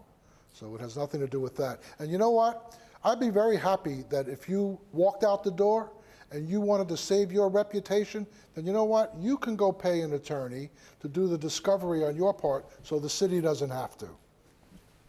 Councilmember Stout. Several things. Mr. Mayor, you just talked about the great department heads, the great leaders we have out here. John Zerlag hired them all. That means something. Also, I discovered this afternoon that the average on a city manager being in place is somewhere between 18 and 36 months. That's the average on a city manager. Mr. Zerlag has been here over 7 years. That says something about the quality of the individual. In addition, I don't think we would have had that GO-bond pass if it hadn't been that he directed all of the staff to go out and talk to all the organizations about it. I don't believe the city council would have received the pay raises we received 2 years ago if it hadn't been because of the support of the city workers. So consequently, he's done a lot in these 7 years, and you're talking about our finance director feeling that she did nothing. She signed the 941s that were erroneous. She signed them.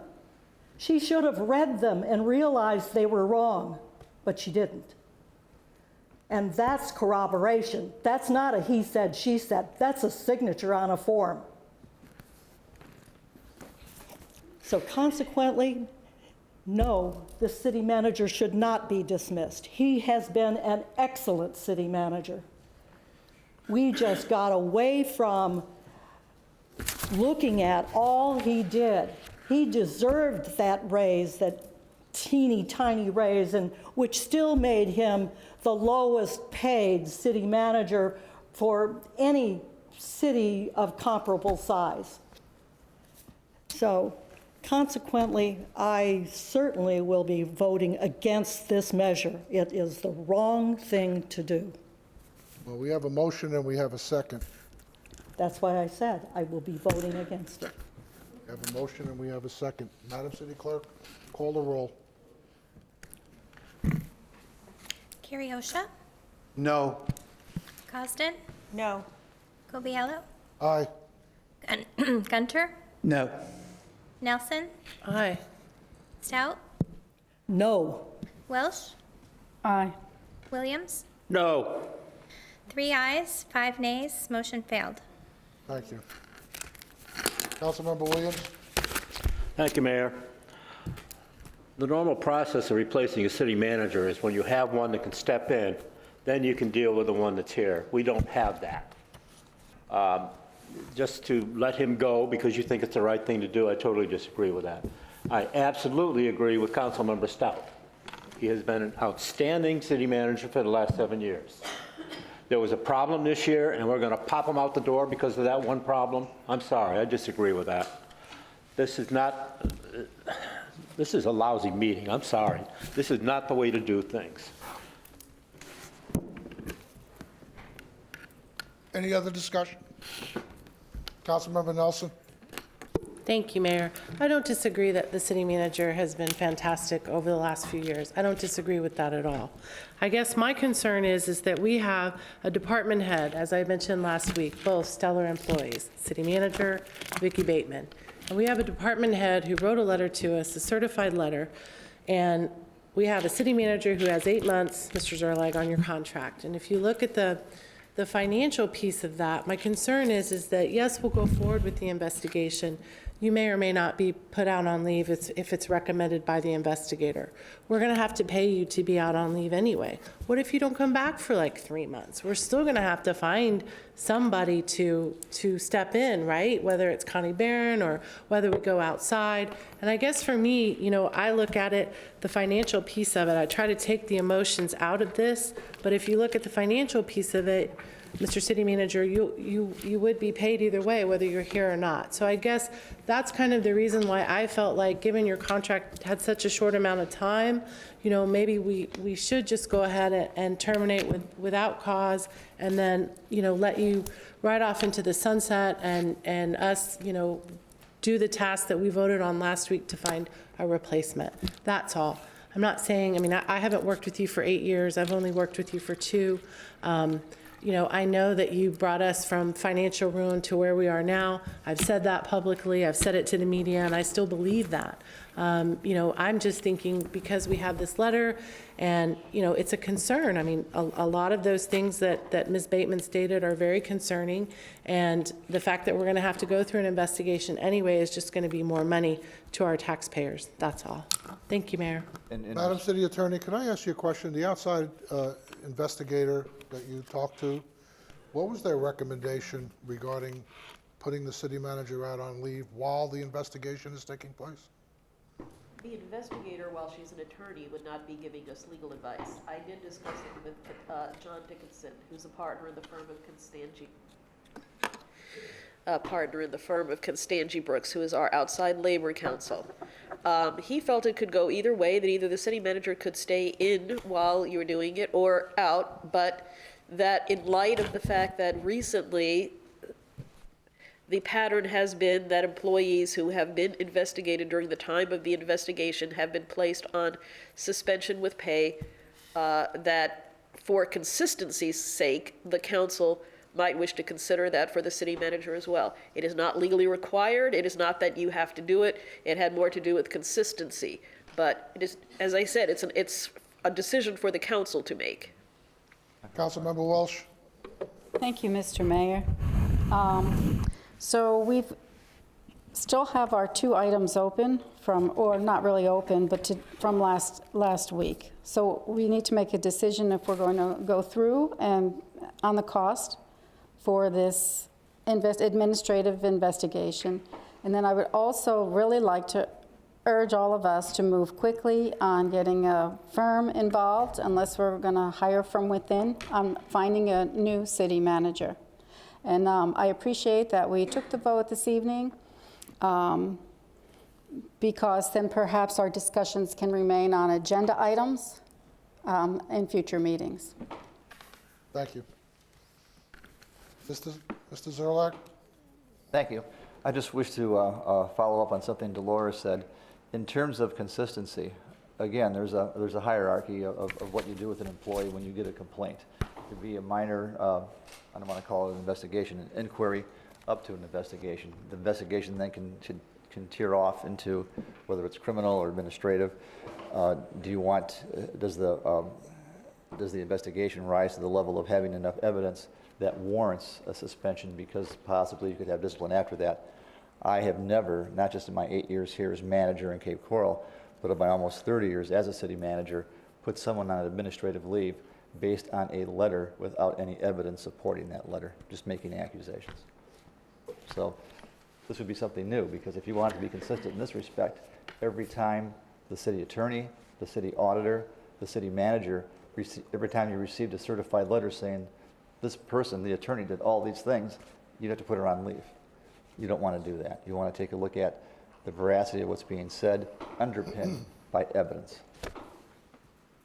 You know, I think when you do a criminal investigation into allegations, that there is no other way to do it, that the person should be out on leave based on them being able to clear the way and talk openly and honestly, because they're going to go through a series of interviews with a lot of the department heads and the employees that work for you. So I believe it's necessary to do that investigation, not only the criminal one, but then eventually the administrative one, that we need to clear the path, just like you did when you found out that Vicki Bateman had some IRS issues. Councilmember Gunter? Thank you, Mayor. One thing that I think that we should always make sure that we have fair and consistency from the top to the bottom. And we have to look at historically what we've done in the past. Also, I believe that any person is always innocent until proven guilty. And it doesn't matter if it's in a criminal venue or even administrative venue. There has to be, at administrative level, at least a preponderance of evidence that shows that there's some validity to an allegation. What we've done in the past that I'm aware of is at least 8 individuals in the last 7 years have been put out on leave as a result of investigation. Right now, we have 3 individuals from the finance department that are out on leave. Now, I do believe there should be an investigation. That's why I voted for it last week. And I think that we need to move swiftly to make sure that that investigation is conducted. Now, I would like to hear from the individual that's actually doing the investigation to get their opinion as far as if any person is being investigated should be put out on administrative leave during that time period. It sounds like the investigation, which I thought was quite quick as far as administratively, was only going to take 2 weeks, was what the city attorney told us today, 2 to 3 weeks. You know, that investigation's going to cost us somewhere in the neighborhood of between $13,000 and $20,000. $13,900, I think it was, almost $14,000. And like the mayor stated, you know, the city manager, you know, he makes about $14,000 a month. So you have to take that into account. Now, we've already voted on last week that we're going to move forward and look for a new city manager. We're not waiting sounds to me, we're not waiting till the 10 months are up or he's here. So at some point in time, we're going to have a new city manager. Now we have to decide how we want to move forward during this investigation, if this is what we do. And you got 2 choices here. He either stays while you're doing it, or he's put out on administrative leave like the other 3 individuals. My opinion, to be fair and consistent, he should be put out on leave during the investigation. He's still getting paid. Let the investigation take its course. And then we'll find out at the end of the time, is there any validity to this allegation? Because that's all it is at this point. It's just an allegation. So It sounds like this investigation will go quite quickly, in my opinion. We all look through the information. There's only one variable in that whole piece of the puzzle that could possibly be somewhat of a criminal intent that I see. And that only has to do with FMLA. That's the only piece of the puzzle. To me, that's pretty quick to determine. You know, we go to the HR department and see what type of paperwork. I read up online to see exactly what you need to do with FMLA. It's pretty specific. There's a set of guidelines for an employer. There's a set of guidelines for an employee. It's pretty black and white. The only variable is if that person is classified as a key employee. Then that's when there's a gray area. So we'll have to take a look at that information. So I think the criminal investigation will be quite quickly. I personally believe they can do both investigations at the same time. I think the administrative investigation can take place and the criminal at the same time because they're so far apart. They're not even close. It's not like they're intertwined with one another. So that's my recommendation. That's why I voted no for the termination. I think time is on our side. We're only talking a few weeks here. I put myself in his shoes or the other three individuals' shoes that was put out on leave. They want some type of vindication one way or the other. They're either there's a substantiated accusation or there's vindication. And I think each one of us would want that, either way. It's not like we're talking 8 months. It's not like we're talking 10 months. I think this will be a pretty short process. So that's my thinking on this. If it comes back and there's any validity, time for him to go. But I think we owe it to ourselves to at least take a look at all the facts to make the good informed decision. Take the couple weeks, let the process work. Like I said, I think he should be put out on leave during that investigation, just so there's no appearance of any improprieties while the investigation is going on. It kind of gives those investigators an open door. The city manager cannot influence that investigation whatsoever if he's not here. So I think to get a fair investigation, that's what we need to do. So that's my opinion. Thank you. Just want to mention there's another element in that letter that could be considered a criminal act as well, not just the FMLA. Go back and read the letter. Councilmember Stout. Chief, did you not tell me this morning that FDLE, who is going to do the criminal part of the investigation, saw no reason for the city manager to be placed on leave? That is correct. I asked that question. Let me also clarify something too, that when we talk about criminal investigation, they're doing an inquiry to determine criminal predicate. Because right now, we have a letter that's an unsupported document. There's no support on what's being said. And as being, if you want to be consistent, that's not being consistent when you're putting somebody on admin leave. When you put somebody on admin leave, because there's some type of documentation from a preliminary investigation that supports the information you have gotten. That usually is an allegation of some type, either in writing or verbally. So if somebody approaches me and makes an allegation, does that mean that I put that person on administrative leave because somebody makes a comment? Absolutely not. We have to show supportive documentation based on that investigation or allegation or comment made or in writing that there's something to this. Right now, all we have is a letter. So when I talk to FDLE, again, they have to even determine if there is something criminal.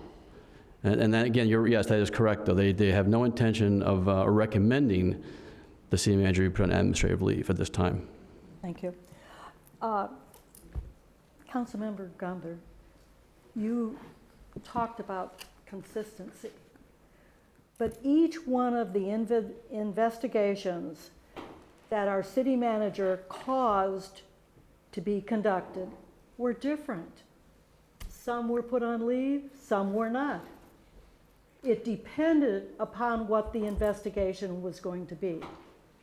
In my 38 years, almost, of living here in Cape Coral, I don't remember ever a city council putting the city manager on a leave, on an administrative leave.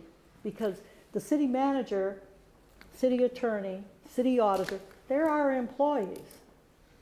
But his employees, each investigation was different. And so therefore, what was done differently. But we as council, this is our first time. I don't see, if FDLE had said, yes, put them on leave, I'd be right there. I'd do it. But they didn't say that. They said, I see no reason to put him on leave. I don't think it makes him feel very good to sit here and hear all of this either. You know, again, he has done some tremendous things in this city. The growth, the beauty of what will come from having the $60 million bond referendum, bond accomplished in the next few years. Let's not forget all the good that he did and cause him to have to sit at home or do something else while somebody makes an allegation that we don't even know that's true. It's just not right. It should never have come forward until all of the investigations were completed. It was, nobody's reputation had to be on the line if we'd waited to the end. But that's not what happened, and we can't go backwards, and I understand that. However, I don't think we should continue doing the wrong things. When I met with the city's attorney today, the labor attorney had recommended that we put the city manager out on leave while they do the administrative investigation, which I think should be run concurrently with the FDLE investigation. That was what I had heard this afternoon. That's not what I read in her contract. I had heard that earlier. Not from her contract, but from John Dickinson, Madam City Attorney. Wasn't his recommendation in our conversation, the phone call that was made, that that would probably be the best way to do the administrative investigation? I'm more referring to the conversation that I had with him on Friday after we had our, no, actually Thursday night and then Friday. As I said, he indicated he thought that the investigation could go either way, with the city manager either being present or placed on leave, and that what he found to be what swayed him was the fact that we currently have 3 employees out on leave while there is an investigation going on of their department. And his idea was to be consistent, in what was going on. And his issue was consistency. Consistency. But he also emphasized that it's a decision for the council to make. All right, to be consistent though, in one case, there is corroboration by signed 941s. In the other case, it's a he said, she said, and that's not corroboration.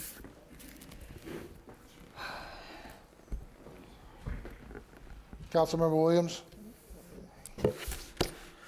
I could just see it tomorrow morning, the headlines in the newspaper. Cape Coral city manager put on leave while a criminal investigation is being pursued. Do you think that might ding his reputation at all when we have no evidence at all that he did anything criminal? You know, we're railroading him tonight. This is insane, guys. This is insane. Mr. Zerlag.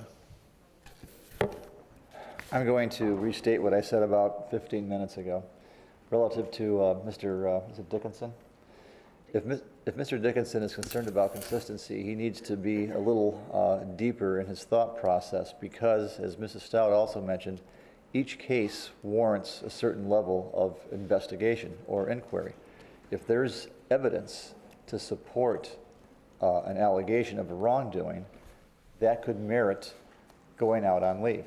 So, as manager with my employees, I was consistent in what I did. I also take recommendations from my staff.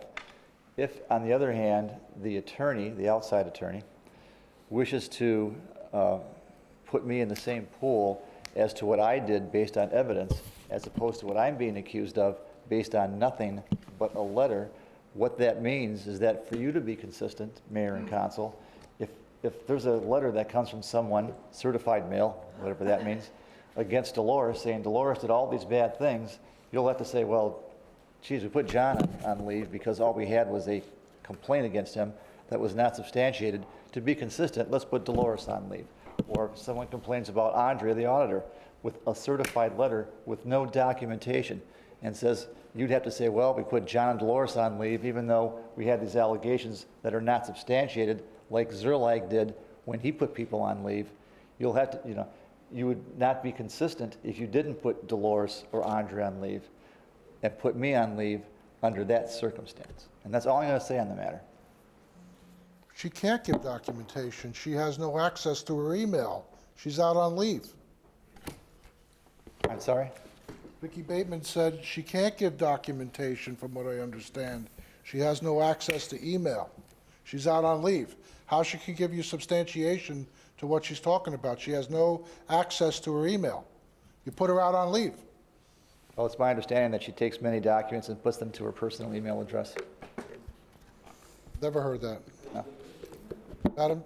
Madam City Attorney? I think that, thank you, Mr. Mayor. I think that one of the reasons that you're struggling with the consistency issue here is that the two situations are different. Very much. But let me tell you one of the places they're different.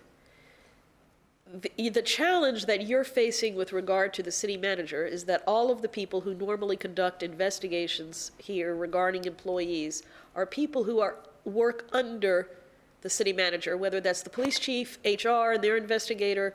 The only one who doesn't is Andrea, the city auditor, but she doesn't generally do employee investigations. Hers are more process-oriented generally. I don't mean to speak for her, I know she's here, but she is not generally the one who does employee investigations. They're usually, as I said, HR or the police department.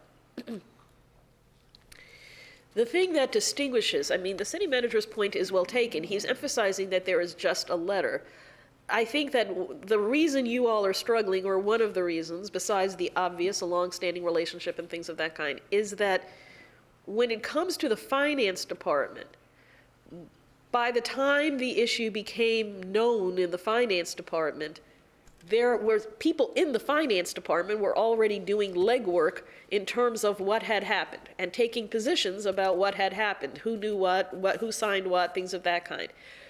And then it was brought to the attention of the city manager, and then the city manager authorized members of his staff to look into it further. And then on top of that, the auditor's office was brought in, and by the time there was the more in-depth decision to place people on suspension with pay there, a certain amount of legwork, a certain amount of preliminary investigation had already occurred that worked toward how is it that we had found ourselves in this situation, what paperwork existed, who had signed what documents, how many documents had gone out. There was that, okay? So I'm not trying to say that there wasn't that. I think your struggle is there's no one to do that. You see, because the people who did that work, whether it be Andrea or to some extent it was Andrea, I believe, as I said, I don't mean to speak for Andrea, but like the police department, they're under John. So I think you've indicated that you don't feel comfortable having the police department investigate the city manager and go further into some of the allegations that have been made. And that's why you're struggling with the fact that the city manager keeps emphasizing to you, you currently have an unsubstantiated letter. Well, that's exactly right. That's what you have. You have an unsubstantiated letter. And the question that may be, if you want to compare apples to apples instead of potentially apples to oranges, is to say, well, how do you get that substantiation? How do you get enough substantiation to be able to determine whether there is enough credibility there to then justify, if you need that, to make it more like the situation, excuse me, with the finance department? Where do you get that substantiation from? At what level do you get it? Do you get it after the FDLE conducts its criminal investigation? Do you get it at some point during the administrative investigation? And by the way, I will say that I have no idea how FDLE feels about it, but the administrative investigator feels that she can work concurrently, i.e. at the same time as FDLE, if I didn't say that earlier. So I think that's one of the reasons you're struggling. It's where do you go between an unsubstantiated allegation and then who's going to do enough legwork to get you to the point where you feel it's semi-substantiated enough to make those two situations more similar. I just wanted to point that out because I'm not ignoring the fact that there are differences in those situations, but I think some of those differences rise in the fact that an internal staff exists to do the preliminary legwork for these other matters. For example, I think that one of the issues that was raised in the letter has already been investigated internally. And we were not suggesting that the administrative investigator go over or re-examine anything that has previously been investigated. So I did want to point that out because I think that there is a coalescence point between the city manager's emphasis on, and the police chief's emphasis on all you've got is an unsubstantiated letter, and your struggle, which is, well, how do you move beyond that? Is there some way to move beyond an unsubstantiated letter without going into an investigation? Councilmember Cosden? Thank you, Mayor. Dolores, this attorney, this outside investigator, how soon would she start? Could she start tomorrow? When she would start would depend on when the council would want her to start.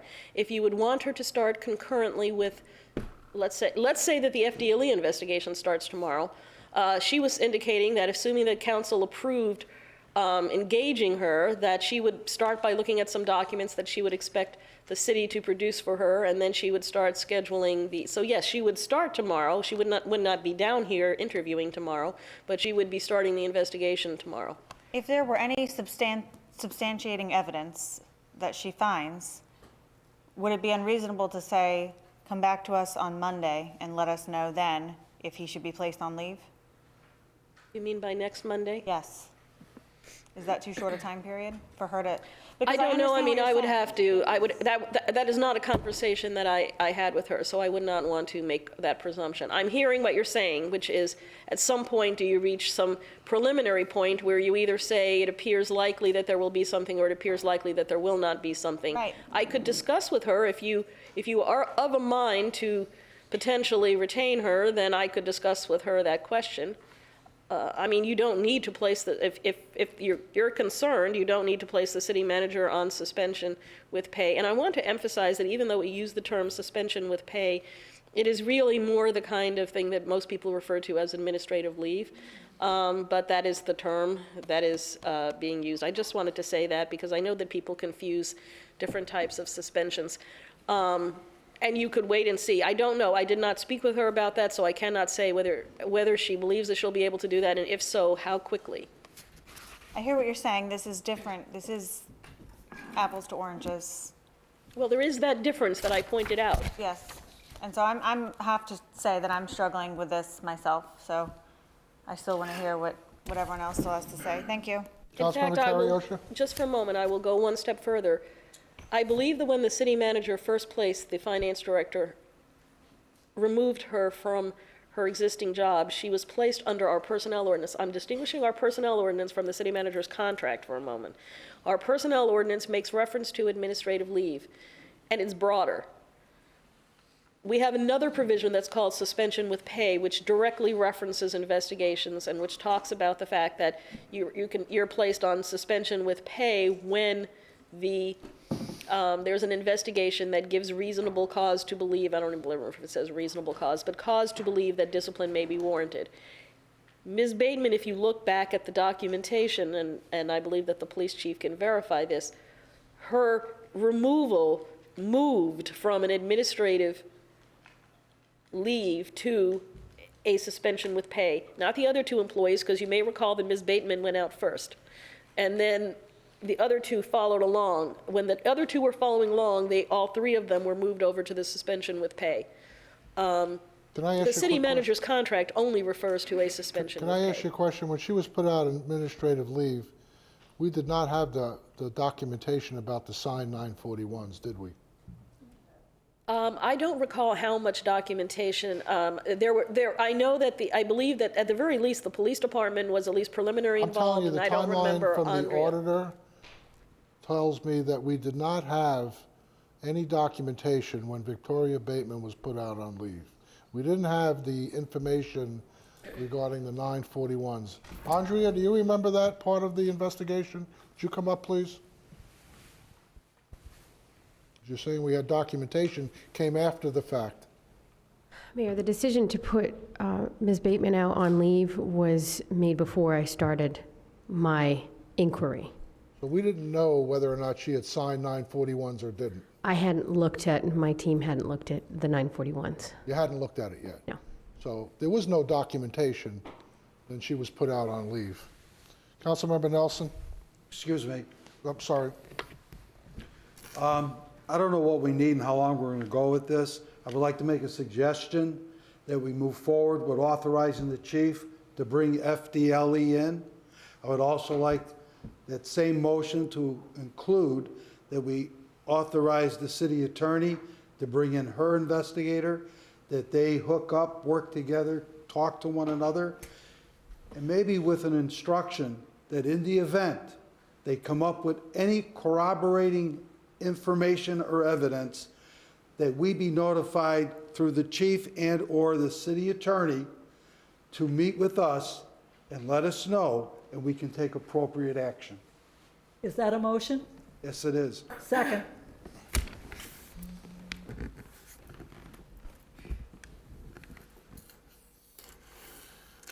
Councilmember Williams?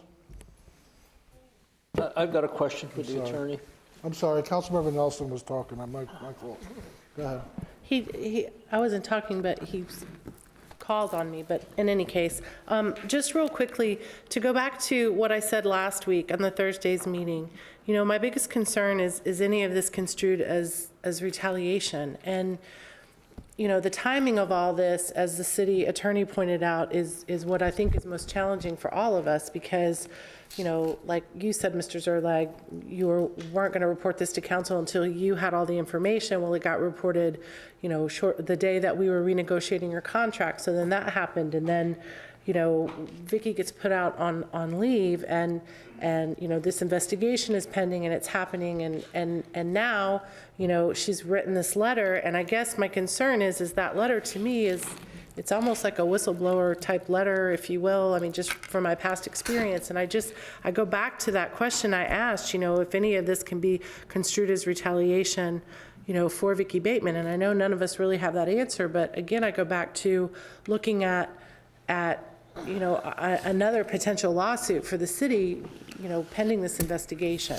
So, and then to just echo what Councilmember Gunter said earlier, and I believe I said it last week, a lot of times people are put out on administrative leave so that they cannot be impeding the investigation. So in other words, they can speak freely. So I agree. I mean, in my opinion, I think if this investigation is as serious as the allegations are, that perhaps you should be put out on leave so that people can speak freely, you know, regarding this investigation, and then hopefully it gets done in 2 weeks and we're done. Right. So that's my recommendation. Right. Thank you. And I would support Councilmember Carriosher as well with regards to what you say, but I feel that we should have him out on leave for those 2 weeks. It's not a long period of time. If they can conclude the investigation quickly, then they can do it probably better without being, you know, interfered with, if that would happen. Councilmember Gunter? Williams? Sorry. Go ahead. Thank you.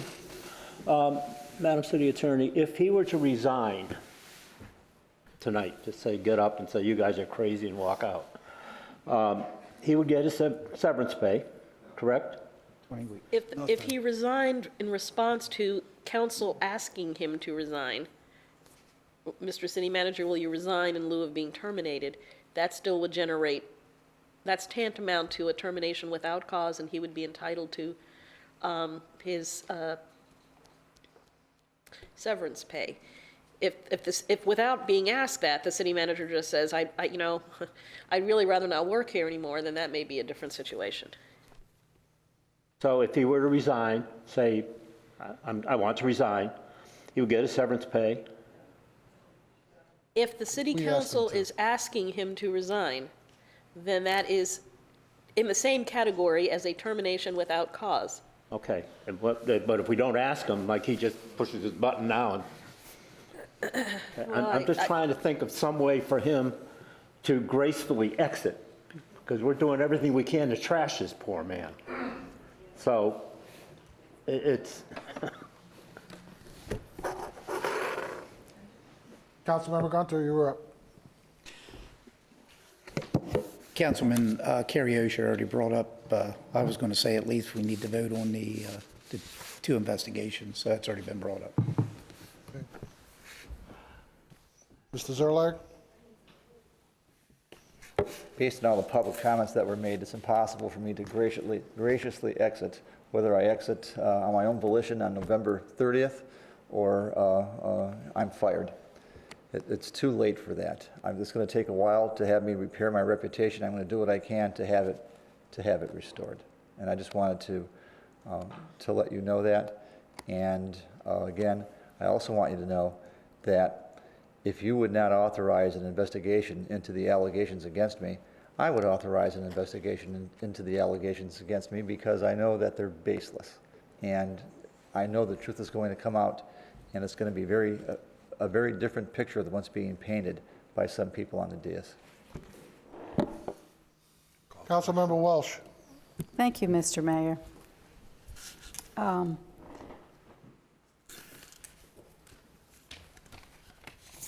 in agreement with the motion on the floor to hire the consultant, both consultants, and I would support that. I believe that we should take a vote on that and then talk about the city manager going on paid leave as a separate subject. And then I just also want to say that part of my motion for dismissal was so that the city manager could exit gracefully. So I appreciate being educated that that is impossible. But I do support that motion. And then on Thursday, when we first talked about bringing in a consultant, we did talk, some of us did talk about having them help us decide whether it was appropriate or not. So I would urge that we take a vote on the existing motion and then maybe wait until we hear back from the consultant to make a decision on the other. So you're asking council member to have the motion severed, that you want, oh, I thought that's what you were saying. Turn this back on. I believe that council member Carriosha made the motion to hire the consultant to go ahead and engage the Florida Department of Law, and then, and was there another part to that? Well, that in the event, during the time that they're doing their investigation, if they find corroborating evidence, doesn't mean that they have to wait to the end of the investigation, but if they find something that we should be let to be known, to come and notify the city attorney and or the chief to inform us, and then at that time we can make a logical Okay, thank you for decision restating on whether that. or not how to move at that point. Then I think that we should go ahead and take the vote on that. I can support that. Still got Madam City Clerk.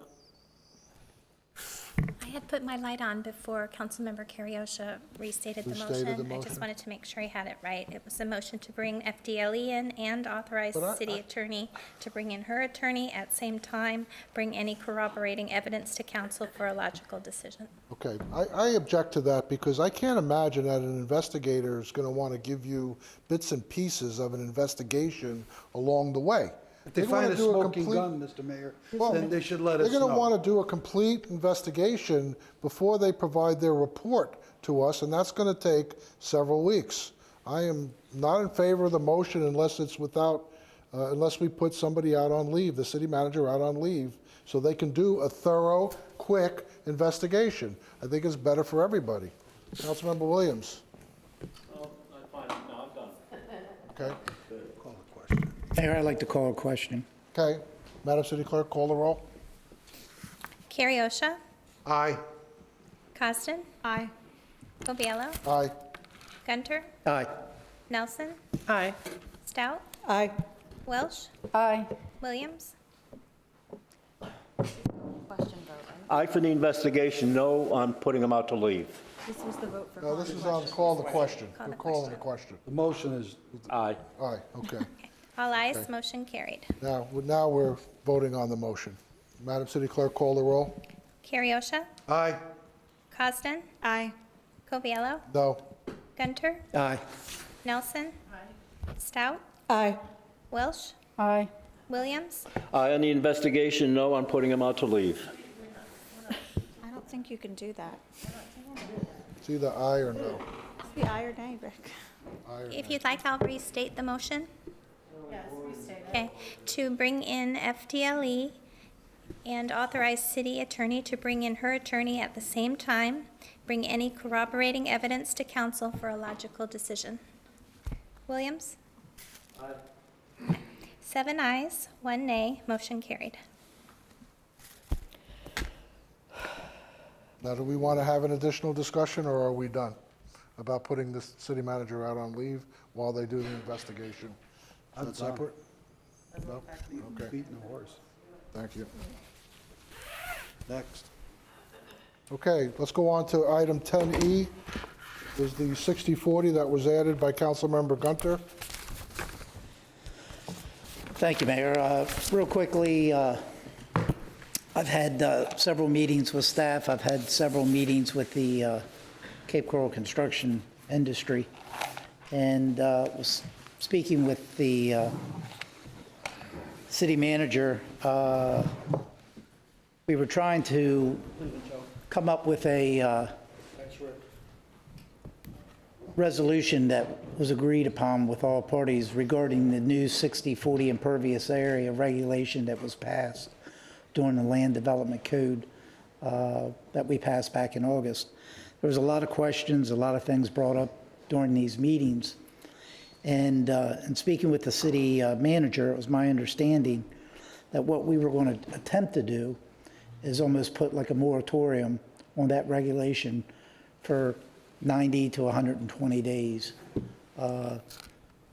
So we could go back and reevaluate it. There was going to be a stakeholders group put together to really go back and take a look at that new regulation. Now, I will say I was the liaison with the Planning and Zoning Commission, and I attended, I would say, 95 to 99% of those meetings, but never once did I hear any type of conversation regarding the 60/40 impervious area at Planning and Zoning. So what I did today is I called the chairperson for the Planning and Zoning Commission, in case I missed it, and asking him if there was any dialogue regarding that regulation before it was implemented.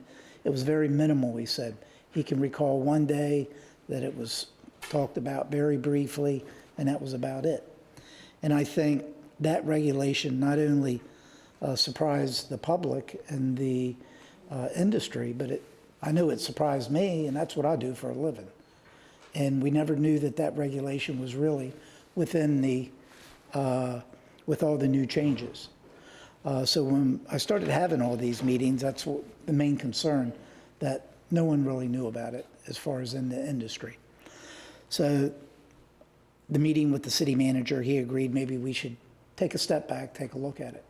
Now, apparently there was a meeting after speaking with the city attorney with staff in order to put this moratorium on, that seemed to be a legal problem.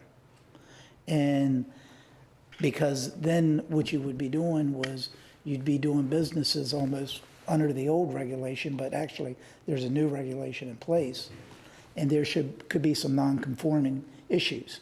So the city attorney advised that probably the best way to approach this would be to come forward and ask for a second in order to draft an ordinance to rescind that regulation, and then still have staff and the stakeholders group go back, take a look at this, and see if they do want to make some changes, because I think both parties do. So I think, in all fairness, that's probably the best way to approach this. So that's why I'm here tonight.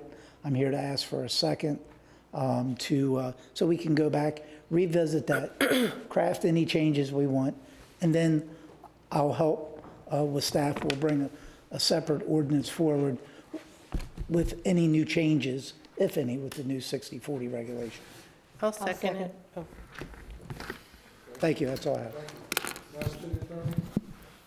I just want to clarify that, so that we're all clear, I believe, on what Councilmember Gunter just asked, is the concurring council member, what he's seeking is, number one, to bring forward an ordinance that repeals the existing 60/40, and number two, to engage in working with staff, the industry, the city attorney's office to, at some point, hopefully 90, 120, whatever it is, bring forward an alternative to the current 60/40. So that's two different ordinances that you're talking about. And I just wanted to make sure that the concurring council member is agreeing to that.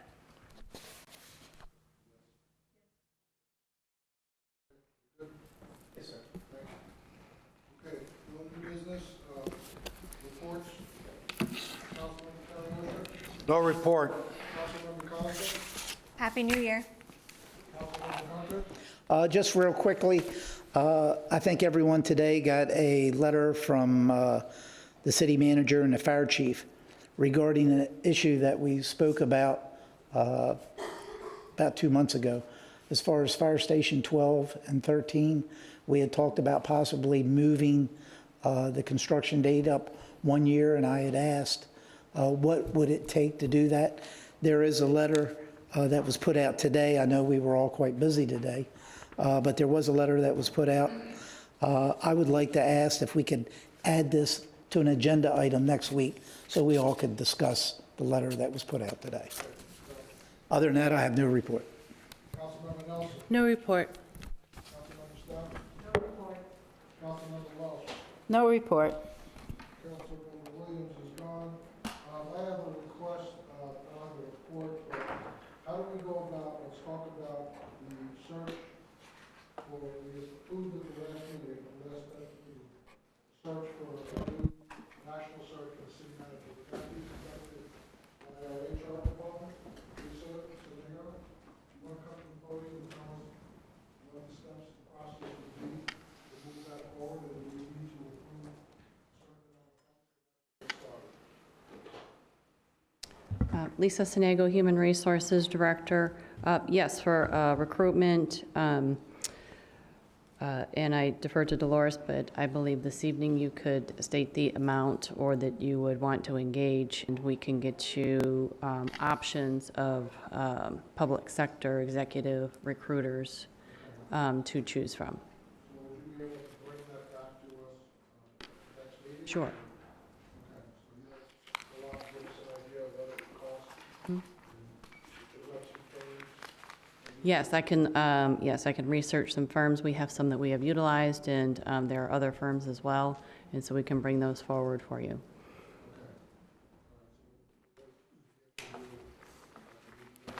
Okay. Thank you. Thank you, Mr. Mayor. As the council is aware, the city is a party to a lawsuit entitled Malachey Civic Association versus City of Cape Coral and DEP. Case number 18-6752. Accordingly, pursuant to Section 286.011, subsection 8 of the Florida statutes, I am requesting that the City Council convene in a closed attorney-client session to discuss litigation strategy. If the council agrees, it is my understanding that that session could be scheduled for Monday, January 13th, 2020 at 3 p.m. That would be prior to your next council meeting. I think everybody concurred through an email that that would be good, so we'll get that on a meeting schedule. Madam City Clerk, you'll do that? Thank you. Mr. Zerlag? No report. Thank you. Okay, time and place of future meetings. Regular meeting of Cape Coral City Council scheduled for Monday, January 13th, 2020 at 4:30 in council chambers. Is there a motion to adjourn? Is there a second? Second. All in favor? Aye. Meeting adjourned. I guess I'll go home.